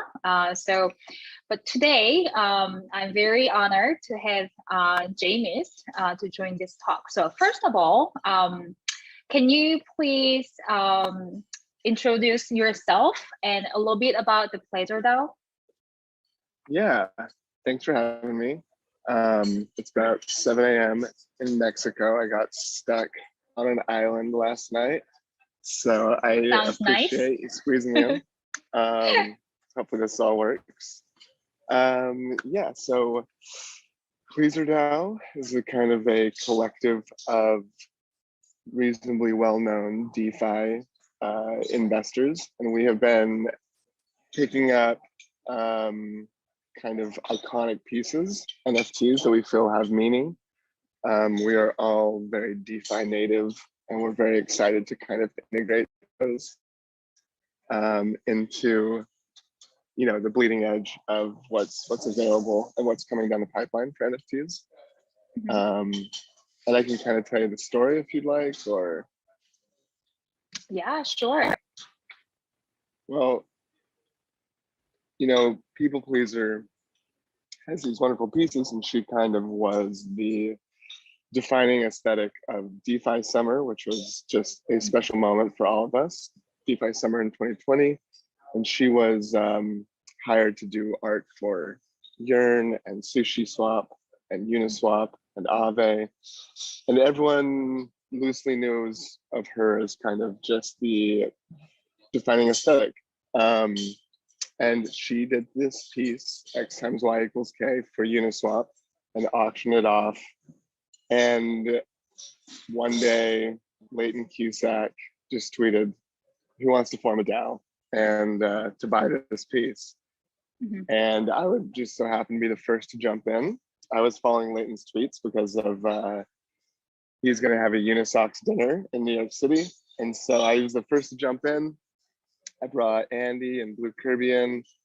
It kind of snowballed from there. And we all loosely knew some famous crypto people. And so we just started pulling people in. And it wasn't too hard because we all had a shared understanding of her stature and status. And next thing you know, we formed a Telegram group. We pooled money together and we were able to successfully get that piece. Yeah, and then the Uniswap version 3 NFT video was sold for 310 Ethereum, which is over 500K USD. So congratulations. But you also mentioned, yeah, so coincidentally, right before the tweet that you mentioned 3 days back, Ethereum co-founder Vitalik Buterin talked about the possible synergy between NFT and DAO in his blog post, and saying some institution or even DAO could bless NFT. So just curious about why you decide to form a DAO and why you think the DAO was the answer at the time. Yeah, I mean, and also, yeah, also want to learn more about what you learned from the journey of forming a DAO and actually successfully bidding on the NFT. Yeah. Yeah, so I think it's becoming clear that, you know, in the future, we're going to be able to form collectives, and that will allow us to kind of punch above our individual weight. You know, you will be in these cultural collectives and investment collectives. Rather than bidding independently, you can form a group online with anonymous individuals, with your friends, and that gives you a chance to take down heavy hitters. We were bidding against Jesse Powell from Kraken, who, you know, we were probably bidding against him on the Edward Snowden piece, I think, as well as the Tor piece. But he, you know, he's got a lot of money, and we were able to kind of collectively win because we have this shared ethos and mentality. And I think in the future, you know, once DAOs are much more easy to launch, friends, people who want to go into business together it's an easy way to pool assets together and move capital at the speed of information. And that's just kind of loosely what we saw. A group is more capable than the individual. And I think that a lot of these NFT platforms you're seeing, you know, I know firsthand that they are going to make DAOs first-class citizens. They're going to be very, very important to the future of all of these platforms, and everyone's racing to kind of integrate them. And we just so happen to be kind of one of the first to be pushing that forward, which is a lot of fun. Yeah, and then one person mentioned why your story expressed everything great about the Ethereum network, because it has kept the information through DAO, a financial asset like the NFT, and like the cultural expression like the video, and also legitimacy since the market values were based on human values. So I completely agree that you guys wrote a new story about Ethereum network, NFT, and DAO, right? So I think like a lot of people are curious about Leader DAO and how it works. So you briefly mentioned before, but can you please share a little bit about the investment thesis? So what is your investment thesis, and how do you choose which NFTs to buy or which artists to support? Yeah, I mean, I think we loosely are being guided by becoming the museum of internet culture. And that is just kind of a loose mandate right now, but it's all very much so just what bubbles to the top, what seems to get momentum. We're all there for a reason, and I think we kind of let the natural cycle of things push ideas forward. Ultimately, we coordinate inside Telegram. If there's like some interest, we'll take a Telegram poll, and then we'll do an official snapshot vote. And we have distributed a governance token internally called Peeps. And we are very excited to try to get this out to the public, but we're taking our time. Eventually, we want to go from a 50, 60 person DAO to the entire world and let everyone participate in this and have exposure to our treasury and our assets. But that's just something that's going to take a little more time. And you know, we want to be DeFi native first. So we just barely deposited 4 of our 5 big pieces into the Iron Bank. We've been working with Andre at Cream, and we've been working with Andre with Yearn and Leo at Cream. And you know, the first successful NFT backed DAO to DAO loan with Iron Bank, which we're extremely excited about. And there are a couple other potential on-chain DeFi native things that we're going to be employing very soon. And that's kind of our thesis, is we want to get pieces that are iconic to the internet, but we're not restricting ourselves too much. And also just like, you know, use the capacity that is out there with smart contracts and see what we can do and see if we can kind of push the limits there. Got it. Yeah, like you guys have great list of portfolios such as Stay Free, Dreaming at Dark. So like just random question, but what's your favorite artist? My favorite? Yeah. Let's see here. I mean, having Doge is pretty fun. That one's pretty fun. But in terms of art piece, I'd have to say X times Y equals K, just because, you know, that's People Pleaser's art, who I think is just an amazing individual. And she's kind of like our spiritual leader. And also it was just where it was our inception point. It's when it all started. And great story, right? Yeah, aesthetically, I think xAix shells Dreaming at Dusk is really, really cool too. I love them all. I don't know. Great. So a little bit more about Pleaser DAO. You mentioned that you guys have internal governance tokens and you're thinking to issue publicly so that more people can participate. But I think a lot of people are curious about the governance. So can you tell us a little bit about how Pleaser DAO is currently operating and how it acts on governing its treasury? And yeah, like how do you make a decision on which NFTs to invest in? Yeah, I mean, these things are completely being honest, these things are very difficult. Coordinating a flat organization is tough. My job is not to have control, it's to just navigate the conversation. And I think one rule of thumb we have is anytime anything from the treasury is moving out, we need to have a vote. But you know, we're trying to package things together because getting 60 of the most busy people in DeFi to vote is extremely hard.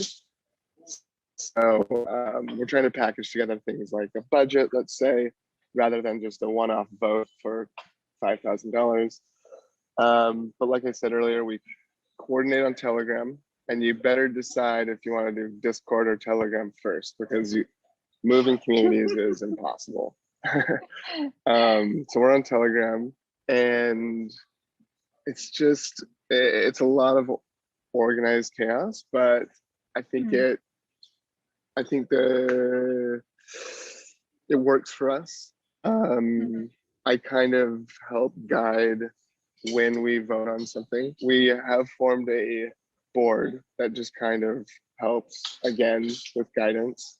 We had a vote on none of us are paid. We're just here trying to do our best to push this forward. And then we use Snapshot for our voting. And then we're working to integrate Coordinate, if you're familiar. That is, Jung uses it. It's kind of like a emergent structure for getting tasks done, which we're very excited about. I think that the future of DAO tooling is going to be very big, and we need as much help with DAO tooling as possible.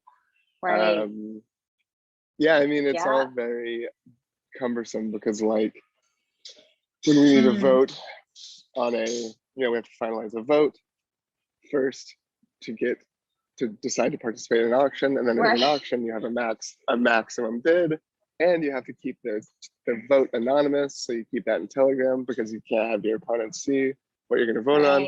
And then you go to vote, and then you have to maybe the multi-sig multi-sig doesn't connect, and so you have to contact the engineering team, and then it can get really hairy right now. So I think everything is still being built out, but it's all pretty impressive what you've accomplished at this point. That's awesome. And then you mentioned that there is internal governance tokens. Like, how is the token currently distributed? Everyone has the same amount of tokens, or like, how it's currently distributed? Well, on the first night that we formed, we all just were kind of aping in amounts of Ethereum to get this piece. And it was a Friday night, and we all were basically out to dinner. We were just like from our phones, just sending in. And at that time, we didn't even have a multi-sig. We just trusted Leighton Cusack. So we were just send him like $1 million.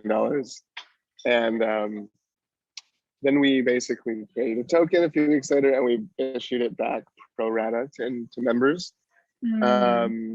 We allocated a portion to be distributed later for fundraising. So we actually raised a bunch of funds for Snowden. We ended up raising even more money down the line from, well, that's kind of yet to be announced, but from some VCs. And then, we're along the way, we're basically doing a traditional raise, but instead of equity, we're giving away tokens. And then, we just did some debt financing with Iron Bank. We have a few more tricks up our sleeve, and hopefully not too many more steps until we can get it available to the public, but you're gonna have to stand by for that one. Hopefully sooner rather than later. I would first keep an eye out for maybe Doge. We're gonna be doing something with Doge. And people who participate in everything that we're doing, I think will be rewarded. But I can't speak to anything specifically. Got it. Interesting. So we know that like the BeetsDAO consists of very popular.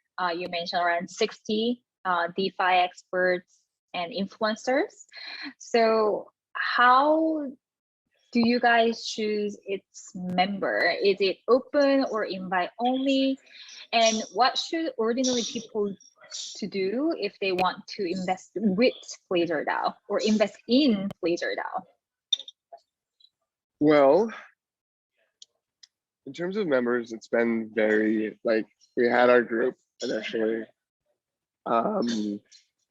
We went to go raise money, and we kind of loosely voted on a handful of other individuals that we all had a high level of confidence in. But like, it's been very closed off since then. Once the Peeps token is in circulation, then we can much more easily come up with a new member policy. It might look similar to Friends with Benefits, where basically you have like a minimum number of tokens that you own, and then at that juncture you can apply to become an official member, and we'll look at your application. We are starting to hire people, so that's like a good way to become a member and get in and get paid in Peeps. You can always reach out to me on my Twitter DMs. So my Twitter is underscore JAMIIS. I think that's right. You can reach out to us on the BeetsDAO Twitter as well. We try our best to get to it. We will be building a community and building roles for Doge. We have something very specific planned there. So if anyone wanted to get their foot in the door by helping with that, ultimately we want to open up to the whole world in terms of like exposure to the peeps price, but also and exposure to our assets, but also the ability to onboard new members. It is a little bit tricky right now, so you have to contact me or People Pleaser, and we'll work with you to try to figure something out. But no, I can't promise anything yet. But we're getting there, one step at a time. Yeah, stay tuned, everyone. So I want to talk a little bit about NFT because Metasoul is obviously on NFT conference. So more than 2 billion USD was spent on NFT during the first quarter of this year, and which is representing an increase of about 2,100% from Q4 last year, which is a great year for NFT. And I can also see there are a lot of differences compared to 2018 and 19 when we decided to invest in Vapor Labs. At the time, Vapor Labs didn't even launch the NBA Top Shots and also the Decentraland. So, but now I see the entire NFT world is completely different, and it's really driven by artists and then mass people. So like, why do you think the NFT market has been growing so fast for the last year? And I think it's more interesting for audience that, like, where do you think it's gonna go in the future, right? And how will the NFT work in our lives, like in the future? Yeah, I mean, why is it growing so fast? I think that like Ethereum has a broad set of capabilities, and it was explored with finance. And I think that it was just kind of the sleeping beast, this whole cultural component.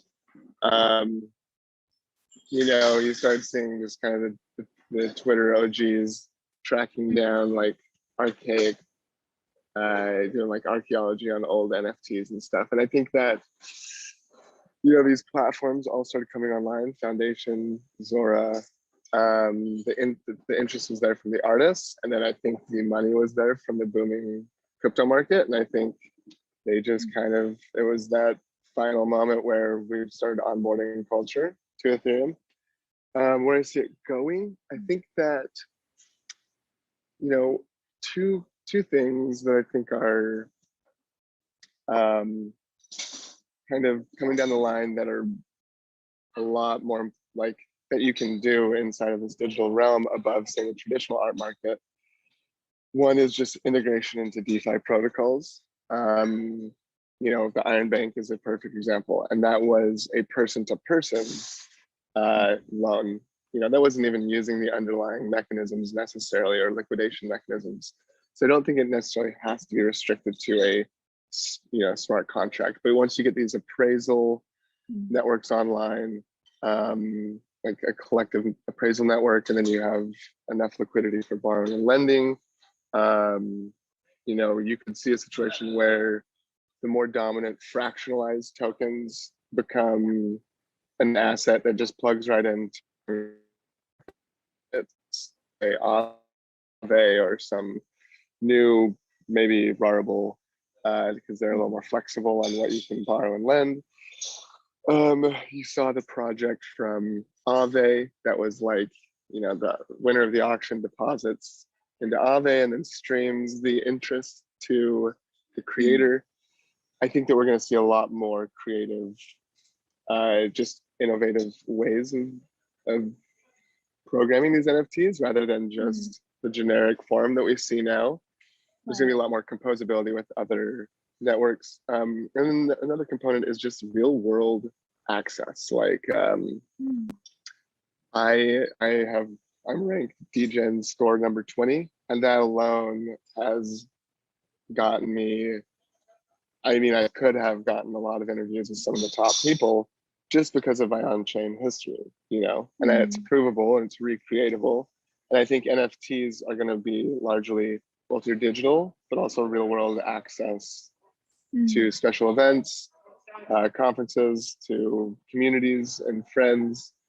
You know, if you go to a VC and say that you own a punk and a Bored Ape Yacht Club, they're probably going to pay a lot more attention to you than if you have, you know, don't have that experience. And then you can even see in the timeline, when did you participate? So I think we're going to see a lot of integration of real world and digital kind of gatekeeping components to NFTs that kind of prove you are who you say you are. Right. And yeah. That's awesome.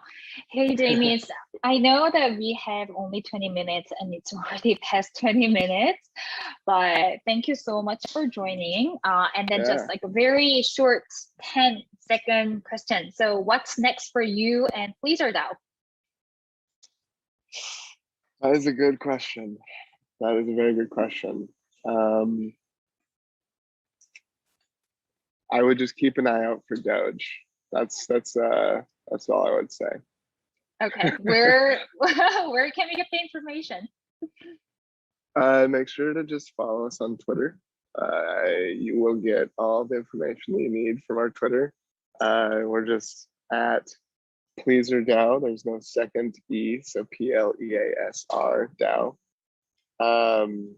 Yeah, and thank you so much for having me. This has been so fun. Thank you so much. Thank you so much, Very Jamie. peculiar situation, just being stuck on an island in Mexico. So this has been a lot of fun. Yeah, I hope you have a great holiday and vacation in Mexico. And yeah, let's talk later soon. But thank you so much for your time, Jamie. Okay, Thank you so much. bye. Bye.